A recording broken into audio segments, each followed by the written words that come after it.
Chapter 449, She is the person I'm looking for. _5. A flash of surprise flickered in Shangguan's eyes. It is indeed a rare occurrence. I don't know how Xiaoxi is getting along with them. Madame Shangguan wasn't worried about this at all. Xiaoxi is very sensible. As long as Changyu does not object, this matter basically doesn't have any major problems. Speaking of which, Madame Shangguan went on to say, but how about you, Xiaoxiu? Changyu doesn't have a father anymore.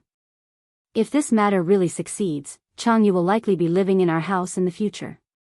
Would you mind having an extra sister? Shangguan Su laughed. The more people at home, the merrier. Of course, I wouldn't mind. How old is he? Why would he mind such things? He isn't a child anymore. Madame Shangguan immediately asked, then what if your dad were to have a child with Aunt Lin? Would you mind then? Although Shangguan Dehui was in his 40s, Lin Fong was only 38 years old. If she wanted to have a child, there would be no pressure to do so. The Shangguan family didn't worry about not having enough money to raise children. Moreover, in this remarried family, if they didn't have a common child, the relationship between the couple would be unstable. Shangguan Su laughed and said, Grandma, you don't need to worry about me. It mainly depends on what my dad thinks. All right. Madame Shangguan nodded. I understand your meaning. Gynecology and Obstetrics Department. Li Xianxian was sitting on a blue plastic chair in the hallway, her expression indecipherable. At this moment, her mind was filled with the doctor's words. You are pregnant. Yes, she was pregnant. Although she had been prepared, she was still heart-achingly excited. A child. She was having a child, she was having Imo Baichuan's child. As long as she had Imo Baichuan's child, she was not afraid of him discovering her secret. Li Xianxian gently touched her flat tummy, almost unable to believe that a small life was growing inside her. After a while, she stood up from the chair and headed towards the hospital exit. Even though she was overjoyed, she didn't show it. She just walked up to the public telephone booth and made a phone call. Today was the day that Lin Fong and her daughter Changyu were to go shopping at the mall together with Shangguan Dehui and his daughter Shangguan Shi. So, Lin Fong and Changyu made a point to come early. For the meeting today, the mother and daughter had dressed up especially nice. Changyu put on a dress worth 58 yuan and a pair of real leather shoes. Normally, she could never bear to wear such a dress. But today was different. Today, Shangguan Shi was coming as well. She had heard that Shangguan Shi was not very good looking, so not only did she want to outshine Shangguan Shi in terms of appearance, but she also wanted to dress better than her. She wanted to seem more like a rich heiress than Shangguan Shi. Only then could she leave a good impression on Shangguan Dehui. As Lin Fong was touching up her makeup in front of a mirror, she said, Xiaoya, be sweet when you meet them later. But try not to talk too much when you can just smile. Families like the Shangguans view behavior and speech very importantly. The more you say, the more likely you'll make mistakes. Whether you can become a young lady of a wealthy family and make your way up the social ladder all depends on your performance today. If their meeting today went smoothly, then the next time they meet, Shangguan Dehui would suggest that she meet Madame Shangguan. Once she had met with Madame Shangguan, marriage would not be far off. Therefore, today's meeting was vitally important. Mom, rest assured, Changyu said with a smile. It'll definitely charm the father and daughter pair so much that they won't know which way is north. Changyu didn't have many talents, but she was certainly good at flattering and coaxing people. Besides, who wouldn't want such a huge fortune? As long as she performed well, she could marry Shangguan Su in the future and become the lady of the Shangguan family. With this thought, a light filled Changyu's eyes. Lin Fong nodded with a smile, Amichum, that's my good girl. Changyu continued, is it only Shangguan Shi coming today? Is Shangguan Su not coming? Lin Fong replied, Shangguan Su is a bank manager, he doesn't have the time to come. You just need to get along with Shangguan Shi. Oh, a flash of disappointment flickered in Changyu's eyes. As a mother, how can Lin Fong not know what Changyu was thinking? She put away her makeup mirror and looked at Changyu. once your mom successfully marries into the Shangguan family, do you still worry about not having the chance to meet Shangguan Su? Changyu nodded. You're right, Mom. After a while, the figure of Shangguan Dehui appeared in the distance. As he approached, he greeted them. Hello, Xiaolin. Chapter 450, She is the person I'm looking for. _6. Here we are. Lin Fang's eyes lit up, pulling Changyu towards the front and introduced, Xiaoya, this is your Uncle Shangguan. Nice to meet you, Uncle Shangguan. Changyu bowed while searching for the silhouette of Shangguan Shi. Where is Shangguan Shi? Did she feel so ashamed because she saw how pretty I am, so she didn't dare to come? That's too disgusting. And here she is, a little miss. A few ridicules flicker in the depth of Changyu's eyes. Lin Fang continued, this is my daughter Changyu. By the way, where is Xiaoxi? Didn't you say she would come too? Hello Xiaoya. Shangguan Dehui nodded, and continued, Xiaoxi ran into a classmate outside the mall, she should be here soon. Oh, right. While they were talking, a tall figure in a small suit walked over, Dad. Shangguan Dehui turned his head, Xiaoxi, let me introduce you. This is Auntie Lin, and this is her daughter Changyu. Not only is Shangguan Zai's facial features exquisite, her tall figure accentuates her good looks. In her neat short hair and small suit that highlight her figure, her pair of beautiful eyes scan over Lin Fang and Changyu, projecting great charisma. She is indeed born of a wealthy family. Changyu, when compared to her, wasn't even fit to hold a candle. The high-spirited Changyu suddenly became low-spirited after seeing Shangguan Shi.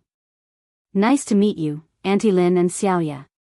Shangguan Shi greeted politely. Lin Fang smiled and said, Xiaoxi, you are so beautiful. Unlike Xiaoya, who has been an ugly duckling since she was little. Shangguan Shi said, that's not true, Auntie Lin is being too humble. Xiaoya is beautiful too. Changyu greeted formally, hello Sister Xiaoxi, Changyu, just call me Xiaoya. Okay. Shangguan Shi tucked a loose strand of hair behind her ear. As she moved, a jade bracelet on her wrist became visible. Changyu's eyes almost popped out. The jade bracelet was so beautiful. It must be super expensive. Seeing how Shangguan Shi was dressed, Changyu suddenly thought that her own 58 yuan dress was downright shabby. Lin Fang subtly pinched Changyu's arm, and Changyu withdrew her gaze. They chatted while wandering around the mall. Shangguan Shi offered to buy some clothes for Changyu, but Changyu politely refused. Thank you, Sister Xiaoxi, I appreciate your kind gesture. But there's no need to buy clothes. I have enough to wear. Shangguan Shi smiled and said, just buy a few. Consider it a token of affection from your sister. Changyu said, there really is no need. My mother has taught me since childhood to be frugal. As long as I have enough clothes to wear, I shouldn't pursue flamboyancy and beauty. Shangguan Dehui nodded contentedly. It was clear that Lin Fang had raised her daughter well. Shangguan Shi was also very pleased with her new sister. After shopping, the four of them went to a restaurant to eat. In order to leave a better impression on Shangguan Dehui and Shangguan Shi, Lin Fang secretly paid the bill. The rich sure are rich. A regular meal cost 368 yuan. Thinking about it made Lin Fang's heart ache. But again, if 368 yuan were to be exchanged for a lifetime of wealth, it didn't seem to matter so much. After all, no pain, no gain. When Shangguan Dehui tried to settle the bill and found out that Lin Fang had already paid, he said embarrassingly, we agreed that it was my treat. How could I let you pay? Lin Fang laughed and said, nowadays, we advocate gender equality and freedom of love. If you always pay, wouldn't this contradict the concept of gender equality? Lin Fang's performance did not go wrong, which satisfied both Shangguan Dehui and Shangguan Shi. After the party broke up, Shangguan Shi asked straightforwardly, Dad, when do you plan to marry Auntie Lin? Shangguan Dehui was taken aback. Although he thought Lin Fang was a great candidate for a wife, he hadn't thought about when to get married, so this question surprised him. Perhaps some dreams and some people should really be forgotten. Xianxia continued, Auntie Lin is really a good person, you should seize this opportunity. Xianxia nodded, I know. So you still haven't decided when to get married? Xianxia asked again. Time flies. Her father has been alone for so many years, and now that he has finally met the right person, Xianxia really doesn't want him to miss out again. Xianxia replied, Your grandma hasn't met Auntie Lin yet. We are not in a hurry for this. Xianxia smiled and said, Don't worry, Grandma will definitely like Auntie Lin too. Xianxia nodded, When I find the time, I will bring Auntie Lin home to meet your grandma. Yeah, Xianxia held Xianxuan's arm, as long as you are certain. On this side, as soon as Xianxia and Xianxia left, Changyu couldn't wait to say, Mom, how did I do? Wasn't my performance great? Lin Fang smiled and said, Very good, it was fabulous. Changyu continued, Mom, did you see the clothes and jewelry on Xianxia? When you marry into the Xianxuan family, you can't play favorites. I want the same clothes and jewelry too. Lin Fang tapped Changyu's forehead, Silly girl, do I still need you to tell me that? Changyu was overjoyed, her face was full of unhidden smiles, as if she had already become a little princess. On the second day, Li Xianxian came to a private clinic early in the morning. Are you sure you want to abort this child? The private clinic's doctor repeatedly confirmed with Li Xianxian. Yes, I'm sure. Li Xianxian nodded, her face pale. The doctor continued, although abortion is a minor surgery, accidents may happen. If no family members can guarantee, I'm afraid we cannot perform the surgery for you. Li Xianxian said, I can be my own guarantor. That's not the way. The doctor shook his head. If an accident happens during the abortion procedure, it could cost both lives, and the doctor does not dare to take this risk. Unable to find a guarantor, Li Xianxian had no choice but to find Li Tingji. When Li Tingji received this call, he immediately turned to Mo Baichuan. Baichuan, has sister-in-law called you? You're talking about Li Xianxian? Mo Baichuan tuned to look at Li Tingji. Yes. Li Tingji nodded. Mo Baichuan continued, What happened to her? Chapter 451, The mantis stalks the cicada, unaware of the oriole behind. _1. Li Tingji looked at Mo Baichuan and continued, She's pregnant. These 4 short words made Mo Baichuan flabbergasted. There was a strange silence in the air. After a while, Mo Baichuan finally raised his head. What did you say? Li Tingji said word by word, Your sister-in-law, she's pregnant. Li Xianxian is pregnant? Mo Baichuan could hardly believe his own ears. He was the one who took Li Xianxian's innocence, therefore, it was clear who the father of the child was. How could this happen? He thought that he and Li Xianxian would become strangers, but unexpectedly, Li Xianxian was actually pregnant. No wonder Li Xianxian insisted on breaking up with him. So she was holding this card all along. Mo Baichuan's expression became especially ugly. What does she want to do now? Wants me to marry her? Mo Baichuan looked at Li Tingji, with blatant scorn in his eyes. Li Tingji frowned, Baichuan, what do you mean by this? Mo Baichuan's face turned icy. From the very beginning, was all of this a scheme by Li Xianxian? Li Tingji exploded in anger, Mo Baichuan. Do you still have a conscience? Your sister-in-law has never thought about using the child to blackmail you. She wants to abort the child, and she is now in the hospital because the abortion procedure requires family consent. She has no friends or family in Beijing, so she had to find me. I was going to ask if you still wanted this child, because this is your first child. But now it seems that you are just heartless and ungrateful. Li Xianxian had given up so much for Mo Baichuan, but in return, she only received suspicion from him. Was it worth it? She wants to abort the child? Mo Baichuan squinted his eyes. The child is the only trump card Li Xianxian holds, would she really want to abort it? Li Tingji tried to calm down, then continued, Baichuan, I haven't known your sister-in-law for a long time, but I know that she is a really good girl. The child was an accident. If she really wanted to use the child to blackmail you, she wouldn't be in the hospital, but she would go to your family, your grandparents. This would be their first great-grandchild. Do you think they would neglect her? But she didn't want to cause you any more trouble, she just wanted to silently abort the child.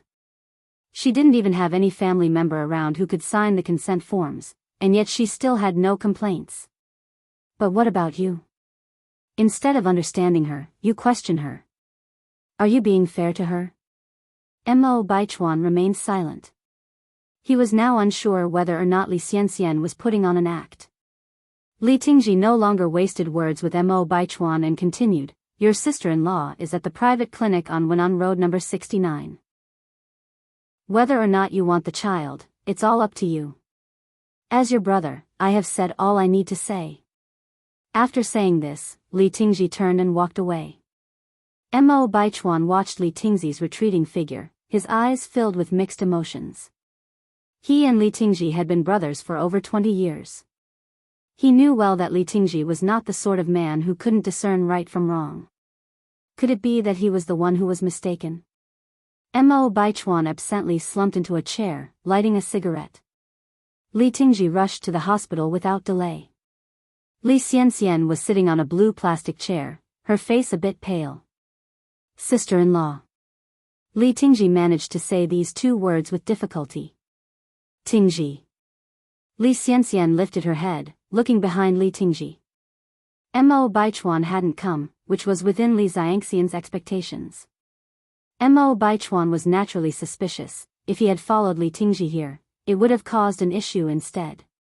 Li Xianxian nodded, I see. I'm sorry. Li Tingji looked full of regret. It was his fault. Li Xianxian had trust in him, and he had let her down. It's okay.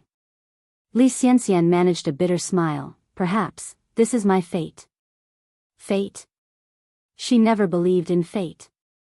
If she did, she wouldn't have managed to leave the mountains in the first place. She believed that after today, her fate would change for the better, bringing prosperity with it. This, Li Tingji wanted to continue, but Li Xianxian interrupted him, go and sign the papers. Okay. Li Tingji nodded and headed towards the doctor's office to sign the paperwork, followed by Li Xianxian. As he was about to sign, he hesitated, looking at Li Xianxian with a wish to say something. The doctor said, I have something to attend to, why don't you two discuss a bit more? Okay, thank you, doctor. Li Tingji quickly expressed his thanks. Chapter 452, The Mantis Stalks the Cicada, Unaware of the Oriole Behind. _2. After the doctor left, Li Ting looked at Li Xianxian, lowering his voice, Xianxian, please keep the child. I am willing to give you and your child a legitimate status. After all, Li Xianxian's first time was with him, which meant the child had a 50% chance of being his. As a potential father, how could he personally end his child's life? He couldn't do it. He couldn't overcome his own emotional barrier. Li Xianxian seemed to have perceived Li Ting's worries. This child is Baichuan's. You are so certain? Li Ting asked. Li Xianxian spoke, I'm the mother of the child, and I understand better than anyone else. Tingji, if you wish me happiness, it's best to forget about that night. We are just close friends to each other. Her words served as an indirect reminder to Li Ting that she was the victim that night when he forced himself on her. So, no matter whose child this was, the child's father could only be Mo Baichuan. Li Xianxian was a smart woman. She knew how to keep Li Ting at bay. People say that a woman in love has 0 IQ, but in reality, a man in love can be even more foolish. Like Li Ting. Li Ting sighed, Xianxian, have you really thought it through? Yes. Li Xianxian gave a slight nod, for the one I love, I have no regrets. Li Ting massaged his temple in agony, then signed his name on the guarantee letter. Looking at the signature on the guarantee letter, a calculating expression flashed in Li Xianxian's eyes. After a while, the doctor returned. Li Ting handed over the guarantee letter to the doctor. The doctor took the letter, so, have you two decided not to keep the child? You're mistaken, he's my brother, Li Xianxian corrected him. Brother. Hearing this, Li Ting's eyes were full of bitterness. Oh. The doctor nodded, then said, since you've decided, I have to make clear some precautions before the surgery. The abortion might affect your fertility in the future, it could even lead to infertility. Li Xianxian hesitated for a moment, then said, I am willing to take any consequences. All right, the doctor sighed, let's prepare for the operation. Li Ting glanced at Li Xianxian, wanting to say something, but in the end, he remained silent. At the base, Mo Baichuan sat in his office, chain-smoking. In no time at all, the ashtray was filled with cigarette butts. After a while, he picked up the phone and dialed a number. Hello, check on Li Xianxian for me. After all, the child that Li Xianxian was carrying was his. Mo Baichuan couldn't be indifferent. About 10 minutes later, his phone rang again. Mo Baichuan picked up the call with a blank expression. How are things going? Li Xianxian is currently at a private clinic on Wenan Road, lining up for an abortion. Mo Baichuan frowned slightly. Is Li Ting the guarantor? The guarantor is Mr. Li. Is the information accurate? Mo Baichuan asked. The person on the other end of the line confirmed it. The information is accurate. Li Xianxian is scheduled to have the operation in half an hour. Mo Baichuan continued, keep an eye on her. All right. Soon, half an hour passed. The phone rang again. Ms. Li is in the operating room. The cigarette in Mo Baichuan's hand dropped to the floor at that moment. It seemed that Li Xianxian wasn't putting on a show for him. She was truly determined to abort the child. No, he couldn't let this happen. The child was innocent. Mo Baichuan's upbringing taught him that he couldn't commit such a conscienceless act. Li Xianxian lay on the cold operating table. The surgeon was a kind middle-aged woman in her 40s. Holding the surgical instruments, she asked with a tone of reluctance, Miss Li, are you sure about this? Was she really sure? Li Xianxian didn't know. She was gambling. She was gambling that Mo Baichuan would come. If Mo Baichuan didn't come, then all her efforts would have been in vain. Li Xianxian firmly gripped the sheets beneath her. Her knuckles had slowly turned white from the force. Doctor, could you give me a few more minutes to think? All right. The surgeon nodded. Outside, Li Ting sat anxiously on the blue plastic chair. Just then, Mo Baichuan burst in with a group of people. Seeing this, Li Ting's eyes brightened. He quickly stood up and said, Baichuan, you're here. Chapter 453, The Mantis Stalks the Cicada, Unaware of the Oriole Behind. _3. Where is Xianxian? Mo Baichuan's expression was somewhat cold. Li Ting subtly pressed the pager in his pocket. Your sister-in-law has already entered the operating room. The pager is the precursor to the mobile phone, which cannot answer calls but only receives messages. In 1983, the first paging station in the country was opened in Shan City. In 1984, pagers began to appear in Beijing. There are dozens of types of pagers. Some look like a mini diary, small and delicate. Some were as light as a card, very portable. Some were like a ballpoint pen and could be put in the pocket of a jacket. Some were even made into brooches or necklaces and hung in front of the chest. Some were integrated with a watch and worn on the wrist. And the pager of Li Xianxian was similar to a ballpoint pen shape. After receiving Li Ting's message, Li Xianxian's eyes lit up and she said, Doctor, I have made up my mind. Please perform the surgery. Okay. The surgeon picked up the anesthetic injection. As the needle was just entering Li Xianxian's arm, someone kicked the door of the operating room open from outside. Stop. Mo Baichuan directly grabbed the injector. The surgeon was scared. Who are you? This is the operating room, outsiders can't just come in. Out of the way. Mo Baichuan brushed the surgeon aside, lifted Li Xianxian from the operating table and left the room as an assistant followed behind tidying up. Mo Baichuan then took Li Xianxian to a reputable hospital. Dr. Xiaolin, around his mid-20s, was a friend of Mo Baichuan. He patted Mo Baichuan's shoulder and said, "Don't worry. There's nothing wrong with the fetus. The mother has been in a coma due to extreme shock."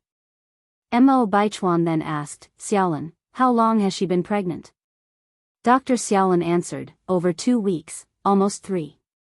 Based on calculations, the child was indeed his." Mo Baichuan's expression was indescribable and the crystal-clear face appeared before his eyes. Dr. Xiaolin, curious, asked, "By the way, what is your relationship with this pregnant woman?" Mo Baichuan didn't want to hide anymore and responded, "I am the father of the child." Dr. Xiaolin was stunned as if he had heard something incredible. Seriously? Mo Baichuan was known to have a peculiar personality, aloof and did not like mingling with girls. Many had sent him love letters during school, but all were ruthlessly rejected. Upon becoming a high-ranking official, no one could catch Mo Baichuan's eye. But now, someone was actually carrying Mo Baichuan's child. That was simply incredible. Mo Baichuan slightly nodded, yes. Even though he didn't want it to be true, but it was the truth. Dr. Xiaolin then said, "Baichuan, you're too much. You got married and didn't invite me." At this time getting pregnant before marriage was not acceptable, so Dr. Xiaolin naturally assumed that they were already married. Mo Baichuan added, "We are not married yet." "No way." Dr. Xiaolin looked at him in shock. It was unimaginable that someone so disciplined would do something outrageous. Pregnancy out of wedlock. If it is bigger trouble, it can even be considered a hooligan crime. "No, really," Dr. Xiaolin lowered his voice, "Brother, what's going on?"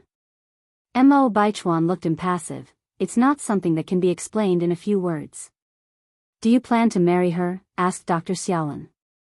Mo Baichuan replied, "Barring any unexpected developments, the wedding should occur in the near future." Dr. Xiaolin said with a smile, "Don't forget to invite me to the banquet at that time." "Okay." Mo Baichuan nodded, but there was no hint of a smile on his face. Marrying Li Xianxia was not about love, but responsibility. The two men chatted as they went outside, oblivious to the fact that Li Xianxia, who should have been unconscious, was now wide awake and filled with a triumphant expression. Had she finally waited for this day? Li Xianxian's hand quietly touched her abdomen. "Child, you must make me proud." When Mo Baichuan reappeared in the ward, Li Xianxia was already awake. When she saw Mo Baichuan, she looked surprised and said, "Why are you here?" She portrayed herself as if she had no clue about anything. If the Oscars were hosting at this moment, Li Xianxia would surely win an award. Mo Baichuan looked at Li Xianxia and said without expression, "Li Xianxia, let's get married." Chapter 454, The Mantis Stalks the Cicada, Unaware of the Oriole Behind. _4. Marriage? Li Xianxia furrowed her brows slightly. "You already know about it?" "Yes." Mo Baichuan nodded. "We have broken up already. The child inside me has nothing to do with you. I don't need you to be responsible. Please leave." Li Xianxia turned her face away, refusing to look at Mo Baichuan. Apparently, he had misjudged Li Xianxia. Guilt clouded Mo Baichuan's face. "I've made my decision. We are getting married." "I disagree." Li Xianxia bit her lip and continued. "Baichuan, you are still young with a prosperous future up ahead. I don't want to trap you with this child. Please leave. I will not marry you." Li Xianxia knew Mo Baichuan too well. She knew what to do to make Mo Baichuan feel even more guilty. If she acted too dramatically at this point, Mo Baichuan would definitely be suspicious. If she flatly refused, Mo Baichuan would also grow suspicious. Therefore, Li Xianxia had to refuse this from the perspective of considering Mo Baichuan's best interest. No man would question a woman who wholeheartedly treated him well. Especially a person as suspicious as Mo Baichuan. "It's just a child. It won't affect my future," Mo Baichuan responded indifferently. Li Xianxia continued, "I have made up my mind. I am going to abort the child." "Baichuan, I can't drag you down because of my selfish love. There aren't many people like Li Xianxian who so selflessly think of the person they love. People eventually have to get married anyway. It's better to choose a virtuous woman like Li Xianxian. These words from Li Xianxian further confirmed Mo Baichuan's desire to marry her. Xianxian, don't worry. I will take responsibility for you and the child. I will give you a complete home in the future. Mo Baichuan held Li Xianxian's hand emotionally. Li Xianxian was extremely excited inside, but showed hesitation on her face. But Mo Baichuan interrupted her directly. No buts. I will call my parents and notify them. By my calculations, they should arrive in Beijing no later than the day after tomorrow. Then, I'll take you to meet them. Li Xianxian looked at Mo Baichuan. Baichuan, are you really not going to regret it? I want. Mo Baichuan shook his head. Although Mo Baichuan said he wouldn't regret it, the image of a woman with beautifully painted features appeared once again before his eyes. Ni Yang. If Ni Yang found out about this, she would be heartbroken and might even take drastic actions. But nobody could be blamed for this. He had given Ni Yang opportunities before. It was her who didn't cherish them. Now, it would be useless for Ni Yang to regret. Xiaozhou informed Ni Yang of Li Xianxian's pregnancy as soon as he found out. Ni Yang raised her eyebrows slightly. Is the child Mo Baichuan's? Xiaozhou didn't directly answer her question. Instead, he said, I don't know whose child it is. But Mo Baichuan believes it to be his and is even considering marrying Li Xianxian. Is that so? Ni Yang smiled faintly. By the way, Yang, we also bought these pictures from a photography enthusiast. Xiaozhou handed a stack of pictures to Ni Yang. Ni Yang took them and flipped through them one by one, the corner of her mouth curled up faintly. I'll take all of these pictures. How much are they? Xiaozhou chuckled. These pictures are not expensive, and didn't you already pay me before? Ni Yang took out 200 yuan and placed it on the table. Last time was last time, this time is this time. Li Xianxian is getting married. As her sixth aunt, she should prepare a generous gift, of course. She would definitely give Li Xianxian a big surprise on their wedding day. However, Xiaozhou refused. It's only a small favor. You really don't need to be so formal with me, Yang. Ni Yang wasn't the type to take advantage. Laughing, she said, Xiaozhou, just take it. I have something else to ask you for. If you don't accept this, I won't have the heart to ask. Upon hearing this, Xiaozhou had to accept. What else do you need, Yang? Just say it. Ni Yang continued, can you get the Jing family's contact information from your side? Xiaozhou thought for a while, then said, do you mean the Jing family that's on good terms with the Mo family? Ni Yang nodded, yes. Xiaozhou said, that's easy. After a pause, he continued, did you know that the Jing family lost a daughter a long time ago? I'm not sure if they found her. The Jing family lost a daughter? Ni Yang was surprised. Xiaozhou continued, actually, Jing Lingling is not the biological daughter of the old Mrs. Jing. The old Mrs. Jing's real daughter went missing more than 30 years ago. As it turns out, Jing Lingling was her sister's daughter. After her sister's family suffered an unexpected tragedy, she entrusted Jing Lingling to Mrs. Jing, coincidentally around the same time that Mrs. Jing's own daughter went missing. Chapter 455, The Mantis Stalks the Cicada, Unaware of the Oriole Behind. _5. Xiaozhou, after all, is a detective, and he has a clear understanding of these matters. Ordinary people can't afford a detective. To do business with the rich, he naturally has to familiarize himself with the details of every high-ranking official and nobleman in Sizhou City. Ni Yan was surprised to hear that Jing Xianjing is not the biological granddaughter of old Madame Zheng. The Mo family exploded at the news of Li Xianxian's pregnancy. In theory, it should be a joyous occasion for Mo Baichuan, who's already in his prime, to have a child. After all, old Master Mo and old Madame Mo are hoping to hold their great-grandchild. However, the problem lies in the fact that the woman got pregnant before marriage, and that woman happens to be Li Xianxian. In the past, the Mo family was quite satisfied with Li Xianxian as a potential daughter-in-law, but lately, her behavior has been a disappointment to them. Additionally, Mo Baichuan's parents aren't fond of Li Xianxian. Now that the deed has been done, the Mo family, being the traditional one it is, deeming their reputation and discipline highly, they can't possibly leave the pregnant Li Xianxian unattended, nor could they ever do anything that would risk a life. Mo Rongping and Xiao Jiao rushed to Beijing overnight. Mo Rongping was always a compassionate father, but he looked somewhat unhappy that day. In front of the entire Mo family, he made Mo Baichuan kneel. Mo Baichuan knelt down on the spot. Mo Rongping cried out in anger, "Mo Baichuan, I've taught you since you were young that a man should stand tall and be responsible. But look at what you've done.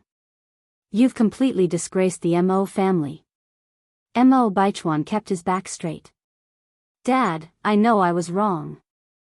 I will take responsibility for Li Xianxian. Where are the family rules? Bring them here." The butler immediately brought a whip. The older generation of the Mo family were all veterans, and they wouldn't hold back when it comes to discipline. With one whip, Mo Baichuan's back tore open with blood pouring out. Mo Rongping was not the least bit distressed, and dealt 3 vicious blows.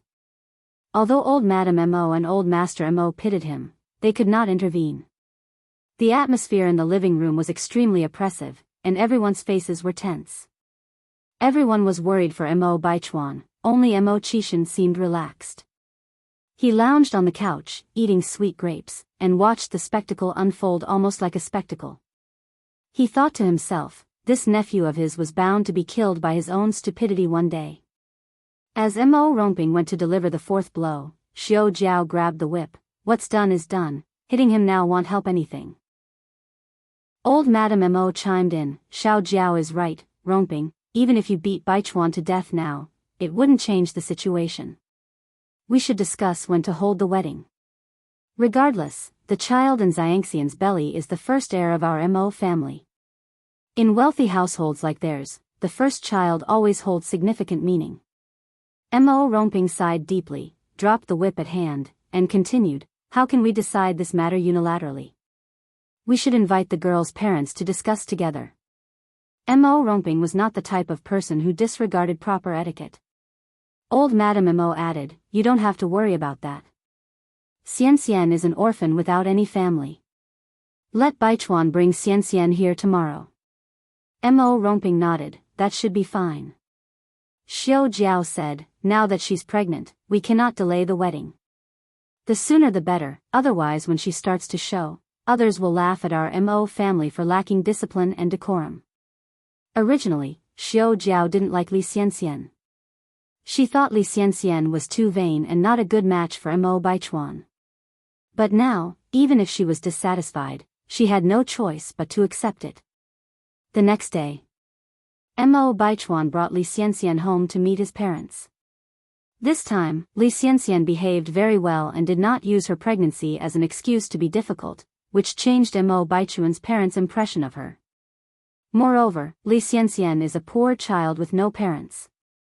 Xiao Jiao held Li Xianxian's hand and said, "Xianxian, the first 3 months of pregnancy are the most critical. You must take care of your health, avoid catching a cold or taking medications, avoid getting angry, maintain a happy mood, and also be careful with your diet. You cannot have hawthorn, spinach, strong tea, or coffee." Li Xianxian doesn't have a mother, so these things must be taught by her mother-in-law. Li Xianxian nodded obediently, "Okay, Auntie, I'll keep that in mind." Xiao Jiao was fairly satisfied with her future daughter-in-law. She continued, "Now that you're carrying a child, it's not appropriate for you to stay in a dormitory. I have a small villa on Hully Mile Road, where you can stay temporarily during this time."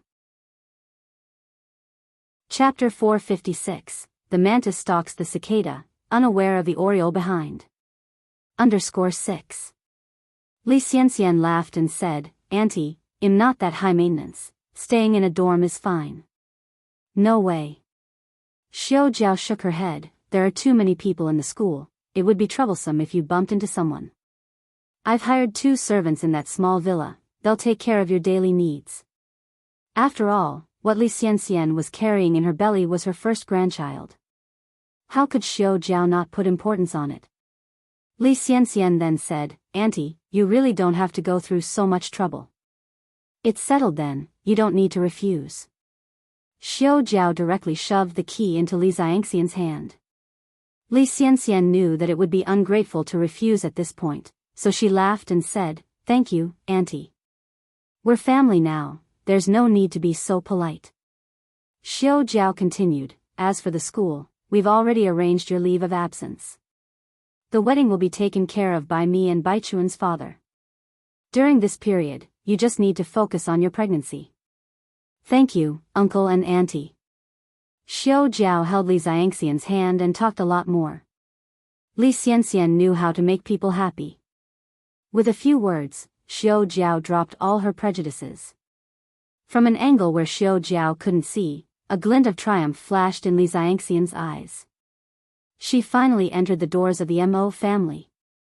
The news of Mo Baichuan getting married to Li Xianxian spread throughout the entire upper-class society in less than a day. Mo Baichuan getting married? Upon hearing the news, Zheng Xianjing was devastated. What the hell is going on? Didn't Mo Baichuan just dump Li Xianxian? How could they be getting married in the blink of an eye? Is she dreaming? Zheng Xianjing pinched herself hard. It hurt a lot. She wasn't dreaming. No. She couldn't just sit around and wait for death. She had to take action. Zheng Xianjing narrowed her eyes, grabbed her bag, and headed downstairs. As soon as she got down, she saw Zheng Lingling rushing in from outside.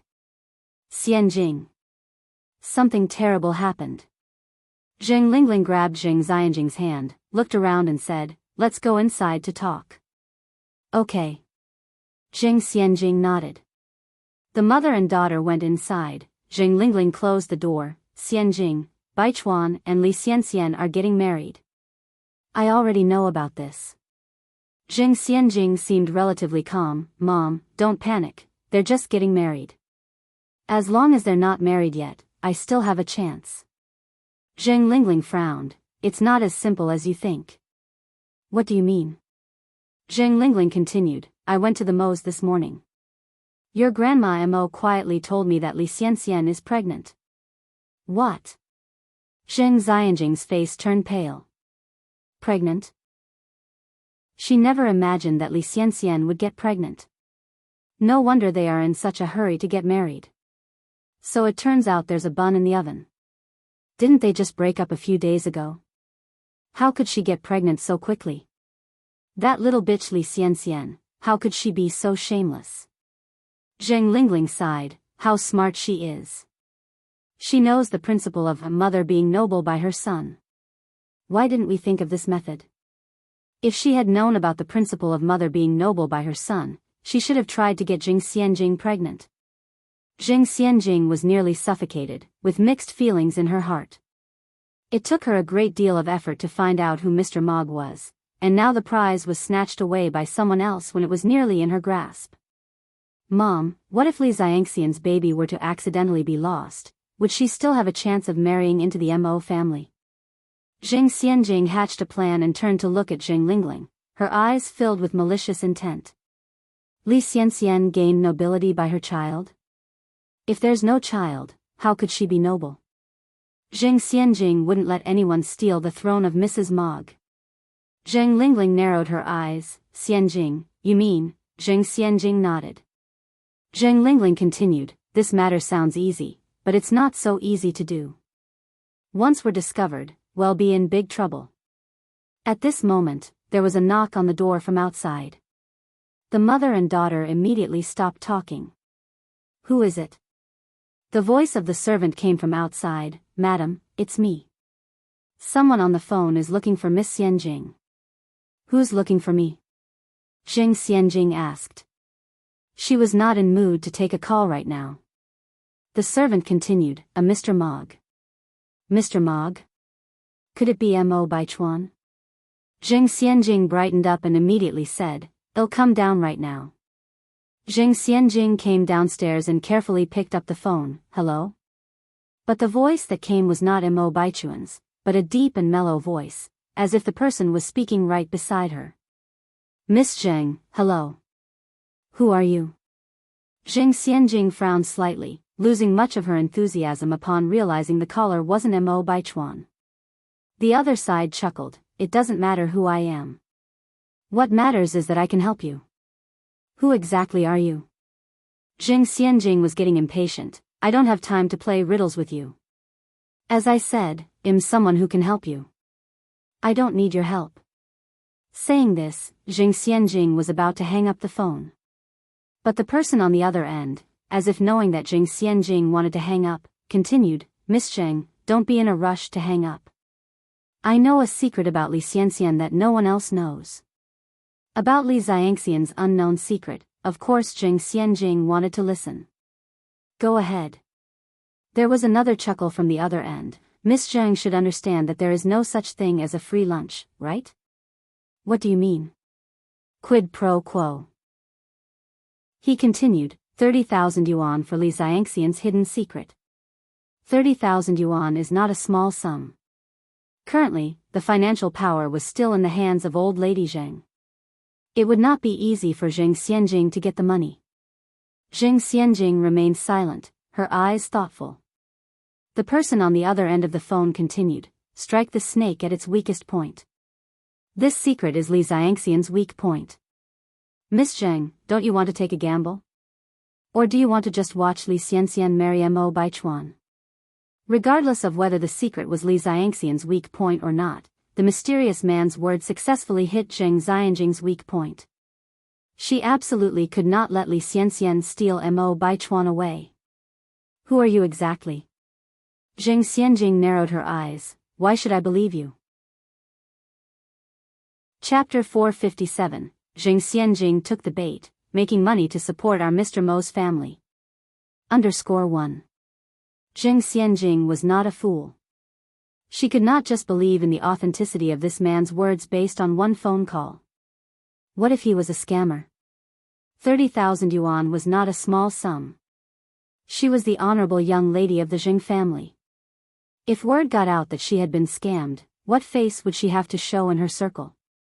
Miss Zheng doesn't believe me? I don't even know who you are, how do you expect me to believe you? Zheng Xianjing retorted. The man chuckled, the chance to overthrow Li Xianxian only comes once, whether or not you can seize this opportunity is up to Miss Zheng. He added, my surname is Mo. If Miss Zheng trusts me, please send 30,000 yuan to Qingyi Detective Agency within 10 days. With that, he abruptly hung up the phone. Zheng Xianjing looked at the disconnected call, looking confused. She quickly dialed back, only to find the line was busy. Xianjing, who was that on the phone? Zheng Lingling came down from upstairs. Just a casual friend. Zheng Xianjing calmly replied, scanning the surroundings, then continued, Mom, boo. Just then, a figure suddenly jumped beside them, pulling a scary face. The mother-daughter pair was significantly startled. Especially Zheng Lingling, her face turned pale, and she reached out to hit Zheng Suyu. Catching sight of the old lady, Zheng, at the top of the stairs, her expression changed. She giggled, Aunt Suyu, you're all right? Xianjing and I didn't scare you, did we? Zheng Suyu grinned foolishly. Fun, so much fun. Zheng Xianjing took Zheng Suyu by the arm and said, Aunt Grandma, let me take you back to rest. Zheng Xianjing turned into a considerate niece, helping Zheng Suyu upstairs. Stars, such beautiful stars. Ah. Ghost. You are a ghost. You want to hurt me. Zheng Suyu suddenly screamed and shoved Zheng Xianjing away, running towards the old lady Zheng's room. A ghost wants to hurt me. Ah Qing, help. Aunt Grandma. Impatience flashed in Zheng Xianjing's eyes as she chased after her. Suyu. Old Mrs. Zheng opened the door, reaching out to hold Zheng Suyu's hand. Zheng Suyu hid behind old lady Zheng, visibly trembling, her eyes filled with terror as she looked at Zheng Xianjing. A primal fear radiating from within her.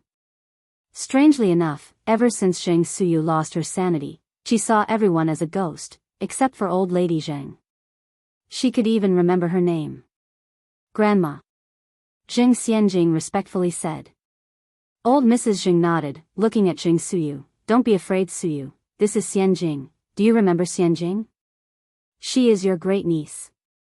Zheng Suyu was on the verge of tears, her voice trembling as she said, Ghost. She is a ghost. Old Mrs. Zheng sighed, holding in a severe cough. Xianjing, your aunt grandma is like this, don't take offense. Zheng Xianjing acted understanding. Grandma, I know, we are all a family, how could I blame aunt grandma? Cough, cough, cough. Old Mrs. Zheng couldn't hold back her coughing, she covered her mouth with a handkerchief, coughing violently. Grandma, are you okay? Zheng Xianjing started patting old Mrs. Zheng's back. Zheng Suyu, frightened, retreated several steps, hiding under the table, warily looking at Zheng Xianjing. Old Mrs. Zheng was coughing so hard her face turned pale. After a while, her coughing stopped, she continued, It's nothing, just an old ailment. After 3 years of coughing, old Mrs. Zheng had become accustomed to it. However, her condition in recent times was far worse than in the previous 2 years. She always felt her end was nearing. But she kept telling herself to persist. Her daughter was still missing. Zheng Suyu hadn't recovered. In this state, even in death, she wouldn't be able to rest in peace. Madam, Dr. Jiang is here, a servant entered with an elderly person. Dr. Jiang was a woman in her 50s or 60s, an old friend of old Mrs. Zheng. With her excellent medical skills and old Mrs. Zheng's trust in her, she had been serving as the personal doctor for old Mrs. Zheng, helping her regulate her body over the years. Aunt Jiang. Zheng Lingling immediately greeted her. Dr. Jiang nodded. Lingling, where's the old lady? Zheng Lingling looked at Dr. Jiang. My mom is upstairs, I'll take you to her. Okay. Dr. Jiang nodded. Chapter 458, Zheng Xianjing took the bait, making money to support our Mr. Mo.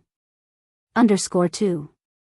As Zheng Lingling ascended the stairs, she turned to Dr. Jiang and said, Dr. Jiang, my mother's cough has gotten worse recently. As a daughter, it breaks my heart to see this. Can we do anything to relieve her cough and speed up her recovery? Dr. Jiang replied, Your mother's chronic cough, compounded by her old age and deteriorating health, won't improve overnight. It requires gradual treatment. Zheng Lingling nodded her agreement. As they climbed up the stairs, she took the initiative to steady Dr. Jiang's arm. Mom, Dr. Jiang is here. Zheng Lingling knocked on the door. Come in, came Mrs. Zheng's voice from inside. Zheng Lingling entered the room with Dr. Jiang. Xiaoyan. Mrs. Zheng rose to meet them. Zheng Xianjing followed suit and greeted her. Dr. Jiang nodded in acknowledgement, then turned to Mrs. Zheng with concern. Qing, I heard from Lingling that your cough has worsened. Laughing, Mrs. Zheng said, It's not as bad as Lingling has made out. Zheng Lingling looked at Xianjing and suggested, Xianjing, let's take your great-aunt out so that Dr. Jiang and Grandma can talk. All right. Xianjing squatted down gently. Great-aunt Suyu, shall we go out? You are a devil. You want to hurt me.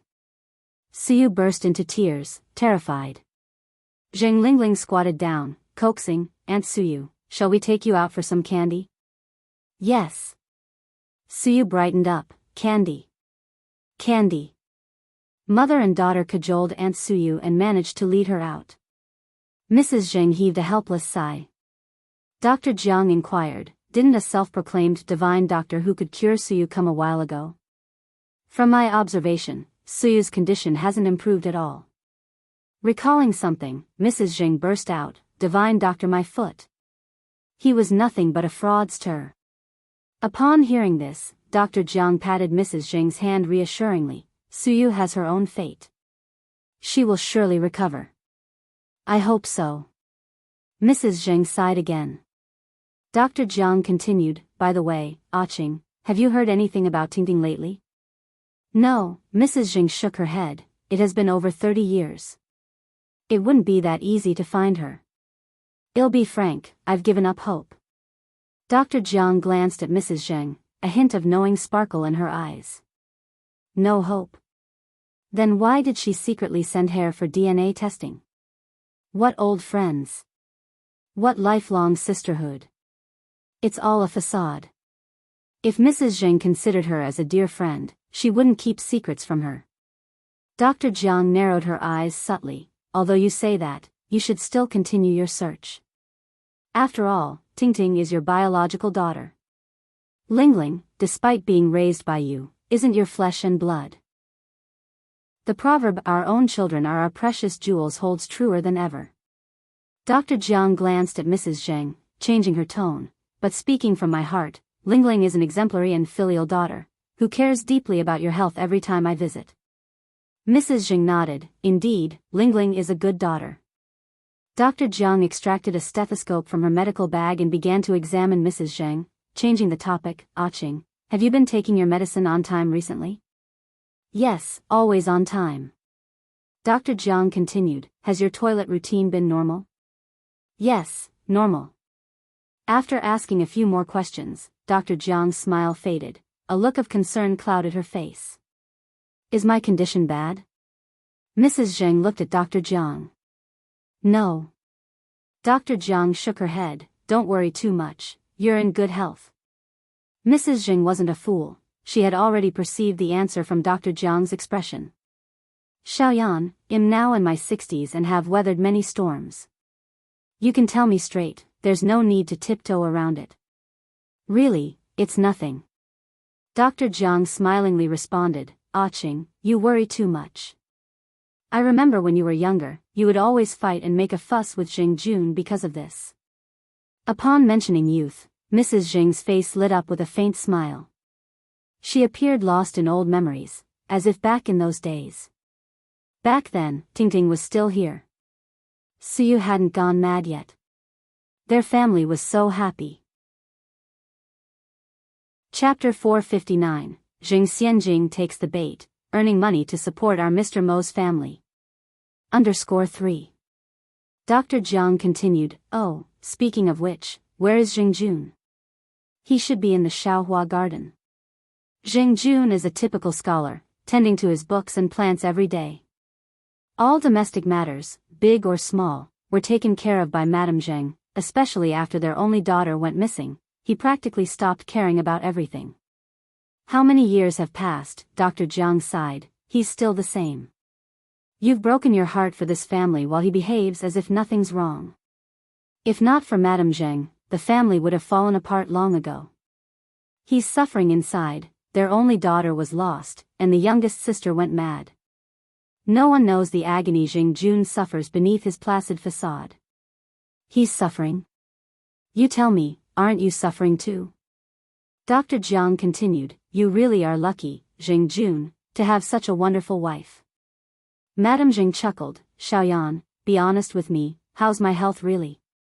I've lived long enough to bear pretty much anything. You're really fine, stop overthinking, Dr. Chao said while writing out a prescription. Madame Zheng turned to Dr. Jiang. Xiaoyan, do you remember how old Lingling was when you first brought her home? Dr. Jiang gave it some thought. She was around 7, I think. I remember you had just lost Tingting, and Lingling's arrival helped you out of your grief. Zheng Lingling wasn't originally a Zheng. Her name was Chao Lingrui, Madame Zheng's sister's daughter. A plane crash took away both of Lingling's parents. The disaster came so suddenly that Madame Zheng didn't even have time to bid her sister and brother-in-law one last goodbye. Not even their remains were found. Fortunately, Zheng Lingling wasn't on that plane. After the disaster, Dr. Jiang crossed half the Pacific to bring Lingling to Madame Zheng's side. Both of them, one lost her parents, and the other lost her only daughter. Having shared this sympathetic experience and being kin, Madame Zheng transferred all her affection from her biological daughter to Lingling. She would welcome others with a smile in the day, like nothing was wrong, and would only sob in silence when the night was deep and still. Yes, Madame Zheng looked out the window, an indescribable look in her eyes. It's been 33 years in the blink of an eye. Lingling has grown up, and Xianjing is now 19. I don't have any more reservations. Qing, you need to continue searching for Tingting. Dr. Jiang patted Madame Zheng's hand. Well, let fate decide. Dr. Jiang continued, Qing, at least you're better off than me, you have a daughter. Even though Lingling isn't blood-related, she's so devoted. What about me? I fear when I die, no one will even know, just like Ms. Zhang. Ms. Zhang is a renowned figure in their circle. She was very modern and romantic in her youth, pursuing the spiritual world. She never married and died at 55 from a sudden heart attack. She fell into a coma in her villa, and because there were no relatives or friends nearby, she wasn't rescued in time, resulting in her death. Her death was only discovered a week later when the smell of her body started to permeate. Older people without family or children tend to overthink and live in constant fear. That won't happen. Madame Zheng comforted Dr. Jiang and patted her hand. Stop thinking nonsense. You still have your thoughtful nephews and nieces. Dr. Jiang sighed. Qing, I've recently thought about drawing up my will. Drawing up a will? Madame Zheng looked unbelieving. Dr. Jiang was her age, about 61 this year, but was much healthier and had no known illnesses. Even she hadn't yet thought about drawing up her will. Why was Dr. Jiang doing so? Outside the door, Jing Xianjing, holding a tray with tea, was about to knock and enter. She stopped in her tracks and held her breath, listening to the conversation inside. Dr. Jiang chuckled. Honestly, I don't have much money, just a 5-figure number in my bank account, which is nothing to you. Dr. Jiang is an average doctor without a distinguished background. She was just an ordinary person before meeting Madame Zheng. Though it's just a few 10,000s of yuan, for an ordinary person, it's still a huge sum. After all, a bowl of noodles only costs 3 cents at this time. Speaking of which, Qing, have you ever considered drawing up a will? Dr. Jiang asked. Accidents happen when you least expect them. Given the size of Jing family fortunes, it's better to plan these things in advance. Chapter 460. Jing Xianjing took the bait, making money to support our Mr. Mo. _4. Hearing this, Jing Xianjing's heart jumped into her throat. Madame Zheng nodded. To be honest, I've been considering this matter recently. Dr. Jiang said, you don't really need to think about this. Tingting is your biological daughter, all the Zheng family's property should naturally go to her. Zheng Tingting? A cold light flashed in Zheng Xianjing's eyes. This Dr. Jiang was certainly a troublemaker. Zheng Tingting had been dead for hundreds of years. Why mention her now? Madame Zheng laughed. Lingling is also my daughter. I can't leave all the property to just Tingting. I've decided, if we find Tingting, they'll split the wealth equally, half for Tingting and half for Lingling. They're both my daughters, I won't favor one over the other. Madame Zheng was a good mother.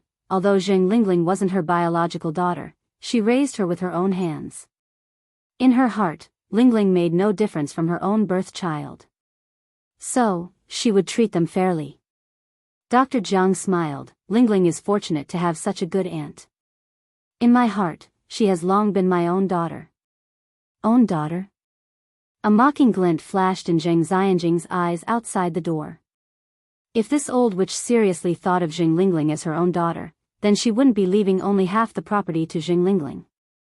After all, the one who's been by Madame Zheng's side all these years, showing filial piety, was Jing Lingling. Zheng Tingting hasn't contributed anything, she didn't even call her mother. Why is she entitled to half of Jing Lingling's inheritance? All of the Zheng family's properties should belong to Jing Lingling. Adopted ones are never as close as real ones. Jing Xianjing bit her lip, her face darkened. Dr. Jiang continued, Qing, we must be prepared for all scenarios. What if you can't find Tingting? Madame Zheng continued, if we can't find her, they'll donate all the money to the orphanage in Tingting's name. This could also be seen as accumulating blessings for the child Tingting. Donate to the orphanage? Madame Zheng would rather donate it to the orphanage than leave it to Jing Lingling, such a good mother indeed. Jing Xianjing was almost furious to death. So all these years, she and Jing Lingling's efforts were in vain. This old hag is an ungrateful wretch. At the moment, all Zheng Xianjing wanted to do was to barge into the room and splash the hot tea in her hand all over that old witch's face, to wake her up. Otherwise, she would never know right from wrong. Dr. Jiang nodded. Qing, you've thought it through. The conversation inside was still going on, but Zheng Xianjing had heard the most important part. She hurried back to her room, telling Zheng Lingling everything she had heard. Upon hearing the news, Zheng Lingling said coldly, I knew that old witch wasn't easy to deal with. After all, she wasn't born from the old hag's womb. No matter how good she was to that old witch, she wouldn't pay it back. But Zheng Lingling couldn't make peace. Why? She had been serving this old witch so carefully for so many years. And in the end, it turned out that she had to compete with a dead person for property. How ridiculous. Mom, what should we do now? Zheng Xianjing was getting anxious. She didn't want to give up what was hers to someone else. Zheng Lingling said, we don't need to rush on this matter. The immediate concern is how to stop the wedding of Li Xianxian and Mo Baichuan. Once you're married to Mr. Mog, that old witch won't dare to look down on us. Zheng Xianjing nodded. Mom, you're right. But what should I do now? The issue of Li Xianxian and the will were entangled together, and it made Zheng Xianjing's head swell. Zheng Lingling said, we need to think it through. Getting Li Xianxian to miscarry isn't easy. As if remembering something, Zheng Xianjing said, oh yes, Mom. She told Zheng Lingling about the phone call from Mr. Mo. Mom, what do you think? Zheng Xianjing was still undecided. She didn't know whether she should believe that Mr. Mo. Zheng Lingling squinted her eyes. Xianjing, how about we take a gamble? Mom? Zheng Lingling calmly took a sip of water. If we win the gamble, you can marry Mr. Mog. If we lose, well, just be out 30,000 yuan.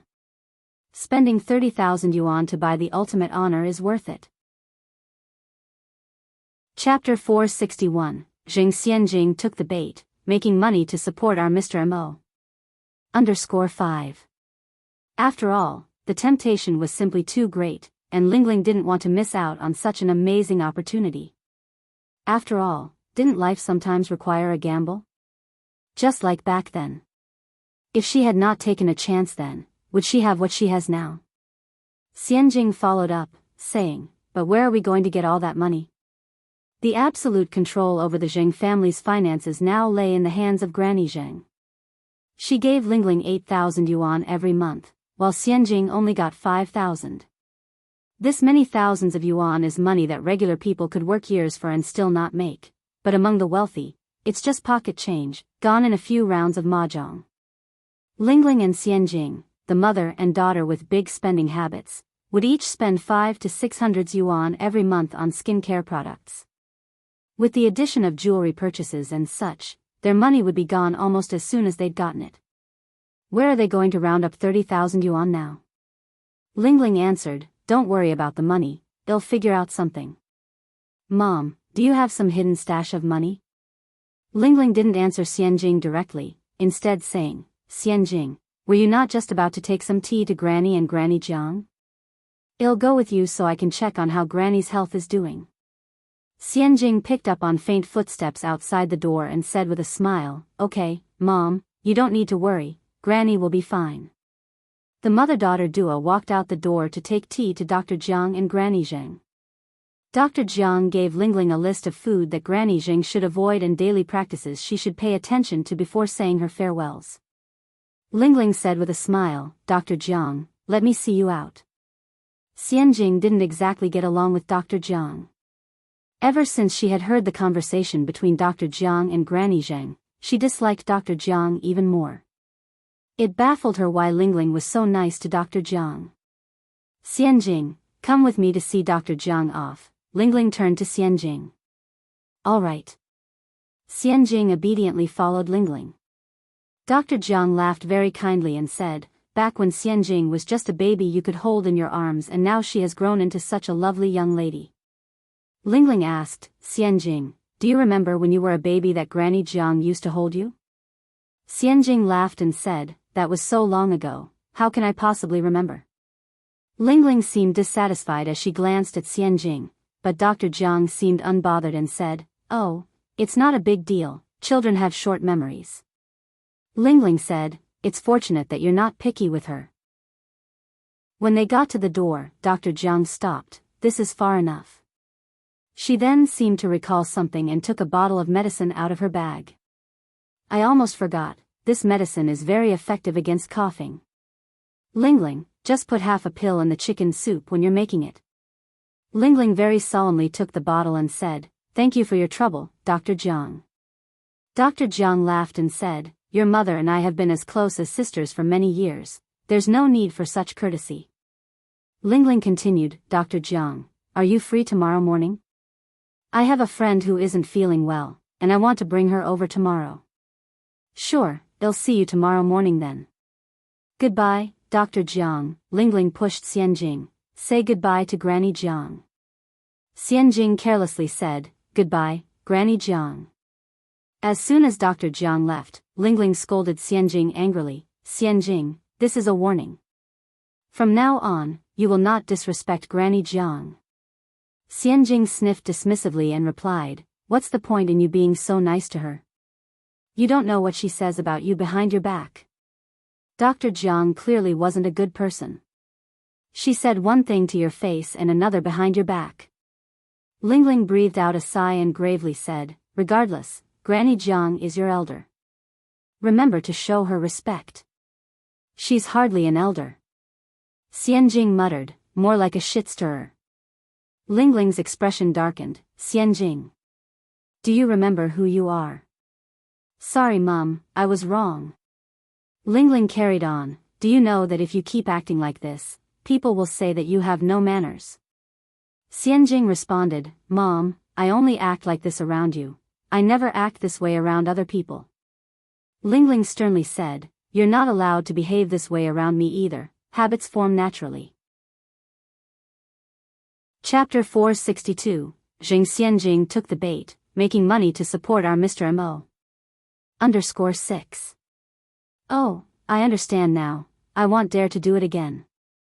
Jing Xianjing still had a decent attitude in admitting her wrongs, so Jing Lingling didn't say much more.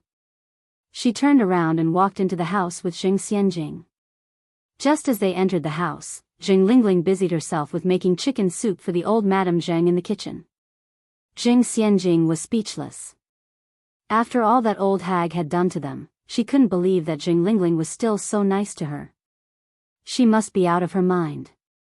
Phrase, in her opinion, she should replace all the medicine in the bottle with poison and kill that old hag. Ni Yang walked out of the public phone booth, the corners of her mouth curling into a light curve. Her dimples, shallow and charming, seemed to absorb everyone around. Her radiance outshone even the clouds in the sky. She walked all the way to the detective agency. Xiaozhou was currently fiddling with an old-fashioned phonograph, completely unaware of Ni Yang's arrival. "Is it not working?" Ni Yang approached Xiaozhou.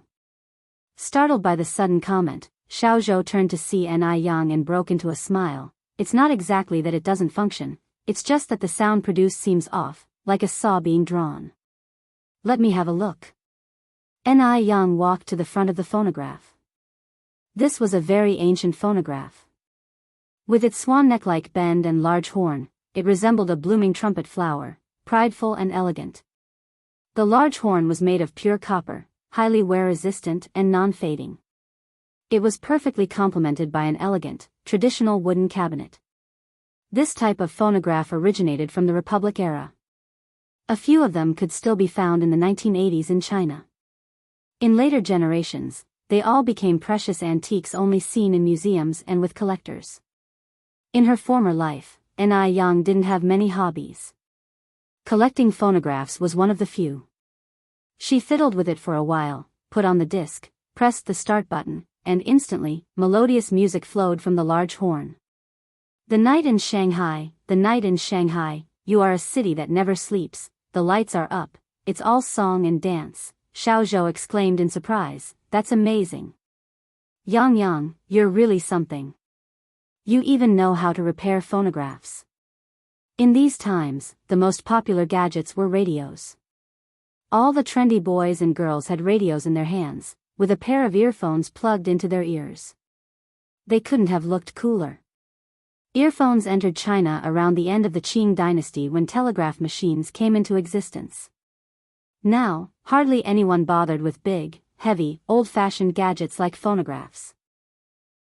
Xiaozhou sometimes found it hard to figure out Ni Yang. This girl, younger and slimmer than him but far more capable, seemed to harbor many secrets. Ni Yang laughed lightly. It's not that I'm amazing. It's just that I've studied it a bit. Xiaozhou walked over and poured Ni Yang a cup of water. Yang, you must have something important to discuss, and that's why you came over, right? Ni Yang took the cup with both hands. You guessed it correctly. Xiaozhou grinned and asked, what's up? Tell me about it.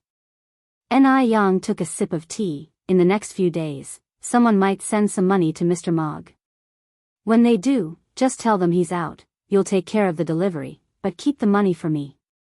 It wouldn't be appropriate for her to handle this in person, so Xiaozhou would have to help. Sending money to Mr. Mog? Ni Yang nodded slightly. This Mr. Mog, is you? Xiaozhou asked further. It's me. Ni Yang replied with a smile in her eyes. Xiaozhou couldn't resist teasing. Are you getting married and following your husband's title? Ni Yang answered with a faint smile. I suppose you could say that. Turning his eyes to the screen, Xiaozhou cleared his throat and continued, the rumors about Imo Qishan are not good, Yang. Are you sure you want him to be your boyfriend? Ni Yang retorted, what others think doesn't matter to me. If I like him, that's enough. She genuinely didn't care. Reborn in a new life, she wanted to live life to the fullest and not be bound by restrictions. She wasn't willing to miss out on the people she loved because there wouldn't be another life after this. But once Imo Qishan leaves the Mo family, he's nothing. Xiaozhou went on, Yang, you're so outstanding. You deserve someone better. Mo Qishan was known for his worthlessness, idleness, and even a broken engagement, totally ruining his reputation. Xiaozhou was somewhat puzzled. Why was Ni Yang interested in him? Ni Yang said very seriously, in my eyes, he is the best. Xiaozhou added, do you know why Jiang Xianjing and Li Xianxian both want to marry Mo Baichuan? I don't know. Ni Yang shook her head. Next, Xiaozhou shared, according to my investigation, there is a high possibility that Mo Baichuan is actually Mr. Mog. Now do you understand why they're scheming to marry Mo Baichuan? Oh. Ni Yang nodded. Just like that? What did that "oh" mean? Why was Ni Yang's reaction so calm? Don't you find it surprising? Xiaozhou asked. Why should I be surprised? Ni Yang quirked an eyebrow and asked back. Xiaozhou shot back, this is Mr. Mog. Do you understand what Mr. Mog represents in Beijing? I understand. Ni Yang responded, it pretty much means supreme and unparalleled, doesn't it? In the future, Mr. Mog's existence was still very mysterious, with a business empire under his control. He was respected and sought after by all. But it was weird that no financial newspaper had ever published anything about him. Ni Yang was taken aback that Mo Baichuan turned out to be Mr. Mog. No wonder Li Xianxian was determined to marry him. Since Li Xianxian was reborn from a later era, she might have uncovered some secrets unknown to others. Knowing this, why are you still so calm? Xiaozhou was at a loss. Ni Yang shrugged, whether or not he is Mr. Mog doesn't concern me. Should I react dramatically? Xiaozhou continued, when it comes to talent and looks, both you and Mr. Mog are head and shoulders above Li Xianxian and Jiang Xianjing. I think only you are worthy of Mr. Mog. Aren't you interested? Ni Yang, who had just taken a sip of water, almost choked upon hearing this. She spat out all the water in her mouth onto the ground. I'm not interested in him at all, so don't talk nonsense. Xiaozhou replied quite seriously, but I really do think that you and Mr. Mog are a good match. Ni Yang retorted, I'm only interested in Mo Qishan. Is that clear? She didn't really care about Mr. Mog or any of his titles. What Ni Yang found puzzling was that the narcissistic Mo Baichuan turned out to be Mr. Mog, which totally overturned her understanding of him. It was quite inconceivable. Xiao Zhou thought Ni Yang was just too strange. She would rather become involved with a loser uncle than look at a promising nephew. Xiao Zhou pointed out, but Mo Qishan isn't deserving of you at all. He doesn't even have a job, hasn't even graduated from high school. What will he support you with in the future? It doesn't matter if he doesn't have a job. I have money and that's enough. I can support him.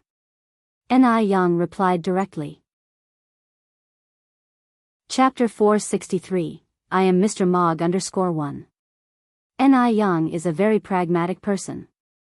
She knows that most of the reasons for breakups between men and women in this world are rooted in the trivialities of life. All love ultimately disappears in these trivialities. However, as long as one's financial condition keeps up, all problems are no problems. If the woman is weaker in terms of finance, her status in family life will be inferior.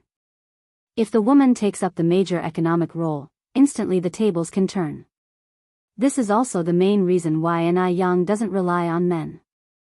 Because there's no better sense of security than relying on oneself. Therefore, she doesn't think there's anything wrong with her supporting Mo Qishan. Xiao Zhou felt that his whole worldview was being overturned by Ni Yang. She supports him. Ni Yang is actually going to support Mo Qishan. If you look all over Beijing, you probably won't find a second woman willing to support a man, right? Yang, you're not joking with me, are you? Xiao Zhou swallowed and turned to look at the screen. Ni Yang's eyes were indifferent. What's there to joke about? When you really fall in love with someone, you're willing to give everything for them. Invisibly, Xiao Zhou was being shown up by Ni Yang and suffered a huge romantic blow. Why is he still alone? He also wanted to find a girlfriend who was willing to support him, whimper. Ni Yang laughed and said, it's normal for you, a bachelor, not to understand all this. When you have a girlfriend, you'll understand my words today. Bachelor what? Dog? He already felt pitiful enough for being single, why did she call him a dog? Xiao Zhou was heartbroken. If he's the bachelor dog, what is Ni Yang doing? Killing the dog? Ni Yang spoke too quickly for a moment, and accidentally used a popular phrase from the future, and quickly remedied it with, a bachelor, aren't you single? Bachelor? Did he mishear out of sadness? Yang, didn't you just say a single dog? Ni Yang laughed. Xiao Zhou, are you stupid? Who would call themselves a dog? Xiao Zhou touched his head. Although what Ni Yang said seemed reasonable, he felt something wrong. But he couldn't quite put his finger on it. Xiao Zhou temporarily forgot about the dog question and continued, Yang, you're not joking with me, are you? You really want to support Mo Qishan?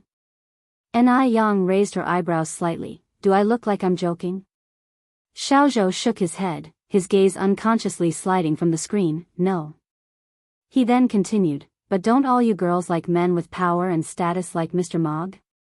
Xiao Zhou had seen all sorts of people. He had even seen girls at the age of 18 throwing themselves at men of 80. Mo Baichuan was not only rich and handsome but also the famous Mr. Mog. Ni Yang had no reason not to like him. Ni Yang frowned slightly. You're generalizing with your statement. Actually, not every girl likes men with power and status. Ni Yang had seen too many girls in her previous life who'd rather laugh on a bicycle than cry in a BMW. Some girls are even willing to give their lives for the one they love. Such girls must be rare, right? Xiao Zhou said. Ni Yang smiled slightly. I suggest you go back and read the stories of Wang Ping and Shui Baochai, as well as Liang Shambua and Zhu Yingtai. Stories come from life, and these characters do have historical prototypes. You can't deny their existence just because you haven't seen them yourself. Xiao Zhou was momentarily stunned. A touch of shame appeared on his face. Indeed, he had thought too narrowly of girls. He certainly couldn't deny their existence just because he hadn't seen them. It seemed like every time he chatted with Ni Yang, he was imparted with different life philosophies. She was like a treasure trove of knowledge, always bringing surprises. There was a hint of respect in Xiaozi's eyes when he looked at Yang. Yang, you're right. Xiaozhou continued, oh, Yang, can I ask you another question? Ask. Yang nodded slightly. Xiaozhou said, what do you like about Imo-Qishan? Yang touched her chin, probably because he's good-looking. Imo-Qishan's appearance was beyond reproach. And he was far more alluring than popular movie stars. If he were in the future, he'd be the kind of person who could live off his looks. Xiaozhou, he probably won't be able to get married then. Why did he have to ask such a heart-wrenching question?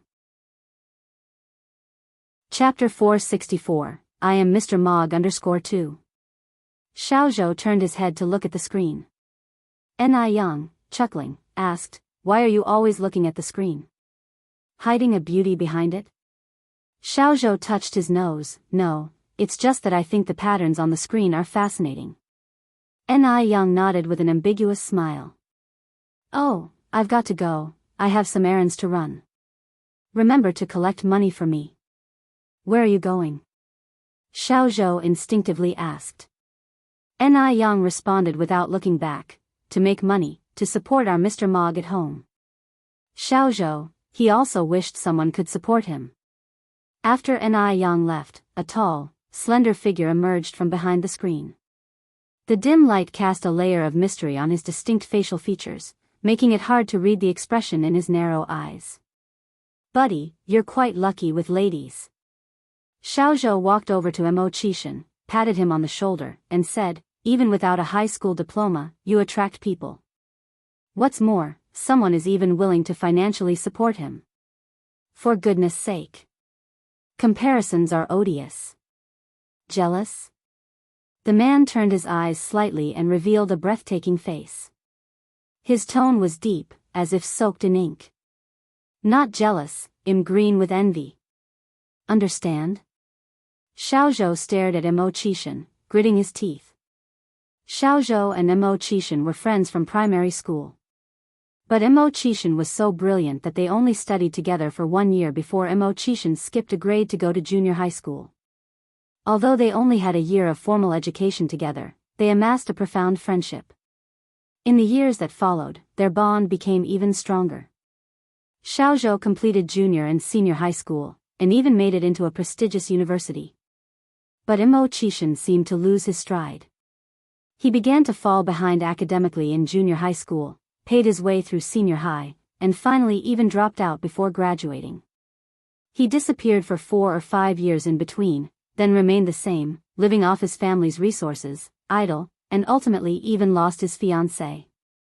From a genius to a waste, it was a classic tale of self-destruction, and he became a joke within elite circles.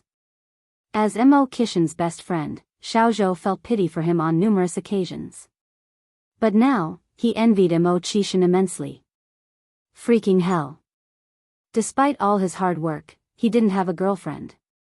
And Imo-Qishan not only had a girlfriend but a girlfriend who was willing to support him financially. Freaking hell. Comparisons are odious. Earlier, it was because of Imo-Qishan being there that Xiaozhou deliberately probed Yang. He even told Yang that Imo-Baichuan was Mr. Mog, but she seemed unaffected. Imo-Qishan hadn't expected his woman to love him so much. He knew he had chosen correctly. Xiaozhou continued, but the most surprising to me is your grandnephew. He seemed unassuming, but turns out to be the famous Mr. Mog. That's just too incredible. Mr. Mog. Xiaozhou had never imagined that Mr. Mog would turn out to be his good friend's grandnephew. Imo-Qishan's facial expression remained unchanged, but his eyes hinted heavily, indeed, he's quite impressive. Not just impressive, he's freaking impressive. Xiaozhou continued, your grandnephew is so accomplished, you, as his uncle, have to buck up too. Xiaozhou was a true friend to Imo-Qishan, so he spoke without pretense and genuinely cared for him. As he finished, Xiaozhou solemnly added, you're not getting any younger. You can't go on like this. You need to accomplish something, to show those who look down on you and mock you. Imo-Qishan was a very smart man. Xiaozhou believed that, as long as Imo-Qishan put in the effort, he would definitely make great achievements. The condition being that he should make an effort. Mo Qishan touched his nose, responding in a lukewarm tone, "Why should I work so hard? After all, someone is supporting me, unlike you, who's still single." Xiaozhou, he suspected there was a dog slaughter but had no evidence. After a silence, Xiaozhou expressed his frustration. "Don't you want to one-up Zhao Jingrong?" He was somewhat perplexed. How had a man once so spirited become so markedly different? Xiaozhou earnestly wanted to know what had happened to Mo Qishan over the years. "Why should I bother her?" responded Mo Qishan. "I don't even like her." Then Xiaozhou questioned, "Zhao Jingrong dumped you, don't you feel a hint of anger?" Mo Qishan's mouth curved slightly as he laughed. "Correction, I dumped Zhao Jingrong." Chapter 465, I am Mr. Mog_3. To Xiaoza's surprise, as if he had just heard a hilarious joke, he stood on his tiptoes to feel Mo Qishan's forehead. "Bro, are you running a fever?" Everyone in Beijing knows that Mo Qishan was dumped by Zhao Jingrong, but Mo Qishan claims he dumped her. Isn't that self-deception? Mo Qishan simply smiled without uttering a word. Xiaozhou continued, "Bro, you don't have to suffer to save face in front of me. Everyone in Beijing knows that after Zhao Jingrong dumped you, she blatantly boasted about marrying Mr. Mog." Upon saying this, Xiaozhou seemed to suddenly recall something and covered his mouth. "Oh my god. Isn't the person Zhao Jingrong plans to marry your grandnephew? Doesn't that screw up the family hierarchy? I wonder if Zhao Jingrong knows yet that Mr. Mog is actually your grandnephew." Wei Jun. Mo Qishan spoke in a light tone. Wei Jun was Xiaoza's full name. He would only be addressed this way when Mo Qishan was extremely serious. "What's up?" Xiaozhou looked up at Mo Qishan. Mo Qishan continued, "Actually, Mr. Mog is not my grandnephew." "Then who is he?" Mo Qishan, looking undisturbed, with his sharp features blurred under the dim light, revealed slowly, "Actually, I am Mr. Mog." Upon hearing this, an eerie silence fell upon the room. "Ha ha ha." The next second, Xiaozhou burst out laughing, tears streaming from his eyes. He patted Mo Qishan on the shoulders. "Bro, are you trying to make me laugh to death so you can inherit my 2 cents worth of assets?" This had to be the funniest joke he had heard all year. "Mr. Mog? Why don't you say you can ascend to the heavens?" "No, wait. I think it'd be more likely for you to ascend to the heavens than to be Mr. Mog." Mo Qishan replied lightly, "I'm serious." All right, Xiaozhou patted Mo Qishan's shoulder. "You can tell me, after all, we're brothers." Mo Qishan continued, "Wei Jun, I am indeed Mog. Qishan, I also have a secret to tell you." Xiaozhou suddenly turned serious. "Tell me." Xiaozhou looked at Mo Qishan, and continued, "Qishan, actually I am the Jade Emperor." Whispering, he added, "I came to the mortal world to endure trials and tribulations." Mo Qishan stared at Xiaozhou as if looking at a deranged person, and spoke with an incredulous expression, "That joke isn't funny at all." Xiaozhou responded, "So you do know it's not a funny joke?" Mo Qishan, "I really am Mog." Xiaozhou, "I am really the Jade Emperor." Mo Qishan, how was he supposed to respond to that? In the end, Xiaozhou added, "If you're Mog, it'll eat shit." Mo Qishan didn't respond and just stroked his nose. Xiaozhou gave Mo Qishan a pat on the back. "Keep working hard, bro. Snap out of your dreams. Do you know how many people are laughing at you in Beijing?" Mo Qishan responded with a small smile, "Only by doing so can I see people's true colors more clearly. Otherwise, you'll never know whether you're surrounded by friends or foes." Xiaozhou rolled his eyes in disbelief. "You talk as if you're really Mr. Mog. Sigh, did the fact that your grandnephew is Mog affect you?" Mo Qishan remained silent and took 4 stacks of bills from his briefcase. "This is for you." "What is this?" "USD. Mo Qishan replied indifferently. Considering USD is 8 times the value of RMB, these 4 stacks were worth at least several 100,000 RMB. Xiaozhou was no longer calm. "Where did you get so much money?" "Earned it." Mo Qishan stated concisely, you need money right now, right? This is for you. Even though I really need money right now, I can't accept this. Xiaozhou pushed the money back. Mo Qishan was currently unemployed, this money was surely leached from his both parents, how could he use an elderly couple's money? It seemed that Mo Qishan saw through Xiaoza's thoughts, he added, go ahead and take it, this money really was made by me and has nothing to do with my parents. I really can't take it. Xiaozhou responded adamantly. Mo Qishan picked up his briefcase and stood up, consider it an investment from me. Just remember to share the profits with me at the end of the year. Hearing this, Xiaozhou finally decided to accept, don't worry, bro, I definitely won't let you lose out. But even now, Xiaozhou wouldn't believe that this money was his own. Chapter 466, I am Mr. Mog _4. Mo Qishan did not explain further, but only said, I believe you. Good brother. Xiaozhou extended his hand and patted Mo Qishan's chest. A manor in Beijing. In a luxurious room lay a middle-aged woman with blonde hair and blue eyes. She was voluptuous, her face radiant. If not told, no one would know that she was a woman on her deathbed. She sat up in bed, revealing a weak smile towards the door. Miss G, you've come. Miss G walked in from outside with nutritional supplements, asking with concern, are you feeling better? Thank you for your concern, I am feeling much better. But as soon as she finished her sentence, her face turned pale, her breathing weak. She looked as if she could stop breathing at any moment, a dreadful sight. Miss G was startled, immediately pressing the emergency alarm by the bed. An urgent alarm rang out, several people who looked like doctors ran in from outside, first performing defibrillation, then administering oxygen rapidly. After a series of treatments, the middle-aged woman on the bed gradually regained consciousness, opening her eyes. Miss G, pale from fright, stepped forward and asked, how are you feeling now? Is there anywhere you still feel uncomfortable? The middle-aged woman didn't have the strength to speak, she simply blinked weakly. At that moment, the sound of hurried footsteps came from outside the door, and a tall man rushed in. Mom! Mom, are you all right? The middle-aged woman could not muster the strength to reply. A doctor in a white coat said, Mr. Abner, may we speak with you in private? The doctor's expression seemed grim. Miss G shot a worrisome glance at the middle-aged woman on the bed. Abner followed the doctor outside. Only then did the doctor slowly start, Mr. Abner, you must be prepared for your mother's illness. Usually when a doctor suggests mental preparedness, the patient's condition doesn't end well. But Abner had difficulty facing reality. My mother is only 50 years old, her life has barely begun. Please, try to find another way. The doctor shook his head helplessly, your mother is nearing the end. I suggest you start preparing for the end. Isn't there any other way?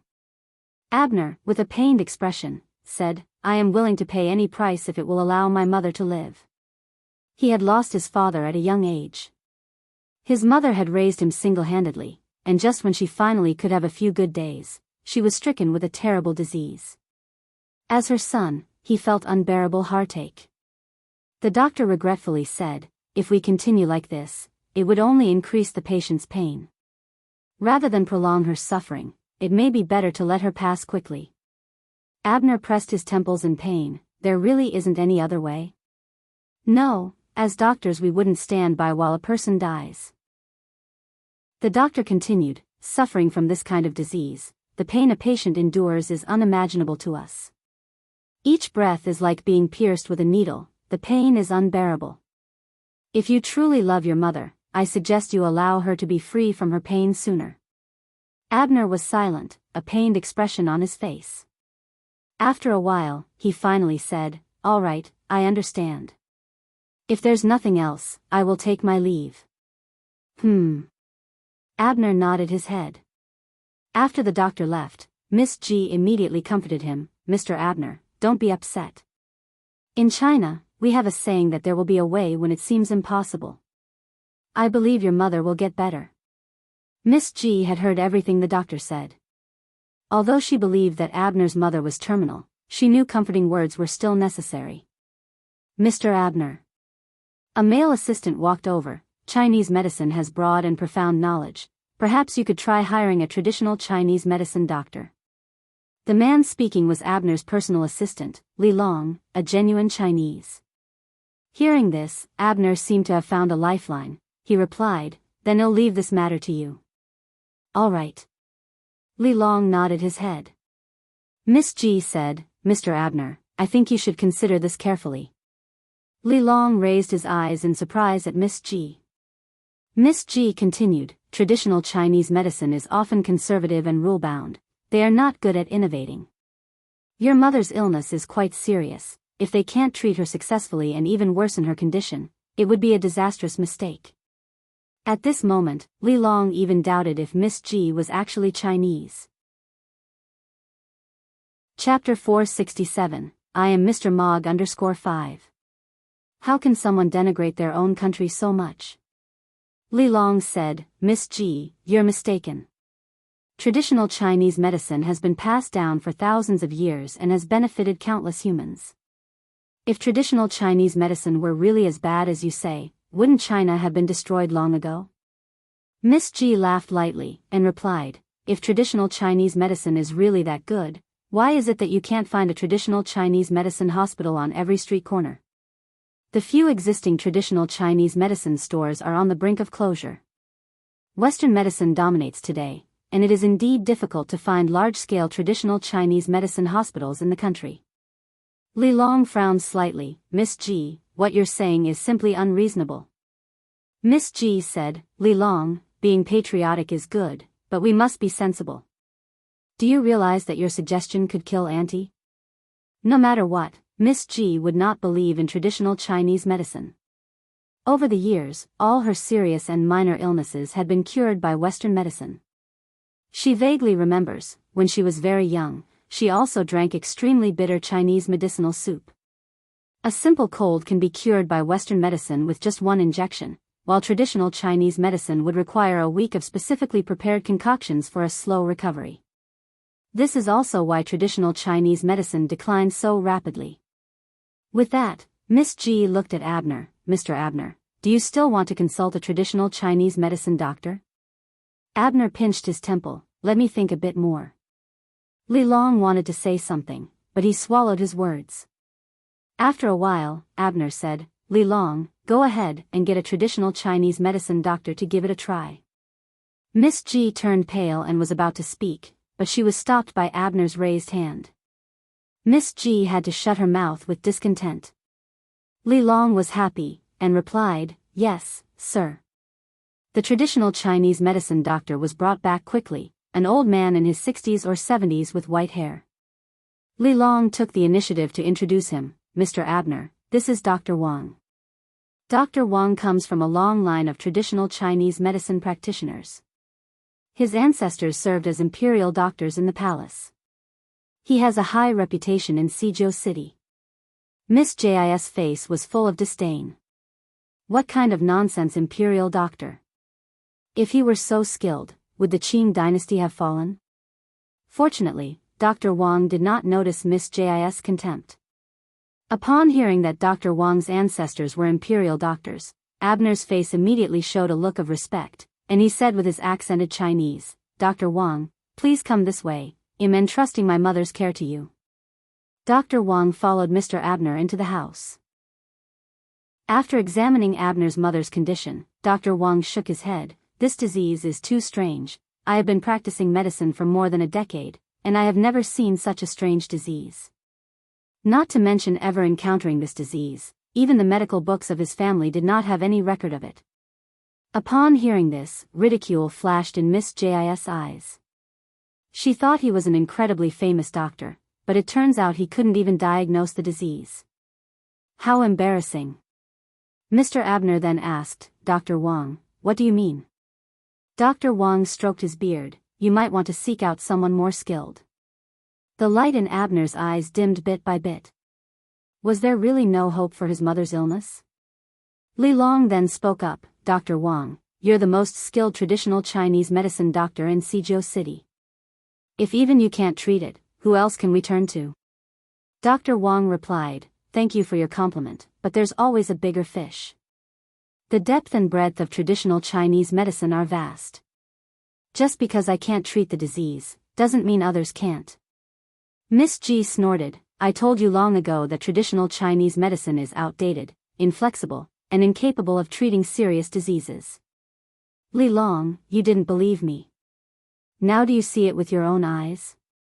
She belittled and dismissed traditional Chinese medicine in her words, infuriating Dr. Wang, who was listening.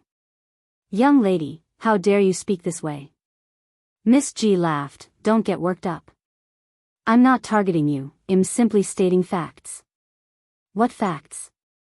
"You're insulting traditional Chinese medicine." As a practitioner of traditional Chinese medicine, Dr. Wang would not allow anyone to insult it. Miss G retorted, "If traditional Chinese medicine is truly effective, why couldn't you cure Auntie's illness? I'll tell you a hard truth, don't take it to heart. We're now living in an era dominated by Western medicine. Traditional Chinese medicine should have been overthrown long ago. If our people don't strive, sooner or later, they will be enslaved. The tragedy of invasion will be repeated. This is due to my personal limitations and has nothing to do with traditional Chinese medicine." Dr. Wang replied, "Since you think Western medicine is so powerful, why couldn't it cure this lattice illness?" Miss G was left speechless. Chapter 468, I am Mr. Mog _6. Dr. Wang looked at Mr. Abner and continued, "Traditional Chinese medicine has been passed down for thousands of years in our country. It has created countless miracles and has cured many difficult and complicated diseases. I may not be able to cure Madam's disease, but I am certain someone can. I have an elder brother who is also a practitioner of traditional Chinese medicine. His medical skills far outstrip mine. Once I return, I will consult my elder brother and other renowned ministers. Can't let the foreigners here look down on traditional Chinese medicine. The connections within traditional Chinese medicine should not be underestimated. With this network I believe we can definitely find out the cause of the disease and cure the patient." Mr. Abner said, "We appreciate your help." At this point, all he could do was try. It's better than waiting helplessly for his mother's demise. Dr. Wang said, "You're welcome, this is part of a doctor's duty." Mr. Abner went on, "Li Long, please escort Dr. Wang." "All right." Li Long immediately escorted Dr. Wang inside. Watching the doctors come and go in waves, the middle-aged woman lying on the bed had a dim light in her eyes. "Abner," she spoke weakly. "Mom." Mr. Abner immediately ran over. She gripped Mr. Abner's hand tightly. "Let it go, stop treating me, Mom is so tired." She had been treated for a year. Every day, she had to endure great pain. She was really tired. "Mom, it's okay. You will get better." Mr. Abner tried to squeeze out a smile. The middle-aged woman closed her eyes, did not speak anymore. Her eyes and eyebrows were filled with a dull color. At the Ni family, Ni Yang was busy decorating a new house. The house had been renovated and was mostly furnished. The interior was covered with pure white marble, giving a shiny appearance to the walls. A high-end beautiful crystal chandelier was installed on the ceiling. In the living room, there was a background wall personally designed and painted by Ni Yang. Because it was self-designed, the decoration inside the house was very modernized, which gave Ni Yang a sense of returning to the modern world. She just placed the last pot of pothoes on the coffee table when she heard footsteps coming down the spiral staircase. Looking back, it turned out to be Xiaozhou. Yang, Xiaozhou chimed while walking. "Which decoration company did your house use?" "This decoration is too beautiful." Simple yet revealing a hint of quaintness, it was particularly beautiful. Ni Yang smiled and said, "It was the uncles from the village who helped with the decoration." Xiaozhou continued, "I will find them to decorate my home next time." Ni Yang said, "Sure, I'll introduce them to you. And the painting on the wall is also beautiful. Did you find an artist to do it?" The background wall depicted Change's flight to the moon. Although Change was only a silhouette, it was very realistic, and it gave people the illusion that Change was about to fly out of the wall. It showed that the painter was skilled. I painted this myself, Ni Yang answered. Really? Xiaozhou was surprised. Ni Yang laughed lightly. Of course, it's true. Yang, you're amazing. Even though Xiaozhou knew Ni Yang was very capable, she couldn't help but express surprise each time. Ni Yang was modest and said, so. Oh yes. Xiaozhou finally remembered the important thing. Xianxia has sent the money over. After she finished speaking, Xiaozhou took out 3 bundles of cash from her bag. So soon. Ni Yang was somewhat surprised. This wealthy family really didn't lack money, just one phone call from Xianxia and the money was already delivered. You count it. Xiaozhou pushed the money in front of Ni Yang. Ni Yang split the 3 bundles of cash into 2 parts and pushed one of them in front of Xiaozhou. Xiaozhou was surprised and said, What are you doing? Ni Yang smiled and said, We split this money 50-50. No remuneration without merit. I can't accept this money, Xiaozhou refused. Ni Yang said with a smile, Who said you are remuneration without merit? If it weren't for you, I wouldn't have earned this money at all. It's a fair split. Ni Yang could not appear in public and it would have been hard to get this money without Xiaoza's help. Ni Yang had always been generous and understood the principle of repaying kindness with kindness. I really can't accept. Both Mo Qishan and Ni Yang didn't seem to care about money and they were all very generous. It appears that the saying, birds of a feather flock together really does hold true. Go ahead and take it, Ni Yang said. Or I won't have the nerve to ask for your help next time. Only then did Xiaozhou accept. Ni Yang took out an envelope and gave it to Xiaozhou, then said, Could you help me mail this to Xianxia in Mr. Mo's name? Sure. Consider it done. Xiaozhou nodded her head, took the envelope with stretched hand. Aren't you afraid that I will sneak a peek? Since the envelope wasn't sealed, it would be very easy to sneak a peek. Ni Yang continued, If I was worried about you sneaking a peek, I wouldn't have given it to you. Being trusted feels really good. Thank you, Yang, Xiaozhou said after a pause. Oh yes, the wedding date for Li Xianxian and Mo Baichuan has already been set. Chapter 469, Xianxia seeks out Fua father and son _1. They've set a date already? Ni Yang raised her eyebrows slightly. Xiaozhou nodded, maybe they're worried about waiting too long and causing a fuss. The wedding is set for the 18th of this month. Ni Yang nodded less noticeably, a faint smile in her eyes. It was hard to tell what she was thinking. Xiaozhou continued, Mo Baichuan is getting married, shouldn't you, as his 6th aunt, prepare a big gift? Ni Yang gave a soft smile, of course. Xiaozhou couldn't tell if he was imagining it, but he felt like Ni Yang looked a bit gleeful. Yang, what gift have you prepared? It's a secret. Ni Yang's red lips slightly parting, then added, It's getting late. Why don't you stay for dinner, Xiaozhou? With nothing else planned for the evening and a curiosity about Ni Yang's cooking skills, Xiaozhou agreed. As they headed downstairs, Xiaozhou asked, Yang, when are you planning to move in? Ni Yang replied, In a few days, once the paint smell in the house has dispersed. Xiaozhou nodded. As they passed through the yard, Ni Yang casually fed a few bugs to the myna bird in the tree. Over the past month, the little bird's uneven feathers had all grown out.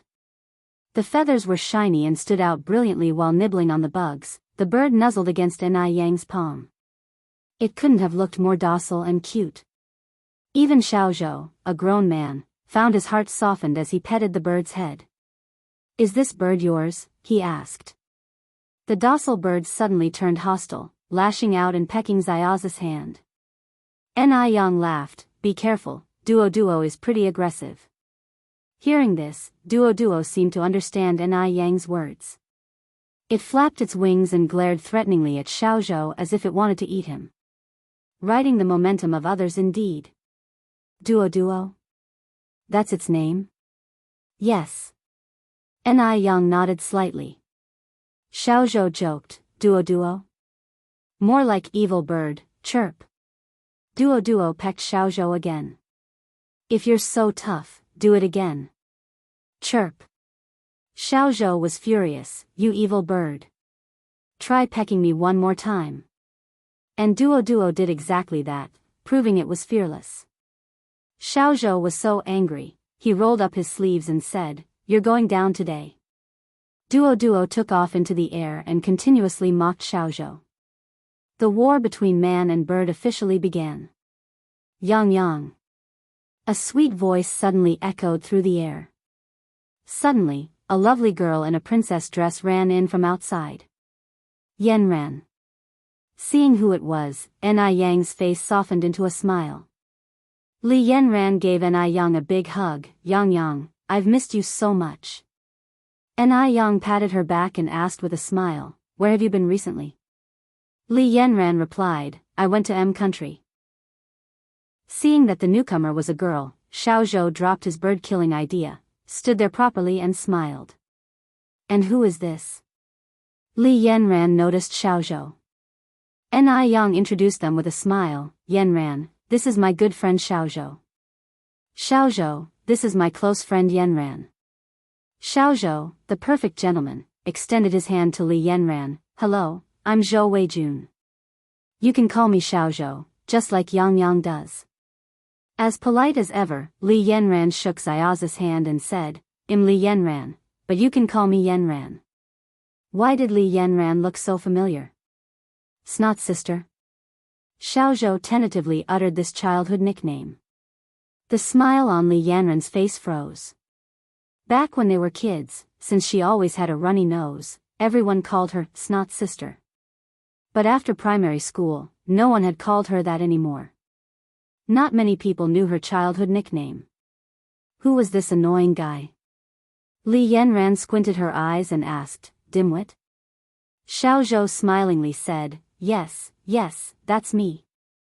"Goodness, Snot sister, you've changed so much. It's hard to believe. Who would have thought that you would transform from the way you were as a child to how you are now?" Xiaozhou looked genuinely shocked. "Dimwit, can't you speak properly? What do you mean by, the way I was as a child?" "How was I as a child?" she retorted as if he was suggesting something shameful about her past. Xiaozhou continued, "Don't you remember? As a kid, you always had snot bubbles dripping from your nose. That's why everyone called you Snot sister." Chapter 470, Xianjing approaches Fua father and son _2. Li Yanran spoke irritably, "I don't have a runny nose anymore." As a modern woman, Li Yanran didn't want to have anything to do with snot, but this blockhead Zhou kept associating her with the nickname Nose Drip Sister. If others found out about her obscure nickname, Nose Drip Sister, how could she carry on? Although you don't have a runny nose now, you did when you were little. Speaking of which, Nose Drip Sister, where are you now? When did you change your name? I recall you were Li Sanchun before, weren't you? Li Yanran gave a dry laugh. "You remembered wrong, I've always been Li Yanran." Li Yanran was indeed originally known as Li Sanchun. Her grandfather personally named her. Later, an aunt who had been studying abroad thought the name was too unsophisticated and changed it to Li Yanran. Did I recall wrong? Xiaozhou scratched his head. "I don't think so. You were clearly Li Sanchun." Nai Yang stepped in, trying to lighten the atmosphere. "Xiaozhou, you might've gotten it wrong. Let's head that way. I've recently come up with a new dessert. Want to give it a try?" "Sure." After hearing about the dessert, Li Yanran forgot all her discomfort. Peep. Duo flew from the tree onto Nai Yang's shoulder. "Wow. This little bird is so well behaved." Li Yanran reached out to pet Duo's head as she spoke.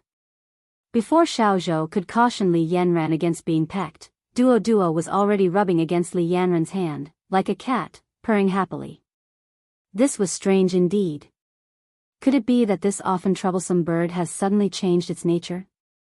Xiaozhou, obstinately unconvinced, reached out to pet Duo's head. Peep. Duo promptly snapped at him. Xiaozhou, damn. The perverted bird. Well done. Li Yanran praised, petting Duoduo's head. Duoduo comfortably closed its eyes. Roused by Li Yanran's praise, Duoduo launched yet another attack on Xiaozhou. Xiaozhou whimpered, "Nose drip sister, what did I do to deserve this? Did you really need to help this bird bully me?" Li Yanran turned to look at Xiaozhou, iterated emphatically, "Zhou Weijun, I am warning you. Don't ever call me nose drip sister again." Does he have a problem? She's a grown woman now. Does he think she would tolerate being constantly called nose drip sister? Doesn't she have any dignity left? Why? Xiaozhou scratched his head. Aren't nicknames meant to be used? Li Yanran was livid. "Call me Li Yanran, thank you. But I remember you as Li Sanchun. Zhou Weijun. You're being really irritating." Li Yanran glared at Xiaozhou furiously. She turned and stomped off, no longer acknowledging Xiaozhou. "Nose drip sister. Nose drip sister."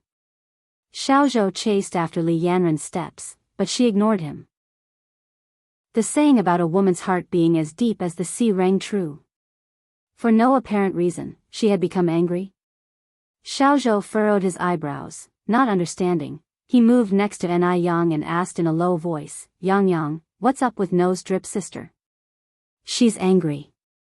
Ni Yang replied. "Who has she taken offense with?" Xiaozhou was perplexed. Ni Yang said, "She's angry at you."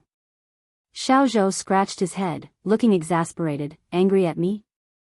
I didn't provoke her, nor did I offend her. What is she getting angry about? Women are indeed quite strange. Can't afford to provoke, can't afford to provoke."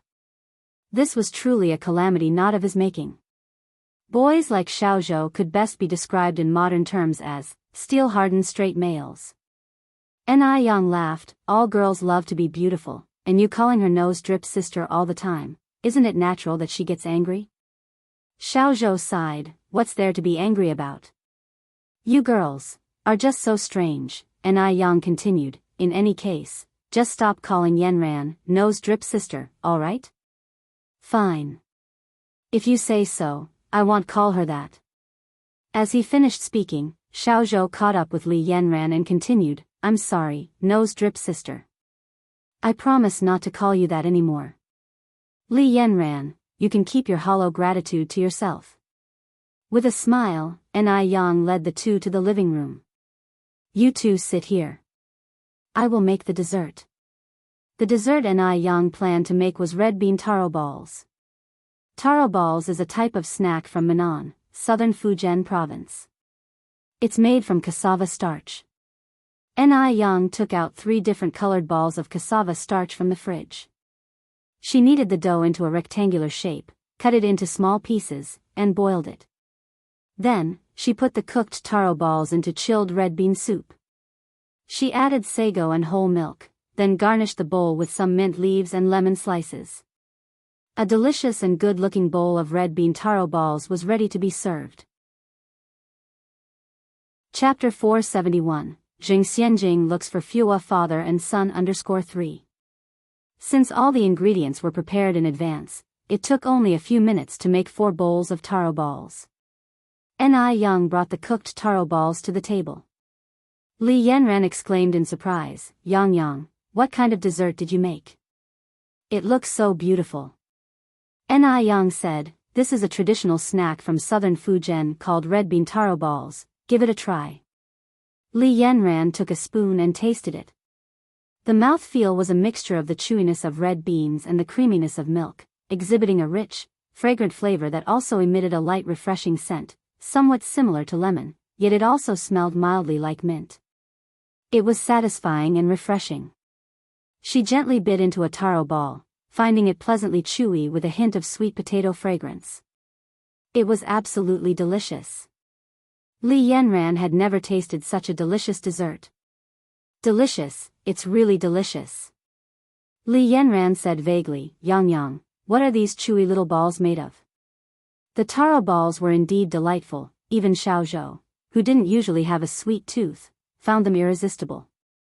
Ni Yang explained with a smile, "The purple ones are made from sweet potato and cassava flour, the yellow ones are pumpkin, and the white ones are potato. Yang, you are really talented. Li Yanran hugged Yang around the waist. If I were a boy, I'd definitely marry you. Yang said, eat as much as you like, and if it's not enough, there's more in the fridge. Alright. Li Yanran nodded hastily. Yang went back into the house to call Tsuihua. Mom, come out for dessert. Okay. Tsuihua walked out of the room. Where's Yunyan? Yang continued to ask. She's asleep. Oh. Yang nodded slightly. Mother and daughter came to the living room, where Xiaozhou and Li Yanran politely greeted Tsuihua. After finishing the dessert, Yang asked, Yanran, Xiaozhou, what do you want to eat tonight? Li Yanran said, I like anything you cook, Yang. Everything made by Yang was definitely a delicacy. Xiaozhou said, like booger girl, anything goes. Li Yanran shot Xiaozhou a fierce glare. Only then did Xiaozhou realize had put his foot in his mouth, and quickly corrected himself, like Yanran, anything goes. Then let's have hot pot tonight. The hot pot was both delicious and convenient. It was appropriate for a big group of people since cooking individual dishes could be troublesome. Yang, it'll help you wash the vegetables. Li Yanran quickly followed Yang. Yang, it'll help too. Xiaozhou also joined in the fun. In no time, the small kitchen filled with cheerful laughter and the appetizing aroma of hot pot ingredients. Yang made a spicy oil base and a clear soup base for the hot pot. The spicy oil was made from beef tallow, chili peppers, and star anise, while the clear soup was made from a broth stewed with an old hen and mushrooms. Yang prepared some homemade fish tofu, shrimp paste, meatballs, thinly sliced lamb, vegetables, tofu, etc. for the hot pot ingredients. Having a bite of the spicy and fragrant hot pot ingredient, followed by a sip of chilled sour plum soup, the taste was absolutely refreshing. Neither Xiaozhou nor Li Yanran had ever tasted such a delicious hot pot. They were so excited that they were at a loss for words. The boiling spicy oil reflected the smiling faces of everyone, creating a warm and harmonious atmosphere. Xiaozhou was a responsible person. That night, he had the items sent over to Xianxia. The day after receiving the items, Xianxia couldn't wait to visit Walt Road. When she arrived, she happened to see a boy named Fua playing by the roadside. He was a skinny little boy, even skinnier than he looked in the photos. He was wearing tattered clothes, had no shoes that fit his feet, and looked no different from a beggar. Normally, Xianxia would not give this little beggar a second glance. But today was different. Because this child was her only trump card to take down Li Xianxian. If the information was true, then Li Xianxian's life would be ruined. Never mind that she was carrying Mo Baichuan's child, even if she were bearing a dragon, it would be useless. At the thought of this, an unmistakable smugness passed across Zheng Xianjing's eyes. Little friend. Zheng Xianjing squatted down in front of Fua, trying to muster a gentle smile. Fua backed away a step, looking slightly afraid and asked, Who are you? Zheng Xianjing took a step forward. Don't be scared, little friend. I'm not a bad person. I'm here to help you. Fua didn't respond, but watched Zheng Xianjing vigilantly. Zheng Xianjing continued, Is your name Fua? Chapter 472, Zheng Xianjing goes to Fua father and son _4. Fua nodded his head in affirmation. Zheng Xianjing continued, Fua, how old are you this year? Fua remained silent. Zheng Xianjing continued further, Are you 6 years old? Fua nodded his head again. Zheng Xianjing pursued, Fua, where is your father? He's gone to work. After Yang's treatment, Zhou Tianbao was completely healed and now, he was hefting bags of rice for others at the rice merchants. Though the labor wasn't high-paying, it was enough for the father and son to survive. Fua, where is your mother? Fua shook his head, I don't have a mother. Seeing this, Zheng Xianjing squinted her eyes. It turned out that the information she had was indeed accurate. Li Xianxian is just a malicious woman who abandoned her husband and child. A woman who had given birth to a child and had a husband, yet she had the audacity to imagine marrying into the Mo family. She was truly shameless. A look of disdain filled Zhang Xianjing's eyes. Fua, do you want to find your mother? She asked. No. Fua, who had never experienced maternal love, had a vague impression of his mother. Having his father was enough. Doesn't want to find his mother? Another ingrate. He doesn't want his mother anymore. As the saying goes, as the beam is, so is the pillar beneath. Zhang Xianjing continued, Fua, I know your mother, Sun Dalian. Would you like me to take you to find her? No. Fua shook his head again. Zhang Xianjing furrowed her brows slightly, you, child. How can you not want your own mother? Fua retorted loudly, she was the one who didn't want me first. Zhang Xianjing didn't want to argue with Fua, she simply asked, when will your father come back? Fua didn't reply. Zhang Xianjing continued, will your father be back for lunch? Fua nodded his head with tears welling up in his eyes. Zhang Xianjing looked at her wristwatch, it was 11 in the morning. If Zhou Tianbao was coming back for lunch, he shouldn't be long. Fua, would you take your sister to wait at your place for your father? Fua hesitated for a moment before nodding his head. Ever since Fua's home was tidied up by house cleaners, it had remained the same. Spotless. But for someone of Zhang Xianjing's affluent background, this environment was still unappealing and chaotic. Staying even a minute more was torture. At 12:30, a short man walked in from outside. This man was Zhou Tianbao. Fua immediately rushed up to him, exclaiming, Dad. Zhang Xianjing also stood up with a shine in her eyes. Are you Zhou Tianbao? Zhou Tianbao wore a stern look. Who are you? What are you doing in my house? Would a destitute beggar dare to use such an attitude with her? This was totally uncalled for. Suppressing the fire in her heart, Zhang Xianjing continued, you must be Zhou Tianbao, right? My last name is Zheng. I am here to help you. I don't need anyone's help, you can leave. Zhou Tianbao pointed towards the door, speaking dismissively. I really came to help you, Zhang Xianjing emphasized. I've news about your wife, Sun Dalian. She assumed that after delivering this bombshell news, Zhou Tianbao would definitely be very excited. But instead, Zhou Tianbao had a displeased look on his face. What's going on? Did Li Xianxian abandon her husband and child, and Zhou Tianbao didn't get angry at all? Zhang Xianjing was extremely puzzled. Zhou Tianbao spoke then, what does news about Sun Dalian have to do with me? Isn't Sun Dalian your wife? Zhang Xianjing asked, don't you want to find her? We're not husband and wife anymore. Zhou Tianbao stated, do you have anything else to say? If not, please leave immediately. Zhou Tianbao's face was stern, not joking at all. The way things went was totally different from what Zhang Xianjing had imagined. In her imagination, Zhou Tianbao would be eternally grateful to her if she told him about Li Xianxian. Whatever she asked him to do, he would obediently do. She didn't expect that Zhou Tianbao would show such indifference. This was just unbelievable. Zhang Xianjing questioned, don't you want to know about Sun Dalian's current status? No. Zhou Tianbao shook his head. Zhang Xianjing continued, Sun Dalian has changed her name to Li Xianxian now. Moreover, she is about to get married, her wedding date is set for next year. Upon hearing this, Zhou Tianbao's face still didn't display any particular expression. It's as if nothing had happened at all. Don't you feel angry at all?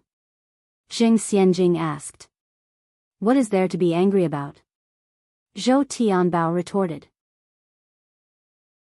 Chapter 473, Zhang Xianjing seeks out Fua father and son _5. Sun Dalian has abandoned her husband and child and remarried under a false identity.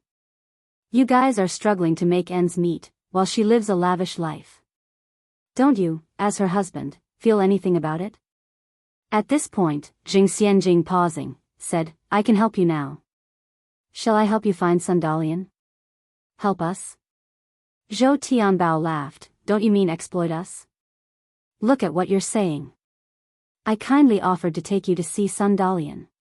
It's one thing if you're ungrateful, but to claim him using you. Aren't you unappreciative? At her last comment, Jing Xianjing put more emphasis on her tone. Zhou Tianbao in his nonchalant manner, said, we appreciate your kind intentions, but we don't need your help. You'll regret it, retorted Jing Xianjing, you're missing a golden opportunity. Zhou Tianbao remained resolute, rest assured, I won't regret it. Jing Xianjing felt disconcerted. She hadn't expected Zhou Tianbao to have such an attitude. If Zhou Tianbao doesn't want to find Li Xianxian, then her entire effort to find Li Xianxian would be in vain. Mrs. Mo and Baichuan wouldn't trust her word alone. What now? Jing Xianjing frowned, why are you like this? I'm here to help you, and you're not grateful. You want to use us to deal with Sun Dalian, don't you? Use us as cannon fodder, right? When confronted with Zhou Tianbao's accurate guess, Jing Xianjing felt a bit awkward. Originally, she had planned to take Zhou Tianbao and Fua to see Li Xianxian, hoping that Li Xianxian would reveal her true colors in front of Mo family members and kill two birds with one stone, but Zhou Tianbao was uncooperative. What was so good about Li Xianxian? She abandoned her husband and child, yet Zhou Tianbao was defending her. So, what do you want? Asked Jing Xianjing. If you want us to help you, fine. Zhou Tianbao turned to Jing Xianjing, but I have a requirement. A requirement? She takes Zhou Tianbao to find Li Xianxian and he sets conditions. Wasn't that going too far? You have to realize that I'm helping you. Jing Xianjing's face darkened. Zhou Tianbao said, you also need to understand that we don't need your help. Jing Xianjing took a deep breath, speak. As compensation, we want 10,000 yuan. We, father and son, will then fully comply. That's a lot of money. Zhou Tianbao's heart was racing as he spoke. Would Jing Xianjing agree to his conditions? 10,000 yuan. With the 30,000 yuan Mo's man asked for, that would total 40,000 yuan. Jing Xianjing started to suspect that this was all a trap orchestrated by Mr. Mo. Don't push your luck, said Jing Xianjing, her face darkening. Zhou Tianbao confidently said, whether you are willing to pay is up to you. I won't force it. The most I can give is 1,000. Jing Xianjing gritted her teeth. The door's over there. Zhou Tianbao pointed toward the exit. Jing Xianjing took a deep breath, 2,000. Zhou Tianbao stood firm, not a penny less. Insatiable. Zhou Tianbao responded, you should know whether this 10,000 yuan is worth it. Indeed, his words hit Jing Xianjing where it hurt. If she could ruin Li Xianxian completely with 10,000 yuan, it would be worth it. Moreover, she'd already spent 30,000 yuan. Could she really turn back for just 10,000 yuan? Jing Xianjing remained silent for a while then said, fine, 10,000 it is. I'll give you every penny once it's done, but for now, you need to follow my instructions. Payment first, work later, Zhou Tianbao said. Do you think I might cheat you out of your money? Possibly. Poor people will always be poor. Such small-mindedness. This was the first time Jing Xianjing was left speechless by such a petty action. I will bring you the money tomorrow. Okay. Zhou Tianbao nodded, then, come back tomorrow. Jing Xianjing pulled a 7-inch photo from her pocket, then asked, do you know this person? She's Sun Dalian. Zhou Tianbao answered indifferently. However, immense resentment surged within him. Years ago, when Sun Dalian abandoned them, Fua had a high fever of 39 degrees. He was on the brink of death. Over the years, he had wanted to find Sun Dalian every second of the day, but he had never been successful. Upon seeing that Zhou Tianbao could recognize Li Xianxian, Jing Xianjing felt assured and said, I'll come find you again tomorrow. Before then, don't go anywhere. Zhou Tianbao nodded. Zheng Xianjing left Walt Road satisfied, feeling exhilarated. Zhou Tianbao watched the retreating figure of Zheng Xianjing, feeling an indescribable sensation. Days before, when Ni Yang had come over for a checkup, she had told him about this. In a few days, someone would come, claiming that they could lead him to Sun Dalian. Zhou Tianbao was ecstatic at that time. Over the years, he dreamed of finding Sun Dalian. They had come all the way to Beijing for the sole purpose of finding her. But Ni Yang told him not to agree hastily. She instructed him to demand 10,000 yuan. Zhou Tianbao was astounded then. The other party could lead him to Li Xianxian, and there was also a hefty reward. Could there be such a good thing in this world? Initially, he was a bit incredulous. Who could have anticipated that all these were actually true? Ni Yang was truly the lucky star of their family. She not only cured his legs but also helped him find Sun Dalian. Moreover, she had helped him earn unexpected wealth. Fua. Zhou Tianbao called for Fua.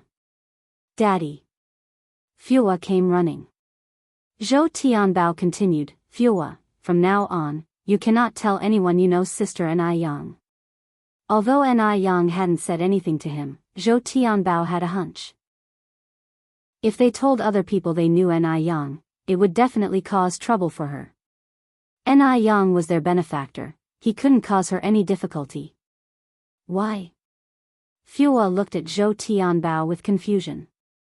Zhou Tianbao said, because by doing so, we might cause trouble for Sister Ni Yang. Would you like to see Sister Ni Yang distressed? Hearing this, Fua shook his head, no, then listen to Dad. From now on, you have to pretend not to know Sister Ni Yang in places where there are many people. Okay, I understand, Dad. Fua nodded wisely.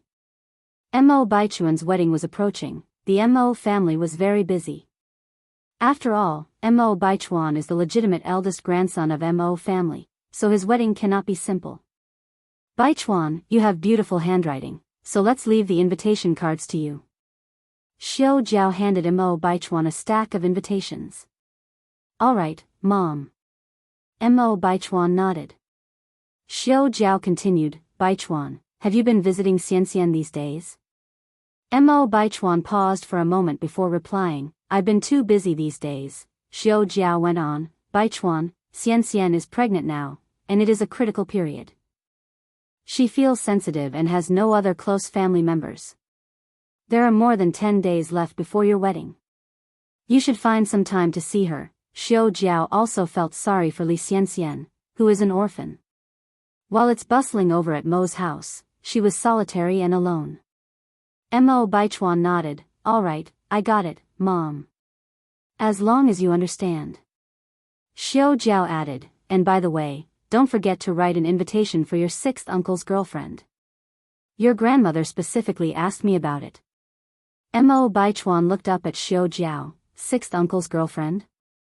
Xiao Jiao smiled and said, the girl named Ni Yang, who came to our house for your grandmother's birthday last time. Mo Baichuan was startled. Right. How could he forget that Ni Yang is now Mo Kishan's girlfriend? Chapter 474, The Wedding Proceeds as Scheduled _1. Ni Yang is Mo Kishan's girlfriend. And he is also about to marry Li Xianxian. No. Mo Baichuan suddenly remembered, during his last birthday party Ni Yang did not come with Mo Qishan. Hadn't she already broken up with Mo Qishan? Didn't Ni Yang already break up with Uncle Lu? Mo Baichuan continued. Broke up? Xiao Jiao furrowed her brows, and continued, I don't think so. This morning, your grandmother was still discussing their marriage with your Uncle Lu. You are 27 this year and Uncle Lu is a year older than you. I reckon they should be getting married soon too. Could it be that Ni Yang and Mo Qishan hadn't broken up? Was it all just his speculation? Mo Baichuan's expression darkened, and he felt a heaviness in his heart, a sudden feeling of being suffocated. Xiao Jiao continued, Ni Yang is a very good girl. Your grandpa and grandma both really like her. It's just that she was born lowly, I heard she only finished middle school. Though Ni Yang is pretty, her education level is too low and she is only a noodle vendor. Compared to Li Xianxian, she falls far behind. Though Li Xianxian is an orphan, she is a proper university student, studying at a domestic university, which is quite prestigious.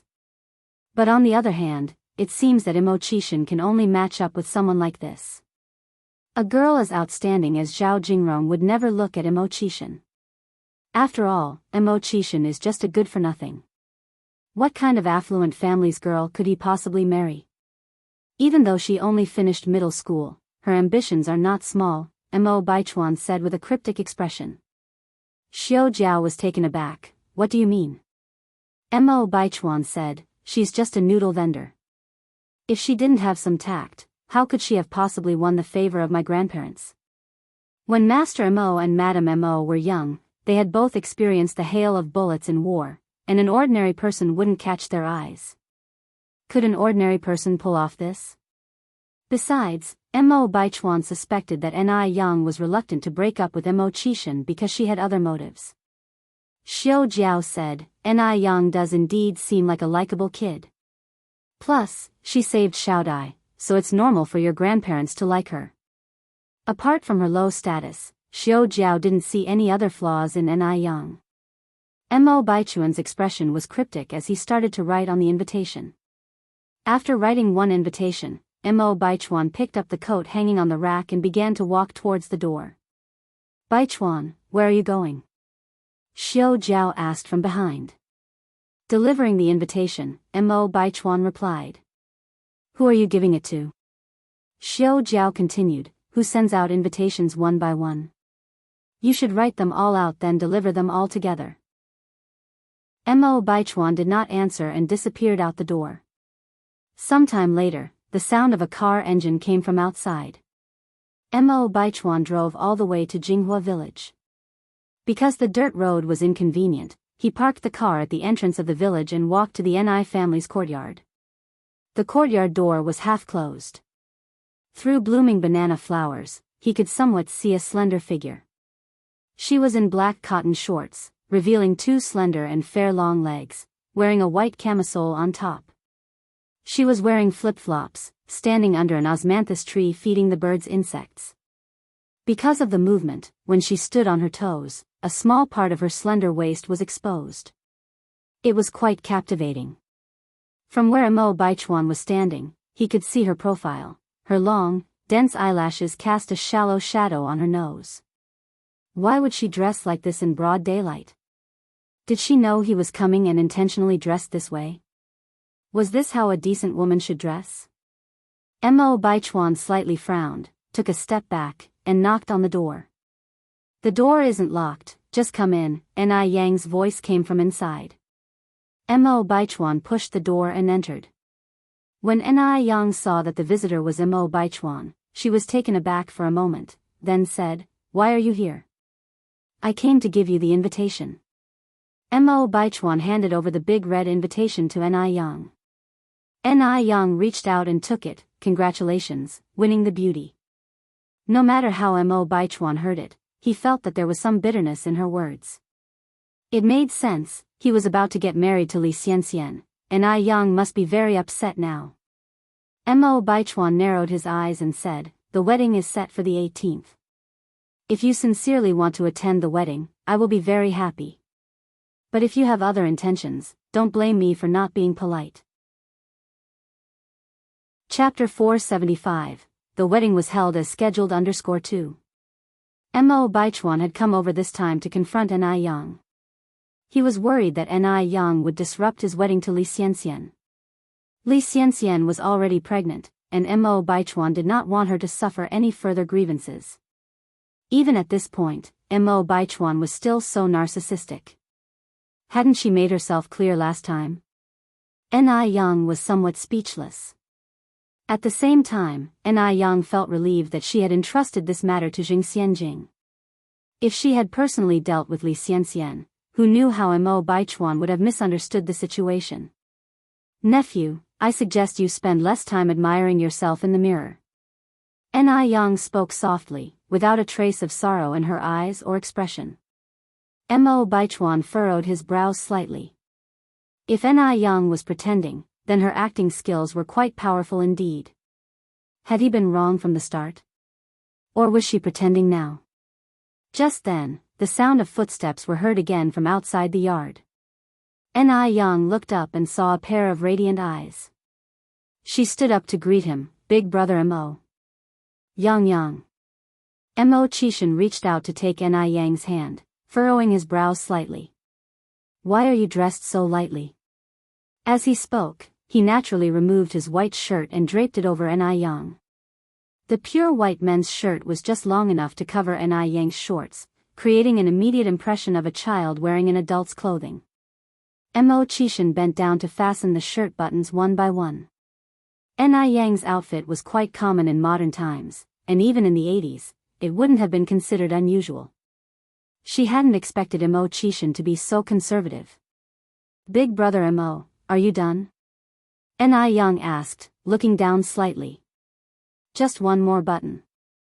Mo Qishan answered without looking up. The scene was somewhat glaring.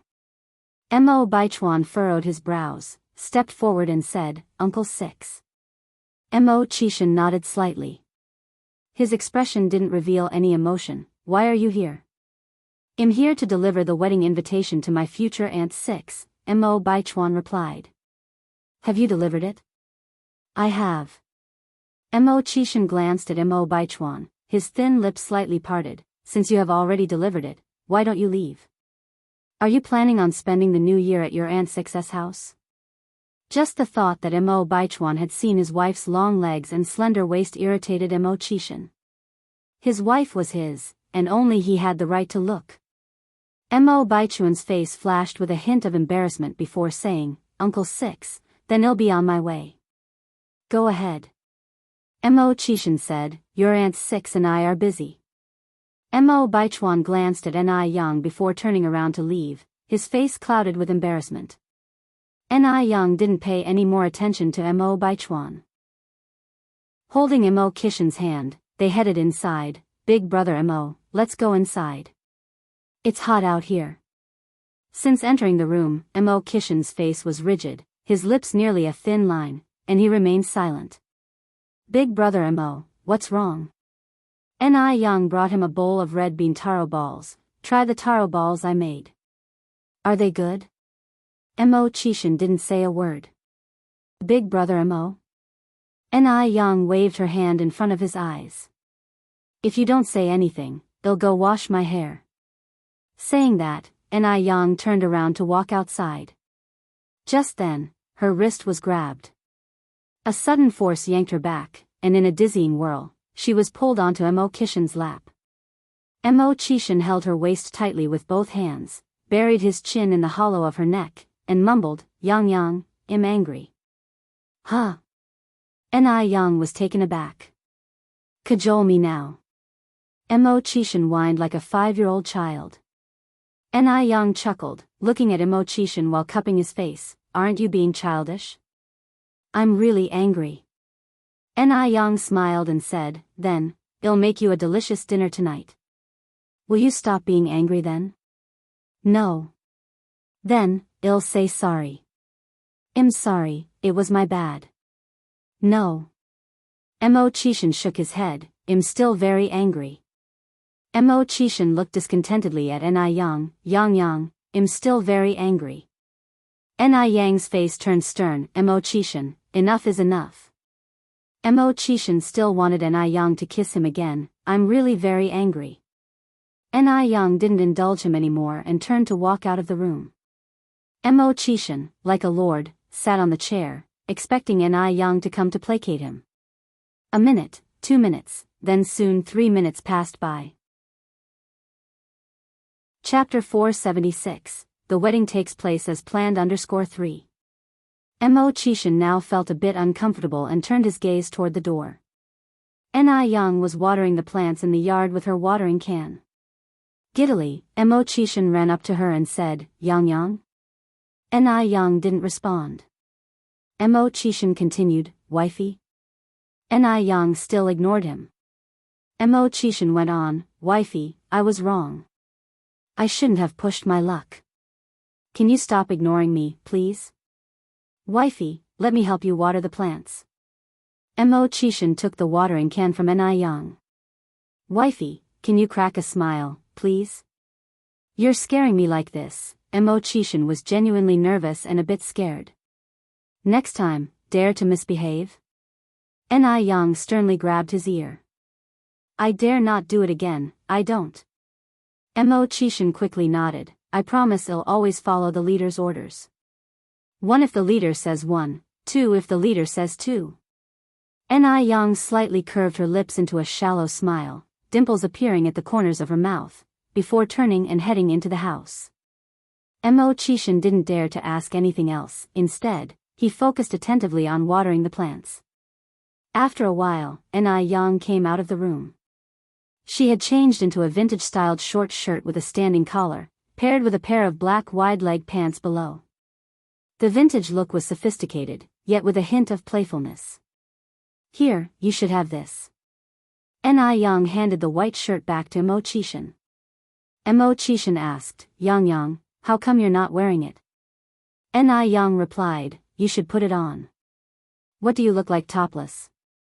Although Mo Qishan did have a good figure, with abs and well-toned muscles, after all, this was the 80s. If other people saw Mo Qishan's upper body exposed, the gossip wouldn't be good. It was then Mo Qishan realized he didn't have his shirt on, so he quickly put on the white shirt, making sure to flatter, Wifey, you're so considerate. What did he do to deserve such a wonderful wife? You sweet talker. Ni Yang lightly smiled. Although she knew Mo Qishan was merely buttering her up, each time, Ni Yang indeed fell for it. Seeing Ni Yang smile, Mo Qishan quietly sighed in relief. After returning home, Jing Xianjing told Jing Lingling about Zhou Tianba's request. Hearing this, Jing Lingling frowned. 10,000 yuan? We're to help him and also pay him 10,000 yuan?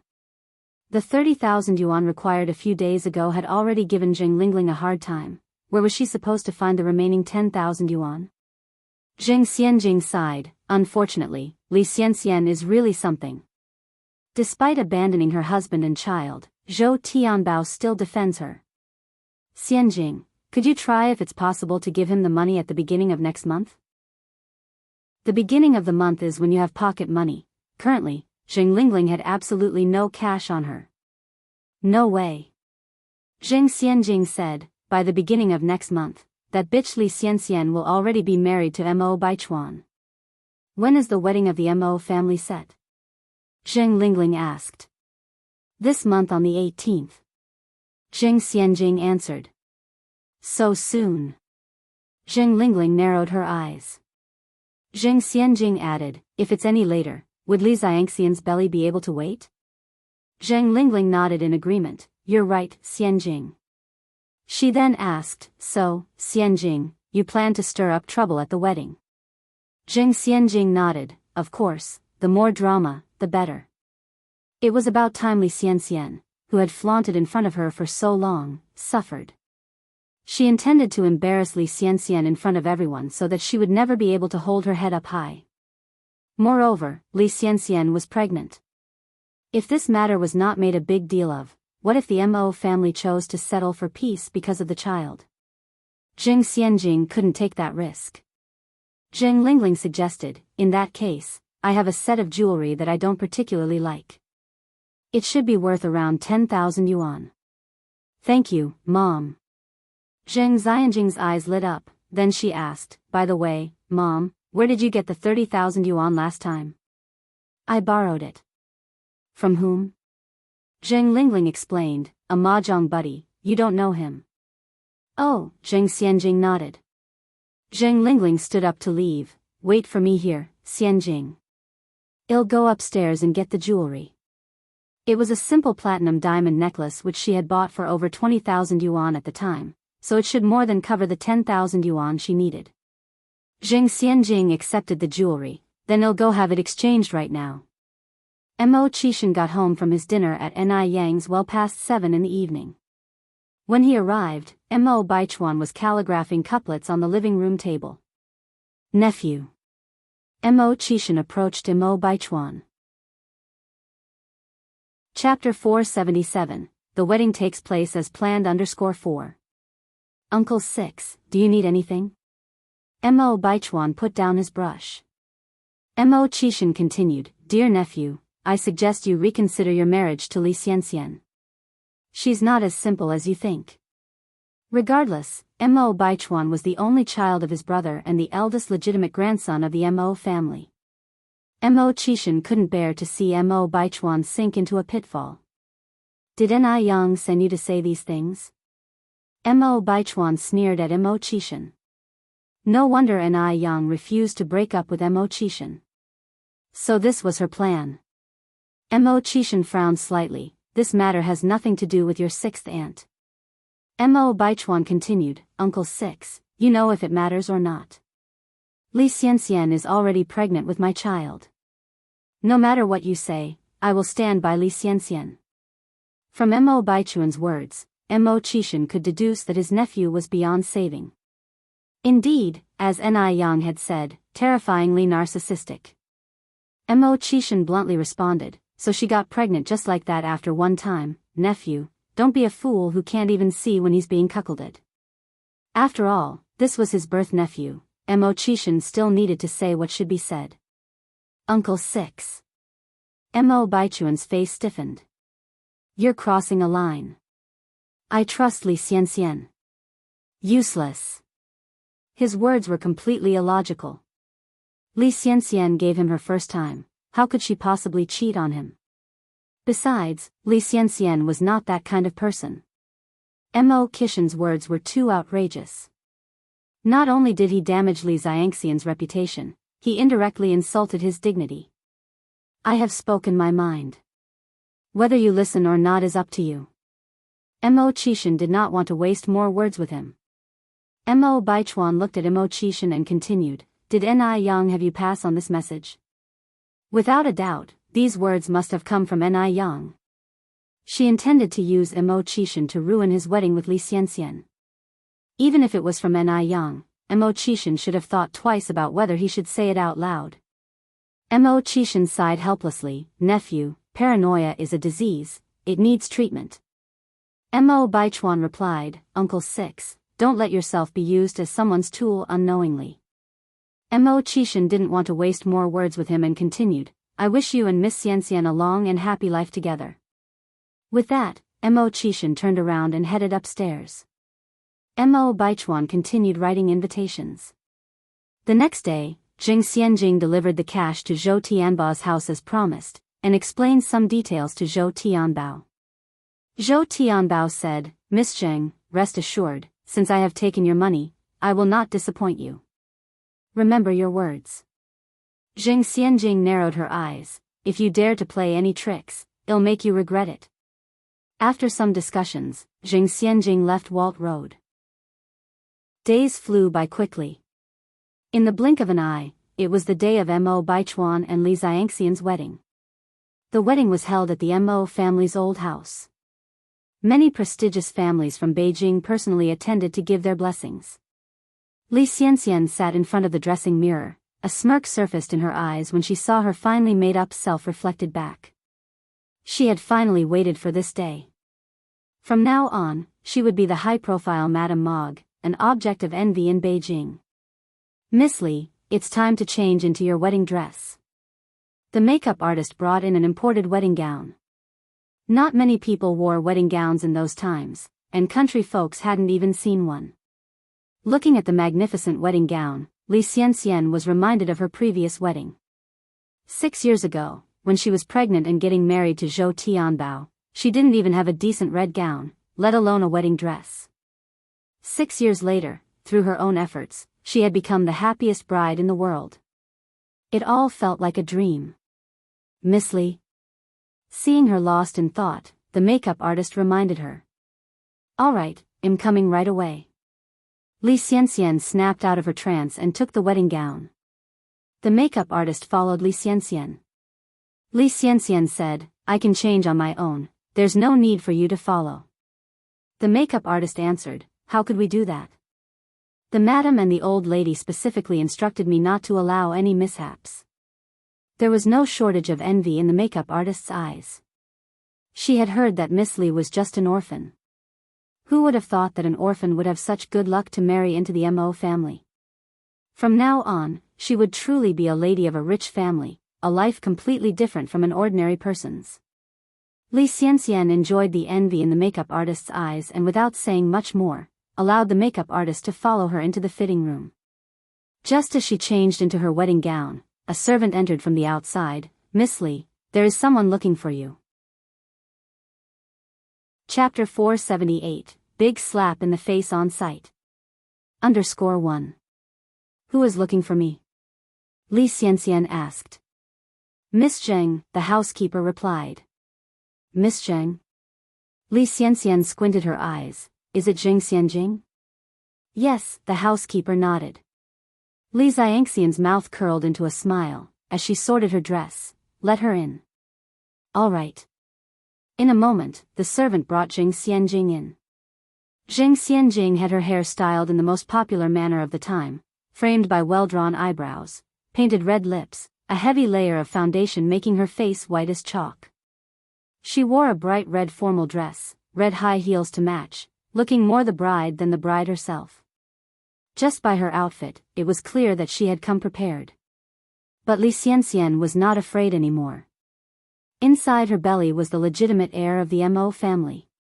Even old Lady Mo had to treat her with care and laughter now. So, what could a Zheng Xianjing count for? Li Xianxian greeted her with a warm smile. Sister Xianjing. Xianxian. Zheng Xianjing laughed as she grasped Li Xianxian's hand. Anyone who didn't know them might have thought these two were the best of friends. Xianxian, congratulations on finally marrying Brother Baichuan. I wish you a long and happy marriage until you both are old. Li Xianxian squinted her eyes. Thank you. I also wish that Sister Xianjing will soon find her perfect husband. Don't worry, Xianxian, I will definitely marry the man I want to marry. Zheng Xianjing said provocatively. Li Xianxian laughed and retorted, Isn't it too early for you to say that, Sister Xianjing?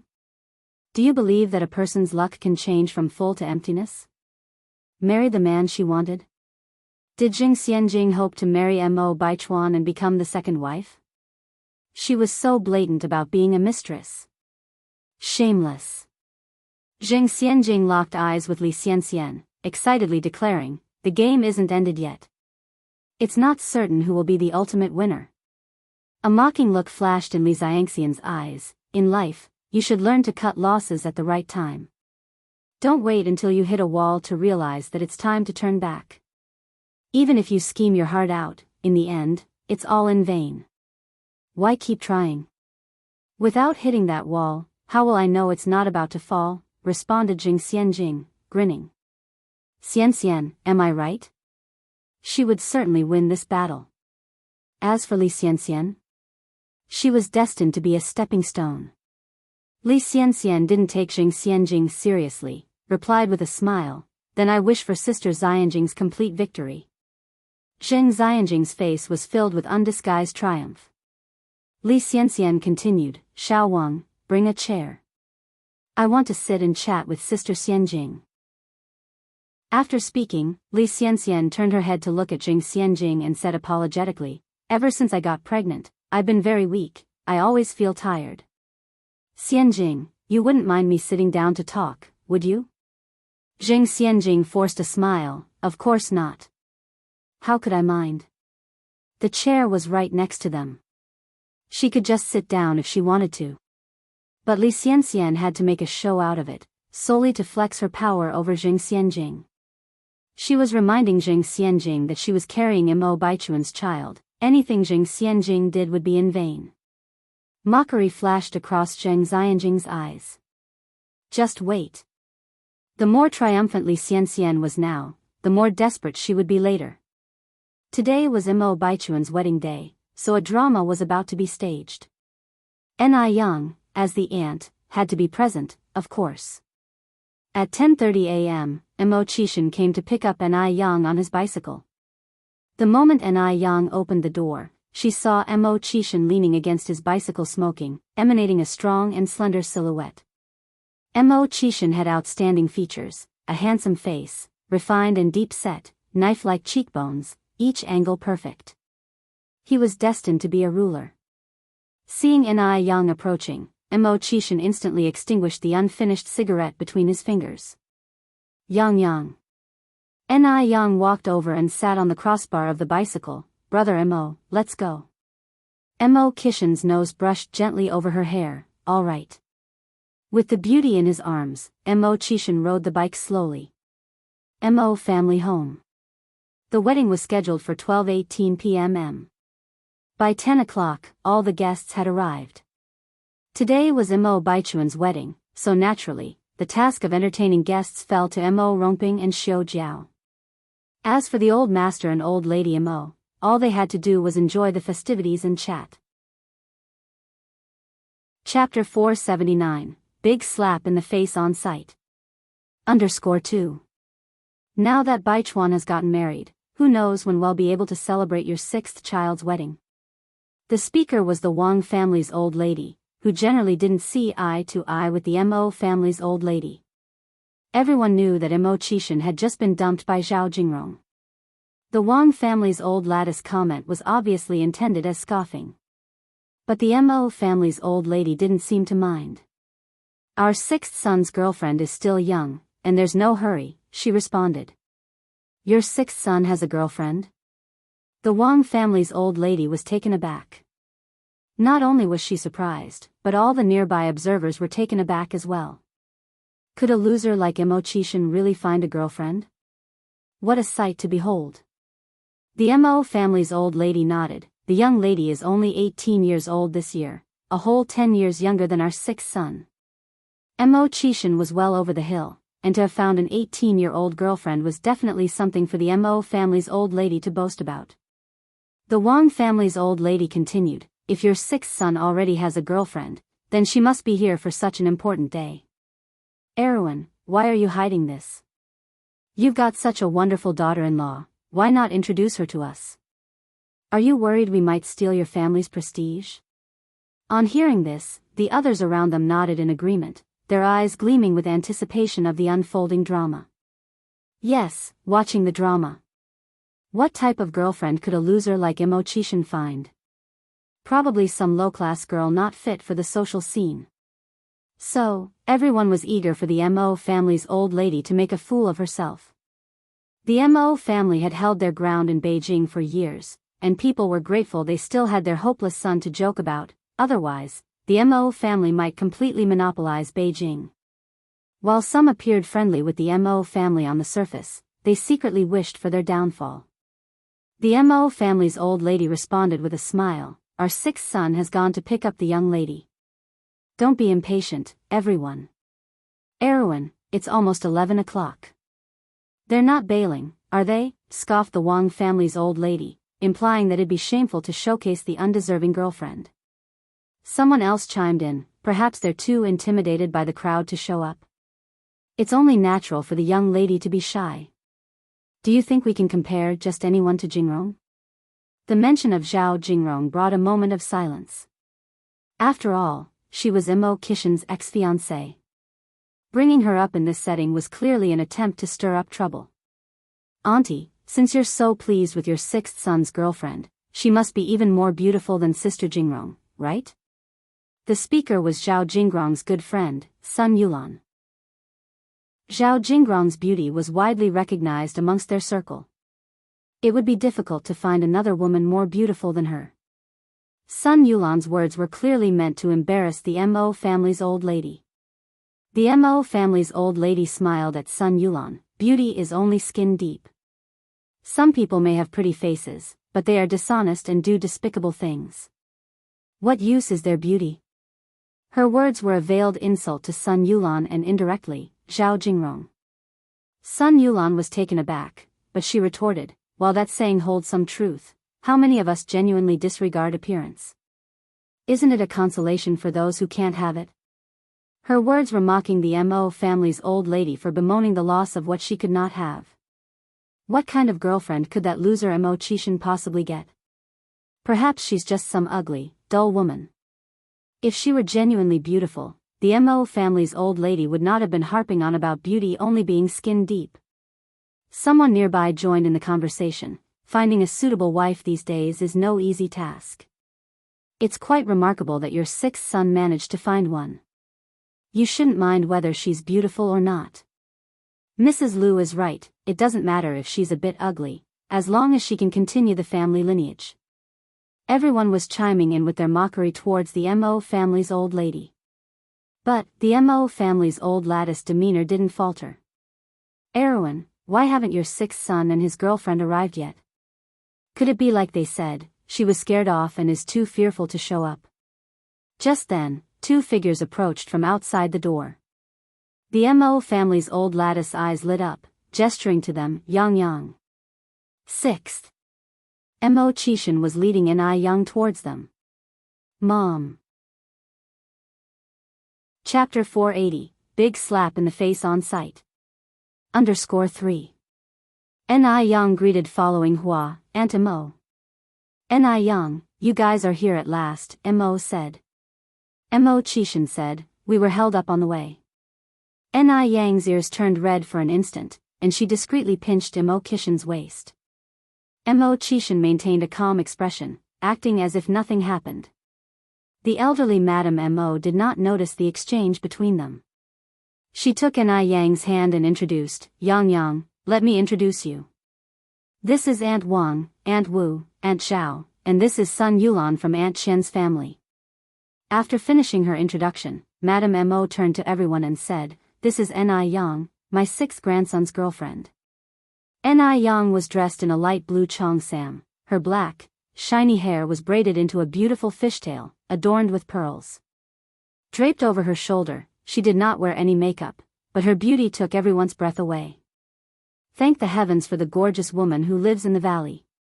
The appearance of Yang made everyone feel uncomfortable. After all, just a few minutes before, they had mocked Mo Qishan's girlfriend in front of Madame Mo, calling her ugly. Unexpectedly, Mo Qishan had brought such a stunning beauty back home. Yang politely greeted everyone.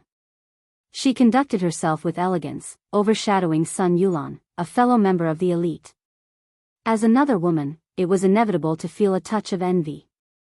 Son Yulan had never expected that Mo Qishan's girlfriend was not only prettier than her but even more beautiful than Zhao Jingrong.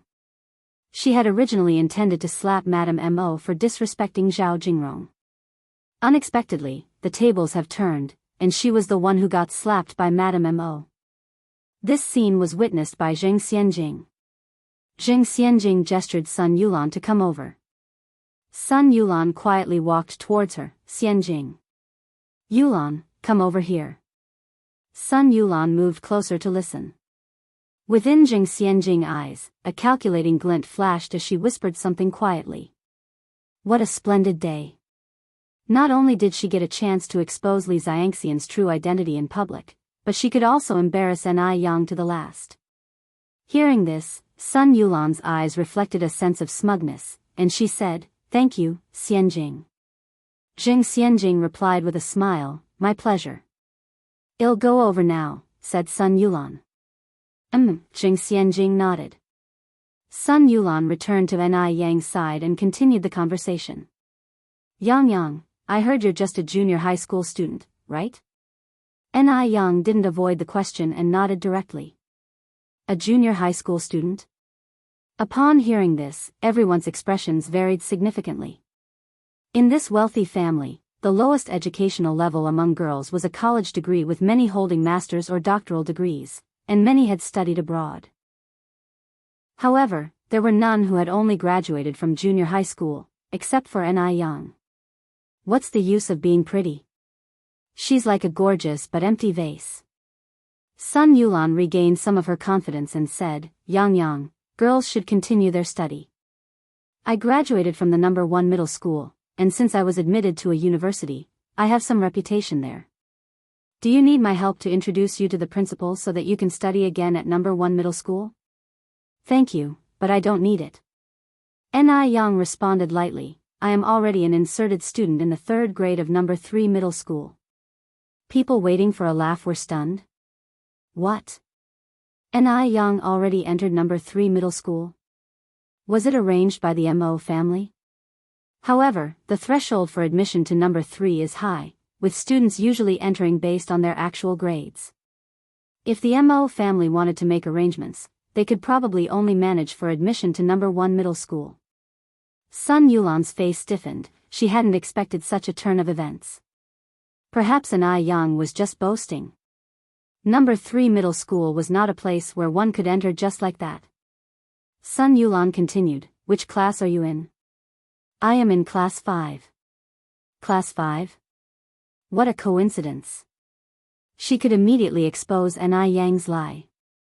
Chu Yunyun, the daughter of Uncle Chu, is also in class 5 of number 3. Do you know her?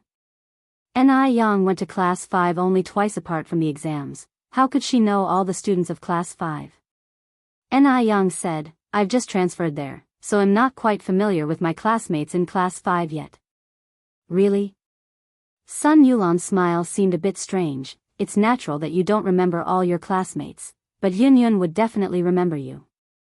In Sun Yulan's opinion, An Yang was clearly panicking. It was because she was anxious that she claimed not to know Chu Yunyun. Chapter 481, Big Slap in the Face on Sight. _4. I'll go get Yunyun. On the side, one of the girls could hardly wait to see An Yang make a fool of herself.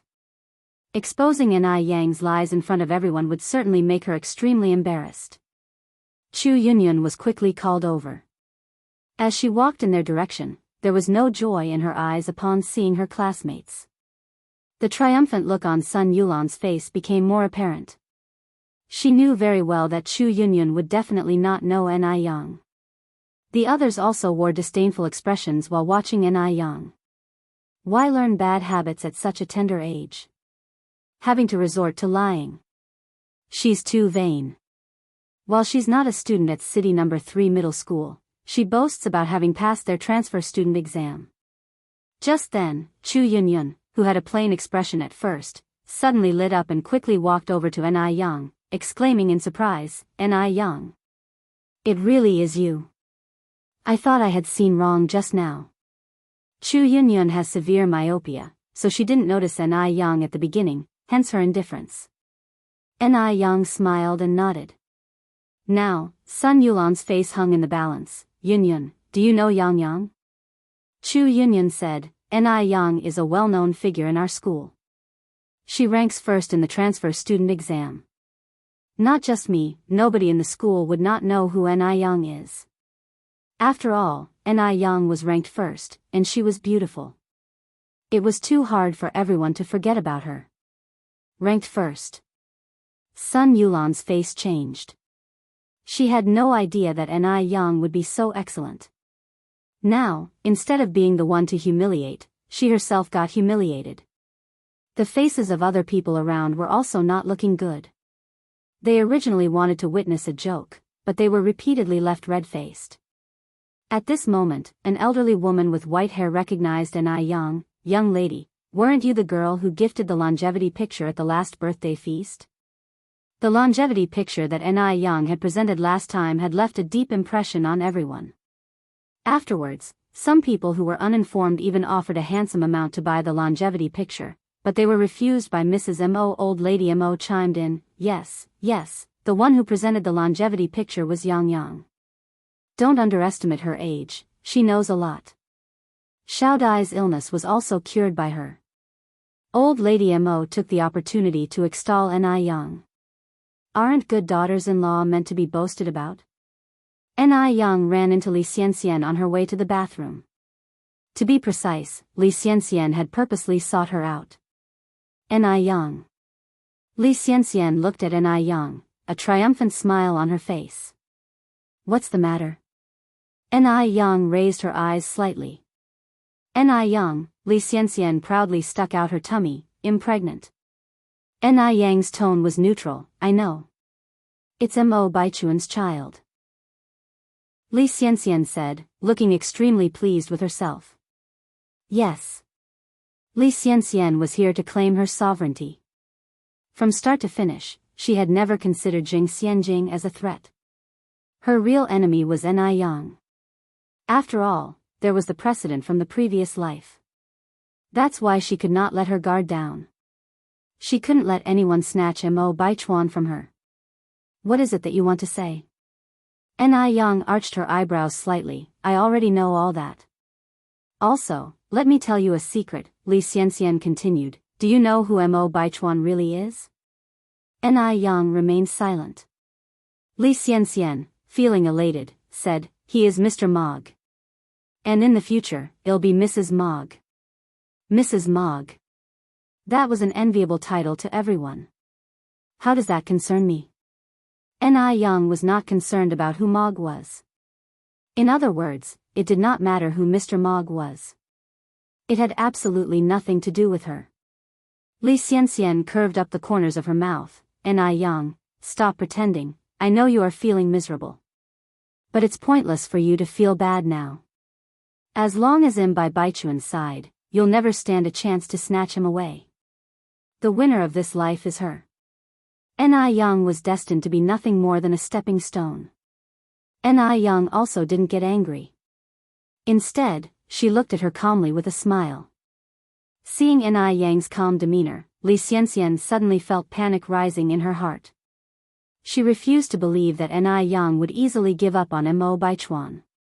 Now that she is married to Mo Baichuan, and in the future, only she will get to stay by Mo Qishan's side. Keeping Ni Yang around would always pose a threat. It seems she needs to find a way to get rid of Ni Yang. Li Xianxian squinted her eyes.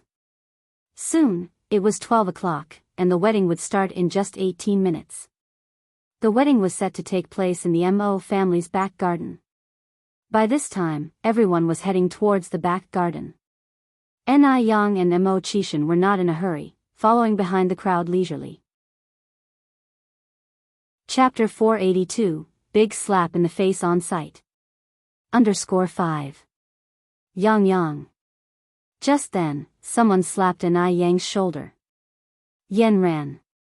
Ni Yang glanced back slightly, laughing. Yen ran, when did you get here? I had something up this morning, so I just got here. Feeling emptiness in his hand, Mo Qishan threw an unhappy glance at Li Yanran. Li Yanran was joking around with Ni Yang, when she suddenly felt a chill and looked back, murmuring, strange, why do I feel like someone's watching me from behind? It's rather chilly. Ni Yang laughed, who's looking at you? Your secret admirer? Mo Qishan, it's the person who wants to slap her to death. Bro. Xiaozhou came over from the other side. What's wrong with you, bro? Why the long face? It's your nephew's big day today, you should be happy. Mo Qishan squinted, you go and get her out of here. Who? Xiaozhou asked curiously. Li Yanran. Mo Qishan uttered coldly. Why send her away? Xiaozhou asked in confusion, isn't she happily chatting with Yang over there? You go your own way, she goes hers. She's not in your way. Why are you making things difficult for the girl? Have you been in love before? Mo Qishan looked at Xiaozhou, answering out of context. No. Xiaozhou shook his head. Do you want to get a girlfriend? Mo Qishan asked again. Yes. Xiaozhou said excitedly, bro, why don't you teach me how to find a girlfriend? My requirements aren't high.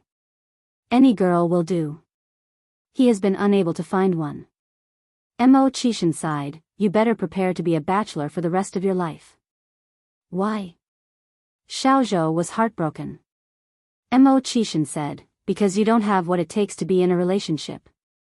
The wedding auditorium was divided into two sides by a long aisle covered in red carpet. As soon as Ni Yang sat down, Mo Baichuan, standing on the stage rehearsing lines with the MC, saw him. Ni Yang came after all. Mo Baichuan thought Ni Yang wouldn't show up. He squinted, a touch of wariness flickering in his eyes. He absolutely couldn't let Ni Yang ruin their wedding. Seeing Ni Yang finally settled down, Mo Qishan quickly sat down next to him. Ni Yang was chatting with Li Yanran, while Mo Qishan was lowering his gaze, counting her fingers one by one, playing with them in his hand. Her slender fingers, with no color on the nails, were lovely with their faint pink whiteness. They were as delicate as rows of small seashells. 12:18, the wedding ceremony officially began. With the MC's introduction, Mo Baichuan and Li Xianxian, dressed in a Western-style wedding dress, slowly emerged from backstage. The flower children were scattering petals ahead. A round of applause erupted from below the stage. Upon seeing Ni Yang made no move from below the stage, Mo Baichuan heaved a sigh of relief. At the same time, there was a twinge of disappointment in his heart. He couldn't explain why. He clearly didn't look forward to Ni Yang disrupting the wedding. Yet when Ni Yang made no move, he grew anxious. Was Ni Yang planning something big? That's why he hadn't made another move yet? After the MC's introduction and interaction, the next part was the priest's vow. Ni Yang glanced at Jing Xianjing nonchalantly. Jing Xianjing was staring intently at the stage, her face focused as if deep in thought. Ni Yang picked up a cup of tea and took a gentle sip. Just then, the priest's voice came through the air. Mr. Mo Baichuan, in poverty, illness, difficulty, pain, wealth, health, joy, happiness, do you vow to not abandon Miss Li Xianxian and to love and cherish her lifelong? Before Mo Baichuan could answer, a clear female voice sounded from below the stage, wait. The smile on Li Xianxian's face instantly froze at the corners of her mouth, and she glanced down at the stage. She had been worried about Ni Yang causing trouble at the wedding. She had never expected that the person causing trouble was Jing Xianjing. What was Jing Xianjing trying to do? A sense of dread suddenly surged in Li Xianxian's heart. Ma'am, do you have a question? The priest looked at Jing Xianjing. Jing Xianjing smiled. I just wanted to give the bride a personal wedding gift before the vows. Saying this, Jing Xianjing walked towards the stage. Dressed in a bright red gown, she was quite ostentatious, stealing the limelight from the bride. What was supposed to be just a regular wedding, no one expected, would churn out such a scene. Chapter 483, Big Slap in the Face on Sight. _6. No one knew what Jing Xianjing was up to. Old Mrs. Jing looked at Jing Lingling with a pale face. Lingling, what does Xianjing want to do? Jing Lingling said, Mom, don't worry, Xianjing is a sensible girl, she won't do anything outrageous. Old Mrs. Jing continued, are you mother and daughter hiding something from me? No, Mom, Jing Lingling responded with a smile. Mom, you are overthinking. Old Mrs. Jing frowned. What is Xianjing doing on the stage? She doesn't know how many eyes are watching her from under the stage. Her every word and move represents the Jing family. Any slight misstep would give people a handle against us. Jing Lingling said, Baichuan and Xianjing have grown up together. Now that Baichuan is getting married, it's only right that Xianjing prepares a small gift. Is it really just giving a gift? Old Mrs. Jing continued. Jing Lingling smiled and said, Mom, you'll see. Old Mrs. Jing was very worried, fearing that Jing Xianjing would do something outrageous. Ni Yang sat in the audience, eating the sunflower seeds peeled by Mo Qishan, while watching the stage. Yang, what do you think Jing Xianjing wants to do? Li Yanran scooted closer with curiosity on her face. Do you think Jing Xianjing is trying to elope? Ni Yang responded calmly. Didn't Jing Xianjing say she has a big gift? Big gift? Li Yanran said, looks more like Jing Xianjing wants to make a scene at the wedding. Who would dress more flashy than the bride on her wedding day? There was clearly malicious intent. The audience was getting excited. The priest, prompted by Li Xianxian's hinted glance, turned to Jing Xianjing. Miss Jing, could you deliver your gift privately so as not to postpone the auspicious time? Jing Xianjing replied, I won't be long. Look, the gift is coming. A child around 5 or 6 was slowly approaching from the end of the red carpet. Upon seeing Li Xianxian, his steps suddenly quickened. Mom. He ran over and hugged Li Xianxian. The color on Li Xianxian's face changed drastically in a moment, but quickly reverted back to normal. Stay calm, she can't panic, that little bastard is long dead. There must be some misunderstanding here. The audience exchanged glances, seeing confusion in each other's eyes. Li Xianxian bent low and tenderly looking at Fua. little friend, you must have mistaken me for someone else. I didn't mistake you for someone else. You are my mom. Fua's eyes reddened all of a sudden. Mom, don't you want Fua anymore? Fua. Zhou Fua. It was as if Li Xianxian had been doused with a bucket of icy water from head to toe, chilling her to the bone. How is this little bastard still alive? As a reborn individual, Li Xianxian never left any risks for herself. In her memory of the future, Zhou Tianbao's legs were broken due to a theft, and due to not receiving prompt medical treatment, he eventually died from an infected wound. And Zhou Fua disappeared without a trace after Zhou Tianbao's death. According to her memories from the future, Zhou Tianbao and Zhou Fua had been in trouble for over a month. So why was Zhou Fua still perilously standing here? This must be Zheng Xianjing trying to scare her with a decoy. Li Xianxian put in great effort to maintain her smile, saying softly, little friend, you really have me mistaken for someone else. Zheng Xianjing looked at Li Xianxian with a mocking expression in her eyes. Li Xianxian. Oh, no, comrade Sun Dalian, don't you recognize your own son whom you carried for 10 months? Chapter 484, Green Hat. _1. Sun Dalian. Upon hearing these 3 words, Li Xianxian's face turned white. Zheng Xianjing knew. Zheng Xianjing knew about the secret she had tried desperately to hide. What now? Li Xianxian had never dreamt that Zheng Xianjing would know about this. The audience below the stage were all shocked. The bride actually had a son. His real name was Sun Dalian. In other words, Mo Baichuan actually married a woman who was already used. This was too explosive.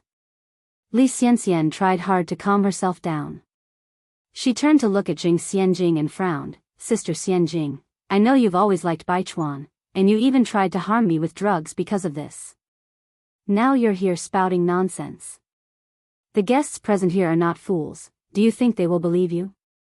At this moment, Li Xianxian had to hold her ground. She couldn't let Zheng Xianjing get her way.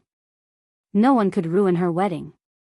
Zheng Xianjing only brought Zhou Fua, which meant that Zhou Tianbao was already dead. Zhou Tianbao was dead, so what could a young child possibly do? With this thought, Li Xianxian felt a bit more relieved. Upon hearing her words, the anger on Mo Baichuan's face gradually dissipated. Yes, he had misunderstood Li Xianxian once. At a time like this, he couldn't let Li Xianxian be wronged again.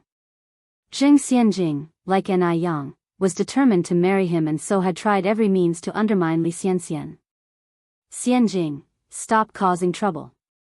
Mo Baichuan looked at Zheng Xianjing, his eyes full of warning. Zheng Xianjing said, Brother Baichuan, I'm not causing trouble. I'm very clear about what I'm doing. It wasn't me who framed Li Xianxian last time, it was her setting me up. Li Xianxian is not a good woman at all, she abandoned her husband and her child. She doesn't deserve you. Last time, if it wasn't for Li Xianxian deliberately misleading her, she wouldn't have fallen into Li Xianxian's trap. This time, she would not let this mean woman continue to get her way. Li Xianxian looked at Mo Baichuan with a wronged expression, like someone trying to find a reason to frame her. The occurrence of this incident at the wedding made the faces of the elder Mr. and Mrs. Mo quite embarrassed. The faces of Mo Romping and Xiao Jiao turned even uglier. Zheng Xianjing had really crossed the line this time. Could she just make such accusations about abandoning husband and children? From their understanding of Li Xianxian over this period, she was not such a person. She was gentle, kind, understanding, respectful to elders, and an extraordinary daughter-in-law.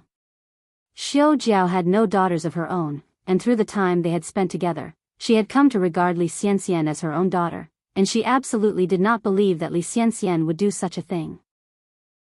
Zheng Xianjing insulting Li Xianxian like this, wasn't it like slapping the Mo family in the face? Auntie Zheng, is Xianjing not feeling well lately? Does she know what she's doing? Xiao Jiao walked over to Mrs. Zheng, and asked calmly while suppressing her anger. Madame Zheng was so angry that her face turned white. She started to cough violently and turned to Zheng Lingling, you, go call Xianjing back. Tell her to stop causing trouble. Zheng Lingling responded, Mom, don't be angry for now. Sister-in-law, just be a little more patient. You've watched Xianjing grow up since she was little. Do you think she's the type of person to talk nonsense? Xiao Jiao asserted angrily, I believe Xianxian is not that kind of person. Sister-in-law, there's no smoke without fire. One should judge a person on more than just their appearance. Zheng Lingling continued, the innocent reveals itself. If Li Xianxian is truly innocent, then no matter what, we can't wrongly accuse her. Xiao Jiao warned, Lingling, our two families are old friends, but let me speak bluntly today. When it turns out that it's Xianjing making something out of nothing, you must apologize to Xianxian and clear her name. At this stage, only if the Zheng family personally stepped in to apologize to Li Xianxian could the situation be salvaged. Zheng Lingling nodded, sister-in-law, rest assured. If it does turn out to be that Xianjing tried to frame someone for no reason, we will personally apologize to Li Xianxian and ask her forgiveness, Xiao Jiao snorted coldly.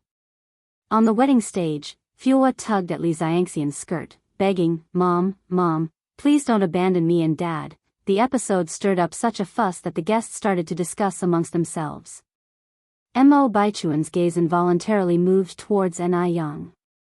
Amid the unexpected turn of events at the wedding, the happiest person should be Ni Yang, right?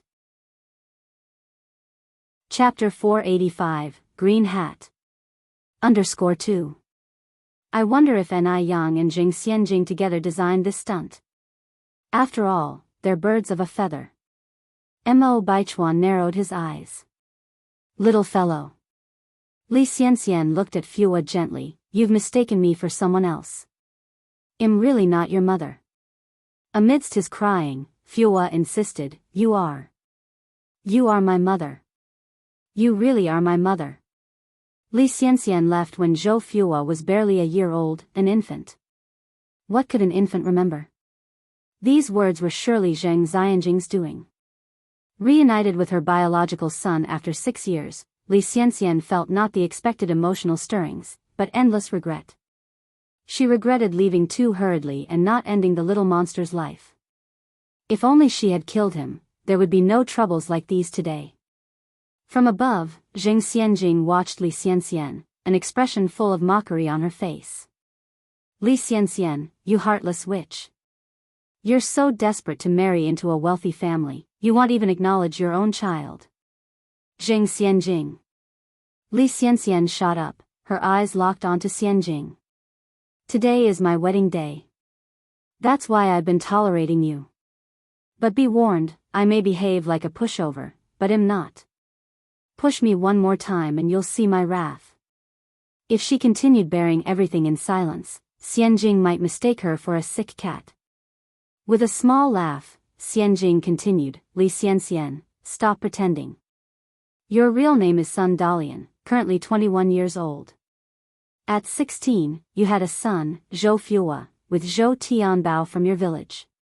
At 17, you abandoned Zhou Tianbao and Fua, and came to Beijing alone, changing your name to Li Xianxian. She paused, furthermore, as far as I know, you're not an orphan. Your mother's name is Li Shu, and your father Sun Shiwu, who just recently was imprisoned for murder.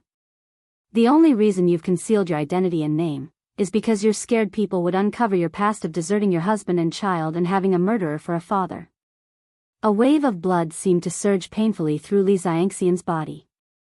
She had come prepared, but never anticipated Xianjing would know so much about her past. How did Zheng Xianjing know all this? Why was Zheng Xianjing out to ruin her? With a small smile, Zheng Xianjing asked, Sun Dalian, do you still claim that I'm making all this up?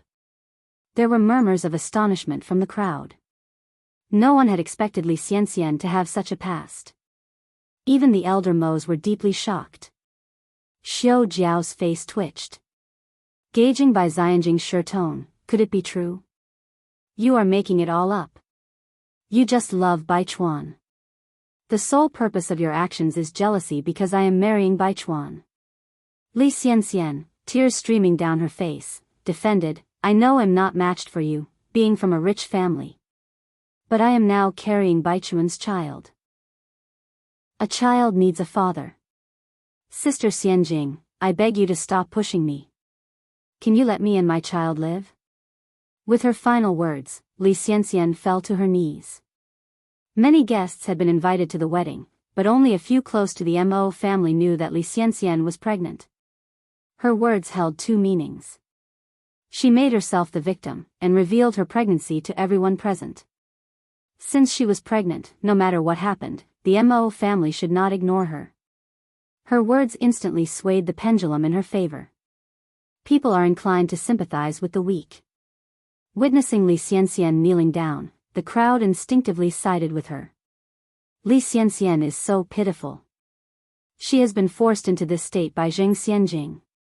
Zheng Xianjing is shameless. Mo Baichuan is already getting married, but she still can't let him go. Suddenly the scapegoat of public criticism, Zheng Xianjing steadied herself, then responded, Son Dalian, there's undeniable evidence of your relationship with Fua. He's your son and you can't abandon him. Also, your father in prison, Sun Shiwu, I believe he would recognize his own daughter. Oh, and there's also your previous man, Zhou Tianbao. Zhou Tianbao? Is Zhou Tianbao not dead? Who's Zhou Tianbao? I don't know her. Li Xianxian strongly denied, still kneeling on the ground. Chapter 486, Green Hat. _3. Son Dalian. I could forgive you for being unfaithful. But now you even deny our own son, Fua. Have you no heart left? An angry voice suddenly erupts from the crowd. Everyone turns towards the source of the voice and sees the frail figure of Zhou Tianbao. Daddy. Upon seeing Zhou Tianbao, Fua breaks into a smile through his tears and joyfully runs towards him. Daddy, I found Mommy. But Mommy doesn't want me anymore. His words trail off into sadness. Is it because Fua's not good enough? That's why Mommy doesn't want Fua anymore. Zhou Tianbao picks up Fua and slowly approaches Li Xianxian. From the crowd, Li Yanran excitedly exclaims, I knew that Li Xianxian wasn't any good. I didn't expect that she even has a son. And that she abandoned both her husband and her son. TSK, she is truly shameless. Ni Yang remains silent, his expression indifferent, as if he stands apart from the crowd. Mo Qishan, standing next to him, is even more composed. Yang, do you want some sunflower seeds? No. Ni Yang shakes his head. Well, how about some grapes? You must be thirsty from eating sunflower seeds for so long. As he speaks, Mo Qishan begins to peel grapes for Ni Yang and even brings a grape up to his lips. Bro, Xiaozhou nudges Mo Qishan's shoulder. With all this happening to the Mo family, aren't you worried at all? At this point of crisis, Mo Qishan is surprisingly still in the mood to peel grapes. If Xiaozhou hadn't known Mo Qishan since elementary school, he would be convinced that Mo Qishan's family name was Ni, not Mo. Mo Qishan replies indifferently, what good would it do if I were to worry? Instead of that, I might as well do something worthwhile. With that, he turns back to peeling grapes for Ni Yang. Xiaozhou, so, doing something worthwhile means peeling grapes for Ni Yang? It's obvious that Mo Qishan will be henpecked if he ever gets married. From the corner of her eye, she watches Zhou Tianbao slowly approaching her. Cold sweat breaks out along Li Xianxian's spine. Why didn't Zhou Tianbao die? Why is Zhou Tianbao still alive? The sight of Zhou Tianbao brings back unbearable memories for Li Xianxian. What can she do now? No. Everything she had worked so hard to achieve, she couldn't let someone else take it all away. She can't lose. I don't know you. Li Xianxian stares at Zhou Tianbao and his son. You are actors hired by Zheng Xianjing. I have no quarrel with you. Why are you doing this to me? Baichuan, get them out of here. Li Xianxian struggles to her feet, and like a drowning person clutching at straws, she grabs Mo Baichuan's arm. Zhou Tianbao looks at Mo Baichuan, so you're the woman who stole my wife? You and her deserve each other. Your evil deeds will come back to haunt you. Zhou Tianbao is dark and thin with a stooped back. He looks at least 40 or 50 years old. How could Li Xianxian possibly be attracted to him? Mo Baichuan frowns and barks angrily, "Where is security? Get this madman out of here." In this age, security is a burgeoning industry. In common parlance, they are referred to as door guards, but among the elite circles, the term security is starting to catch on. Hearing this, 5 or 6 security guards immediately approach from the crowd. Zhou Tianbao puts down Zhou Fua and grabs Li Xianxian's arm. "If I have to leave, I'll take my wife with me." "Mommy." Zhou Fua bursts into tears and clings to Li Xianxian's leg. "I want mommy." They are kidnapping. The Mo family is kidnapping people. Is there no justice left in this world? Calls of protest and cries of alarm mix into a confusing cacophony. Li Xianxian is panicking. She is truly panicking now. Her wedding dress is ruined. Her makeup smears. Her meticulously planned event is ruined. Does she really have to give up? "All of you, stop." The elderly Mrs. Mo strides onto the stage, sharply rapping her cane on the floor. With the situation spiraling out of control, Madame Mo has no choice but to take control. The formidable command of a woman who had been through battles in her youth resonates through the room. As soon as she speaks, a hushed silence falls over the crowd. "Madam, I can tell you are a person who can resolve things. Please, you must help us father and son." Zhou Tianbao breaks into sobs as he approaches Madame Mo. "Madam, please give me back my mother." Fua steps forward and tugs at the edge of Mrs. Mo's dress. Chapter 487, Green Hat. _4. Fua, skinny and small, showed tear streaks on his face to the point that it was heartbreaking for Mo family's old lady to watch, especially if what he was saying was all true. Then Li Xianxian was absolutely inhuman. "Grandma, I truly don't know these people." Li Xianxian kneeled down and seized the old lattice wrist. "Be quiet." The old lady turned her gaze towards Zhou Tianbao and his son, Fua, continuing, "You say Li Xianxian is your wife, do you have any proof? Did you get a marriage certificate?" Zhou Tianbao started to calm down. "Son Dalian started living with me when she was 16. We didn't have a marriage certificate back then, but I have this." Having said this, he took out a photograph from his pocket and handed it to the old lady. Although the photo was in black and white, it did not affect its clarity. The people clearly visible in the picture were Li Xianxian and Zhou Tianbao. This picture was taken in the photography studio in town on the day when Li Xianxian and Zhou Tianbao were together. If Li Xianxian had known this day would come, she would never have agreed to take this picture. Even now, she never quite understood, why on earth would she have chosen someone like Zhou Tianbao? Why couldn't she have been reborn earlier? If she had been, she absolutely would not have set eyes on Zhou Tianbao. The moment he saw the photograph, Mo Baichuan's face abruptly changed. Every other piece of evidence could be faked. But the photo could not be.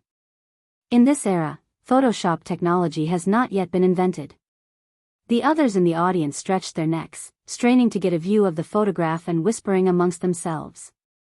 "This person is not me. Grandma, this person is not me." Li Xianxian shook her head, her face pale, and pulled at Mo Baichuan's sleeve. "Baichuan, believe me. Baichuan." The old lady maintained her composure, continuing, "What can a single photograph prove?"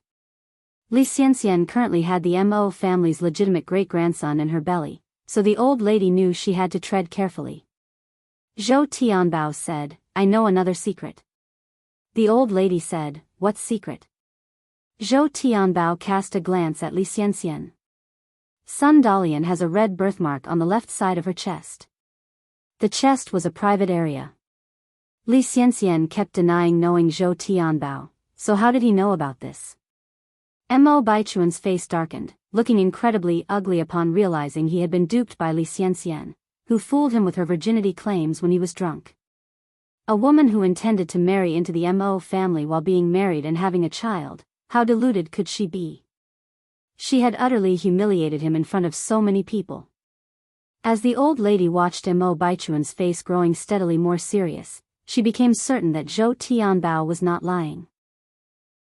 Zhou Tianbao went on, "If you don't believe me, we can do a blood test. Modern medicine is so advanced, we can also do a DNA test. Sun Dalian truly is my wife, my son's mother. It took so much for our poor family to get a daughter-in-law. I'm begging you, please give her back to me." The old lady's face was grave. She had never dreamed that Li Xianxian would turn out to be such a fickle, ruthless, scheming woman. She still remembered the first time she saw Li Xianxian at the entrance to the normal university. At that time, Li Xianxian had happened to come by and fed her a piece of candy to aid her during a fainting spell brought on by low blood sugar. Li Xianxian claimed she was an orphan with no parents since childhood, which made the old lady feel some pity for her. Gradually, she grew to like the sensible good girl and even had her go to the base to help Mo Baichuan set them up together. Thinking about it now, she realized it was likely that Li Xianxian had been calculating and using her from the very beginning. Such people were really terrifying. The old lady furrowed her brows. Li Xianxian, now in tears again, grabbed Mo Baichuan's hand. "All lies, everything he said is lies.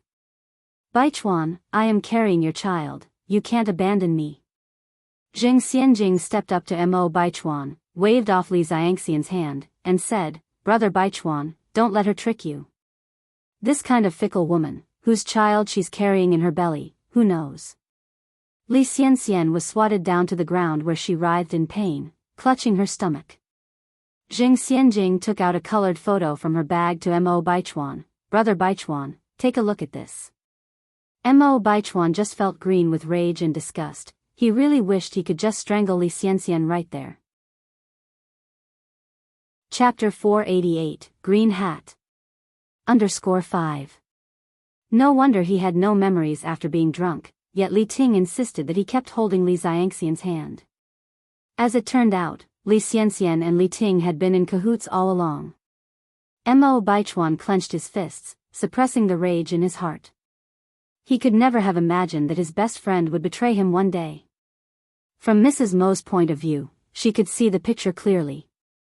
Her face turned pale instantly, but she held back her anger due to the presence of so many people, and told Zhou Tianbao, "Take her away." "Thank you, madam. Thank you, madam." Zhou Tianbao continuously expressed his gratitude, bowing deeply. "Grandma. Grandma. You can't do this. I carry the flesh and blood of the Mo family in my womb." Li Xianxian clung to Mrs. Mo's leg, crying out, "Mom!" Xiao Jiao and Mo Romping walked up to Mrs. Mo. No matter what, Li Xianxian was carrying the Mo family's child. Even if Li Xianxian really did something wrong, they should let her give birth to the child first. An innocent child. How could they allow their child to be abandoned? The child became Li Xianxian's last bargaining chip. Mrs. Mo sighed and said to Jing Xianjing, "Xianjing, show the picture to your uncles and aunts." Upon seeing the picture, disbelief spread across the faces of Xiao Jiao and Mo Romping. They originally thought that even if Li Xianxian had previously been married and had children, the Mo family couldn't reject the child she carried now. What they didn't expect was that this child wasn't Mo Baichuan's at all. Li Xianxian was just a promiscuous woman. Xiao Jiao, losing her temper, slapped Li Xianxian's face. Regardless of her good upbringing, she couldn't contain her anger at this moment. "Bitch! You bitch!" Li Xianxian's head was skewed from the slap, blood trickling from the corner of her mouth. She collapsed onto the ground. Her face was as pale as a piece of dry wood. Why? Why did it have to be this way? "Dalian, let's go home." Zhou Tianbao came over and tried to lift Li Xianxian. "Get away." Li Xianxian glared at Zhou Tianbao, "Don't touch me." Mo Baichuan looked at the security guard nearby, ordering them coldly, "Get her out of here." "Yes, sir." The bodyguards immediately stepped forward, lifting Li Xianxian up by her arms and dragging her away, like she was a dead dog. Li Xianxian was a pregnant woman. How could she possibly resist two men? All she could do was shout out in vain. But no one behind her responded. Jiang Xianjing. It was all because of that bitch Jiang Xianjing. If it were not for her, the wedding would have gone on perfectly today. She should not have underestimated her. She should not have disregarded Jiang Xianjing. She must make Jiang Xianjing pay the price. She must. Mrs. Mo looked at the guests below the stage and apologized. I'm terribly sorry. Our Mo family failed to discern people's true colors, making all of you witness such a farce. The ruckus for today ends here. Please move to the front hall. The crowd was bustling as everyone moved towards the front hall. After such an incident, they naturally wouldn't want to stay at the Mo household any longer. In a blink of an eye, the previously lively Mo family home became eerily quiet. Mrs. and Mr. Mo, the couple of Mo Rongping and Xiao Jiao, along with the other sons and daughters-in-law of the Mo family were all sitting solemnly in the living room. This incident had somewhat impacted the reputation of the Mo family. Where's Chuan? Mrs. Mo turned to ask Xiao Jiao. Xiao Jiao sighed. Chuan is upset. He should have gone back to his room. Mrs. Mo continued, I am also to blame for this. If I hadn't forcibly pushed Sun Dalian toward Chuan in the first place, none of this would have happened. Now that it had come to this, Mrs. Mo was racked with remorse. It was all her fault. She had misunderstood people's intentions. Xiao Jiao said, Mom, you can't blame yourself, you were just considering Chuan's interests. The one to blame is Sun Dalian for her deep scheming. She even deceived me. Who would believe that Li Xianxian was such a person if they didn't see it with their own eyes? She hid it too well. Li Xianxian was dragged to the entrance of the Mo family's mansion by the security and Zhou Tianbao. The departing guests, passing by Li Xianxian, had nothing but contempt, mockery, and disdain in their eyes. All kinds of looks were woven together, like a sharp sword. This kind of harm was far more damaging than any verbal attack. Feeling everyone's gaze, Li Xianxian only wanted to hide in a crevice. She was laying on the ground, her hands tightly clenched, gripping a large handful of dirt, her once pristine fingernails stained. Her present appearance bore no resemblance to her former self. She couldn't lose. She couldn't afford to lose. How could Xiaxian lose after all she had strived to achieve to date? She would make Jiang Xianjing meet an awful end. A mocking female voice overhead echoed, Why is the bride lying on the ground? Li Xianxian looked up and saw Jiang Xianjing's smug face. Jiang Xianjing bent down and whispered, Li Xianxian, or rather, should call you Sun Dalian now. I told you before, I will marry the person I want to marry. You're no match for me. At last, Li Xianxian had been pulled down from her pedestal. How could Jiang Xianjing not be delighted deep within? Li Xianxian stared at her fixedly, her eyes wide open, as though she intended to dislodge them from her eye sockets. Zheng Lingling walked over from the side, jeering, Xianjing, why waste time on such a person? You might tarnish your eyes. Let's go. Okay, Mom. I'm coming. Jiang Xianjing stood up and walked over to Zheng Lingling. After the mother-daughter duo departed confidently, Li Xianxian stared at their retreating figures, her spiteful gaze as if wanting to pierce through them. Bitch! Li Xianxian's arm was violently pulled up. The one pulling Li Xianxian's arm was none other than Zhou Tianbao. Li Xianxian was pulled along by him while Zhou Fuwa followed, looking at Li Xianxian with indifference. On reaching Walt Road, Zhou Tianbao locked Li Xianxian in a room and started beating her. Let go of me. Zhou Tianbao, please let me go. Li Xianxian lay wounded on the ground, pleading with Zhou Tianbao. Hearing this, Zhou Tianbao responded by delivering a vicious kick to Li Xianxian. Dream on, you wretch. I'll never let you go in this lifetime. Li Xianxian's white wedding gown had turned black now. News of this event quickly spread throughout Beijing's social circles. The Writers' Association was also swiftly informed. Li Xianxian had quite a reputation in the literary world. An article she had published recently had even amazed the literary community's seniors, leading them to personally commend it. How could someone who could write such excellent articles commit such an act? Where is Li Xianxian now?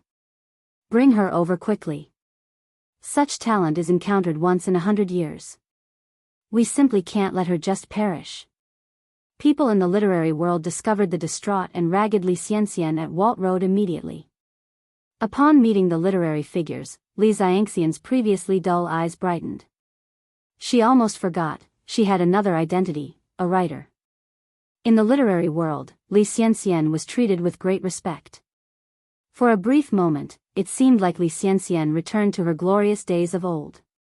In those few days, Li Xianxian produced another masterpiece of 30,000 words in a single stride and planned to submit it to the chairman after revising. In the chairman's office. Mr. Chairman, there is a gentleman calling himself Mr. Mo outside, along with a little girl who wishes to see you. The chairman of the literary world was a very kind middle-aged man. Hearing this, he put down his pen and asked, "What do they want from me?" The assistant hesitated, then said, "It's about plagiarism. In this circle, plagiarism is a major concern." The chairman immediately said, "Bring them in to see me right away." Chapter 489, Continuous Face Slapping. _1. As it was a matter of plagiarism, the chief took the meeting with great seriousness. The visitors appeared to be a father and daughter duo. The man was elegant and handsome, with an invisible aura that demanded attention. The child he held by the hand was exquisite. Yet still, whenever glimpsed through the eyes of the child, it was the man who reflected through. It was no one else, but Imo Chishan and Imo Hudi. "Hello." The chief greeted first. He had met countless people in his life, and he could tell this man was not ordinary. "Hello, Chief Lu." The man nodded slightly. "Please sit." The chief turned to the assistant, "Go and pour Mr. Mo some tea." "All right." The assistant turned to make the tea. Mo Chishan didn't immediately respond to the chief Lu. Instead, he introduced, "This is my niece Mo Hudi, pen name Butterfly Fly." Pen name Butterfly Fly? This little girl looked to be under 10. Was she already writing at such a young age? Mo Hudi greeted politely, "Hello Uncle Chief." "Hello, little Butterfly Fly." Within their circle, everyone referred to each other by their pen names. At this, Chief Lu turned again to Mo Chishan, "May I ask Mr. Mo, are you here to defend little Butterfly Fly?" Despite having not introduced his own pen name, Mo Chishan first introduced Mo Hudi, hinting that he was here for her, not himself. At this point, Chief Lu was becoming curious. What type of work could come from someone so young as Mo Hudi? Mo Chishan nodded slightly, handing over 2 prepared notebooks to Chief Lu. "You will understand if you take a look at these." The notebooks were thick with writing, innocent scribbles maturing to graceful, spirited handwriting, tracking the growth of a little girl. Chief Lu read with great concentration, his face growing more rigid. "Does Chief Lu think he's seen these somewhere before?" Mo Chishan interjected at the right time. "These were all written by Butterfly Fly?" Chief Lu was both shocked and incredulous. "Yes." Mo Chishan nodded. Chief Lu continued, "But these are the works of Li Xianxian, one of our association's authors." This was before the internet and communication was not as developed. The distribution of literary works depended on newspapers and physical publications. There had been instances of plagiarism, albeit a small percentage. It would have been believable if Mo Hudi was accused of plagiarizing Li Xianxian, but vice versa was indeed hard to fathom. After all, Mo Hudi was merely a preteen girl. Ordinarily, a child of her age could barely read, let alone produce works of such caliber. With a steady expression, Mo Chishan said, "It was Li Xianxian who stole Xiao Dai's works." Chief Liu's face darkened. That's impossible. He had always admired Li Xianxian's talent, he was a fan, he simply could not accept that she would plagiarize. Observing Chief Liu's thoughts, Mo Chishan continued, "Chief Liu, you must not dismiss her talent simply due to Xiao Dai's age. These works are all products of Xiao Dai's hard work. I've heard that Chief Lu is a person who values talent, and I hope you can be objective in handling this." Chief Lu adjusted the glasses on his nose, I can't label Li Xianxian as a plagiarizer based on your one-sided account. We need to investigate this matter. Plagiarism is serious. It shouldn't be decided lightly. Also, Mo Hudi's works hadn't been published yet, whereas Li Xianxian's work had already been in circulation for several months. If you were to pinpoint someone as plagiarizing, it would seem that Mo Hudi was the one who plagiarized. Suggesting that Li Xianxian plagiarized was a claim that didn't hold water. Mo Qishan frowned. I understand Chief Liu's concern. The reason Xiao Dai's works have not been published is due to a health issue. She has been bedridden for a while. It is during this period that Li Xianxian plagiarized Xiao Dai's original work and beat us to publication. Mo Qishan quickly summarized Mo Hudi's situation to Chief Liu. Mr. Mo, everything requires evidence. You claim Li Xianxian plagiarized, and she can sue you for defamation. There's no evidence of plagiarism, but the defamation is a fact. These are the works that Xiao Dai created a year ago. They are now under review for publication by Pin Literature Publishing House. Mo Qishan handed over a document. Chief Liu was shocked as he looked through the handed documents. He found it hard to believe that this work came from the hands of a child in her early teens. Did you really write this? Chief Liu crouched down to eye level with Mo Hudi. Chapter 490. Constant Face Slapping. _2. Mo Hudi nodded. Chair Liu continued, can you tell me, what was your initial intention in writing this piece? Mo Hudi responded, when I was writing this article, I was seriously ill, being tormented daily. The most relaxed time during the day was probably when I was writing. Reality was too cruel, so I filled my words with all the beautiful things. I hope there's no illness in this world, and everyone is happy. In Mo Hudi's words, there was not a trace of negativity towards life. If one didn't witness her plight firsthand, it would be hard to believe that such resonant prose actually came from a little girl bedridden with illness. Chair Liu was taken aback. At this moment, there was a knock at the door. Chair Liu stood up, adjusted his glasses and said, come in. The person outside the door came in and walked up to Chair Liu, handing him a document. Chair, this is a manuscript that Comrade Li Xianxian stayed up all night to complete. As Chair Liu put a lot of emphasis on Li Xianxian, all her new works were delivered to him as soon as they were completed. Chair Liu reached out to take the document. After flipping through a few pages, his face suddenly turned unsightly. Because the work that Li Xianxian just completed was exactly the same as the work that Mo Hudi had written a year ago. Yet, many sentences in Li's piece lacked the beauty of Hudi's original, and had a forced, pieced-together feel. If Chair Liu hadn't seen Mo Hudi's original manuscript, he would definitely be awed by Li Xianxian's genius once again. But now, Chair Liu felt embarrassed and angry. Unexpectedly, the author he personally promoted turned out to be a plagiarist. Chair Liu placed the document on the desk and said, you go out first. The assistant was stunned. Chair Liu's reaction was too calm. Didn't he intend to praise Li Xianxian? What about the publication fee and the prize money? If it were in the past, Chair Liu would definitely lavish Li Xianxian with praise. You go out first. Chair Liu repeated. Oh, okay. The assistant finally reacted and turned to leave the room. After the assistant left, Chair Liu looked at Mo Qishan and said apologetically, Mr. Mo, rest assured, I will definitely seek justice for Hudi. Chair Liu's change from addressing Hudi as kid to comrade suggested his acknowledgement of Mo Hudi. All right, Mo Qishan nodded. I trust in Chair Liu's handling of matters. Chair Liu went on, also, could these original manuscripts stay with me for a few days? Of course. Mo Qishan continued, then I will not bother Chair Liu anymore. Xiao Dai, say goodbye to Chair Liu. Goodbye Chair Liu. After Mo Qishan and Mo Hudi left, Chair Liu compared Mo Hudi's other works with Li Xianxian's work again. Before he had only skimmed through it briefly and didn't notice any differences. But now, having made a comparison, the quality was immediately distinguishable. Li Xianxian's work only copied the rough idea, but didn't capture the essence. Whereas Mo Hudi's work was authentic and original. Chair Liu was very angry. All his life he appreciated talent and held great expectations for Li Xianxian, but he never thought Li Xianxian would plagiarize. Li Xianxian was waiting in her room for Chair Liu's praise.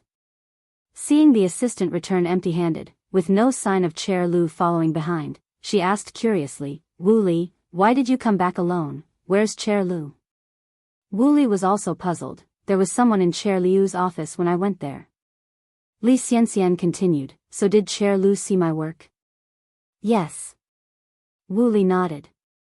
"Then did Chair Liu say anything?" Li Xianxian asked. "No." Wu Li answered truthfully. "Strange." Li Xianxian slightly furrowed her brows. Given Chair Liu's appreciation of her work, he shouldn't have remained silent. Could it be that Chair Liu was stunned by her talent? Perhaps he will personally come over to congratulate her in a while? Yes. That must be it.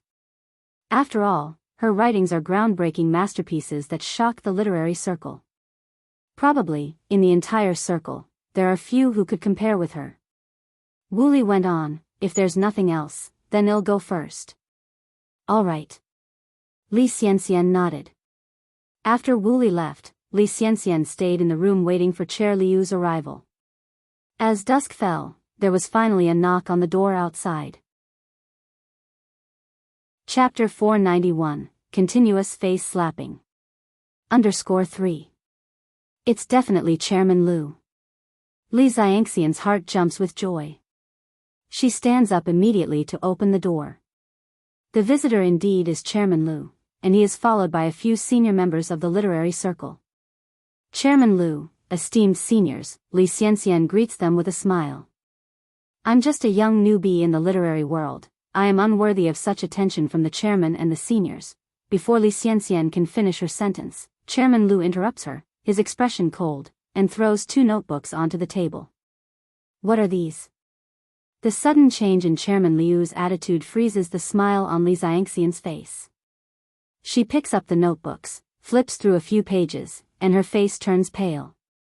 "Isn't this the original manuscript of M.O. Hudi? How did it end up in Chairman Liu's hands?" "No." She can't panic, she needs to calm down. She published her work 2 months ago. She is the original author. These were written by her late into the night, through painstaking effort. Mo Hudi has nothing to do with her work. Angry, Li Xianxian voices out, "Someone has plagiarized me. Chairman. You have to take a stand for me." Chairman Liu furrows his eyebrows. "Are you sure they plagiarized you, and not the other way around?" Li Xianxian insists, "No, not me. I published it 2 months ago. It's clear that she plagiarized me. I am the original author, who could I copy from?" Li Xianxian's argument hinges on the fact that she was the first to publish. Since she knew from her past life that M.O. Hudi had a reputation in the world of literature, she tried to approach the M.O. family while simultaneously plotting against M.O. Hudi. Only when M.O. Hudi is gone, can she be at ease. This was her reason for orchestrating the divine doctor from Jiangnan to treat M.O. Hudi. The divine doctor had a feud with the M.O. family. So, even if M.O. Hudi were to die under his treatment, it wouldn't be related to her. As expected, the divine doctor didn't disappoint Li Xianxian. However, things took a turn because of Ni Yang. If not for Ni Yang's meddling, M.O. Hudi would have died long ago. A senior standing next to Chairman Liu addresses her, "Li Xianxian, we have already scrutinized both your work and Hudi's. You, of all people, should be very clear about who copied whom. The difference between an original and a copy is clear to the eyes of an expert." "I didn't copy anything. You're defaming me. I published my work before Hudi. How can you assert that I copied? Then how do you explain this?" Chairman Liu throws Li Xianxian's recent work onto the table. "Your manuscript was finished in haste these past few days, whereas Hudi's work was completed a year ago. Moreover, her manuscript was submitted to the Epine Literary Publishing House over a week ago." Li Xianxian's eyes widened. "It was Hudi who stole my original manuscript. The M.O. family is trying to frame me. Chairman, please don't be fooled by them. I have not plagiarized anything. All my works are original ideas, and have nothing to do with anyone else. Another senior shakes his head in defeat. Li Xianxian, stop struggling in vain. Your plagiarism isn't even subtle, and your work is dull. It can't be compared to Hudi's original manuscript. Anyone with discerning eyes can tell who copied whom. Chairman Lu continues, Li Xianxian, from now on, you're no longer a part of the literary circle. On behalf of the Association of Authors, we revoke all your author privileges and honors. Henceforth, you won't be able to publish any books. In other words, Li Xianxian has been completely blacklisted in the literary world. Li Xianxian's face turns from pale to ghostly white. I didn't plagiarize, Chairman, I really didn't. Chairman Lu speaks with disappointment, please leave. Another senior member voices out angrily, you still don't know how to repent. Li Xianxian, you are a disgrace to our literary world. But how could Li Xianxian simply leave? The literary circle is her only sanctuary now. If she leaves, wouldn't that indirectly admit to her plagiarism? But she didn't plagiarize. Allegations of plagiarism can be a big deal. Once it's published in the newspaper, it can even affect her education. As Li Xianxian refuses to leave, Chairman Lu is left with no choice but to call the security. Li Xianxian is thrown out on the street, still clinging to her luggage. The streetlights are not very bright at this time. It's pitch dark at night. Li Xianxian sits under the streetlight, sobbing with her head in her hands. When did her life start to take such a dreadful turn? Over the years, all her hard work has paid off and things were beginning to look up. Chapter 492, Continuous Face Slapping. _4. As one who had been reborn, she couldn't believe she had lost to a green teenager like Ni Yang. Ni Yang? No, that's not right. Li Xianxian suddenly opened her eyes wide, certain that Ni Yang was not the same Ni Yang from before. Ni Yang had also been reborn.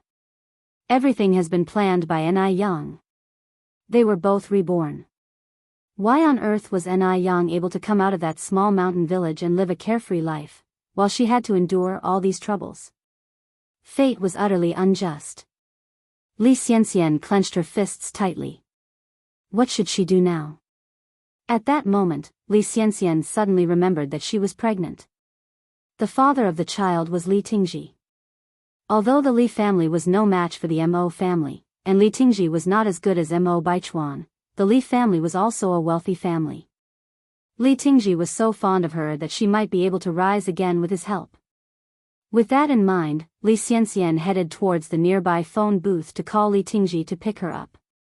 But the one who answered the phone was always Li Yanran. Not only did she not let Li Tingji answer the phone, but she also mocked Li Xianxian from the other end of the line. Helpless, Li Xianxian had to go to the Li family casa in person to find Li Tingji. The servants at the Li household were also less enthusiastic than before and did not even bother to extend the usual courtesy. Sorry, our young master has no time to meet insignificant persons. Insignificant person? Li Xianxian frowned slightly. Insignificant? Let Tingji come out and see me now. Be careful or Tingji will make you regret wasting my time. Hearing this, the servant's face changed. Who in the Li family didn't know that Li Tingji treated Li Xianxian like his treasure? Just as the servants hesitated, Li Yanran came out. Oh. Who do we have here? It is actually Mo Baichuan's fiancé, Sun Dalian. A simple sentence, it was full of mockery. Li Xianxian swallowed her anger. Where's Tingji? I want to see him. Her turn will comes. The first person she's going to deal with when she gets married into the Li family is Li Yanran. Sun Dalian, if I were you, I'd have dug a hole and crawled into it. How can you still have the face to come find my brother? I'm pregnant with your brother's child. Li Xianxian dropped a bombshell. This child would be the first child of the Li family, and Li Tingji was so fond of her. He wouldn't possibly deny his own child. She did not believe that Li Yanran could ignore this news.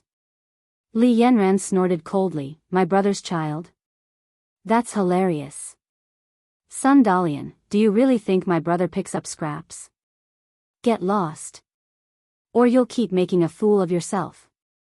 Even if the child Li Xianxian was carrying was truly Li Tingzi's, the Li family would never admit it. Li Xianxian was nothing more than a notorious and evil woman. The Li family would never ruin its reputation and destroy its future. Enraged, Li Xianxian said, Li Yanran. The child in my belly is Tingzi's first baby. If there is any accident, can you bear the responsibility? Who knows whose bastard that is? Li Yanran mocked, Sun Dalian, do you really think you're some sought-after prize? You're nothing but an unwanted rat. Where are the security? Get this woman out of here. Li Xianxian tried to resist. Li Yanran, how dare you treat me this way? If Tingji knew about this, he wouldn't let you off. It was unbearable. These people were just unbearable. They dared to treat her like this behind Li Tingzi's back. Hold on. Li Yanran lifted her hand lightly, and the security guards instantly stopped and looked back at her. Li Yanran continued, since you are so longing to see my brother, I will fulfill your wish. Xiaofang, go upstairs and call my brother down. Yes, miss. Xiaofang nodded, turned around and climbed up the stairs. Before long, Li Tingji came down from upstairs. Seeing Li Tingji, Li Xianxian's eyes lit up instantly, and she rushed to him, Tingji. This time, the security guards didn't stop her. Li Xianxian had a bellyful of grievances to pour out to Li Tingji. However, Li Tingji swung away Li Xianxian with one hand, shouting angrily, get lost. You disgust me. Li Xianxian was knocked to the ground. She looked at Li Tingji in disbelief and cried out in anguish, Tingji, don't you recognize me? Xianxian, Li Tingji never expected that one day he would be deceived so badly by a woman. Everything about Li Xianxian was fake. Her talent was a sham. You're tuning into the Carefree Valley YouTube channel. Don't forget to subscribe and join us on this journey to catch the most captivating stories.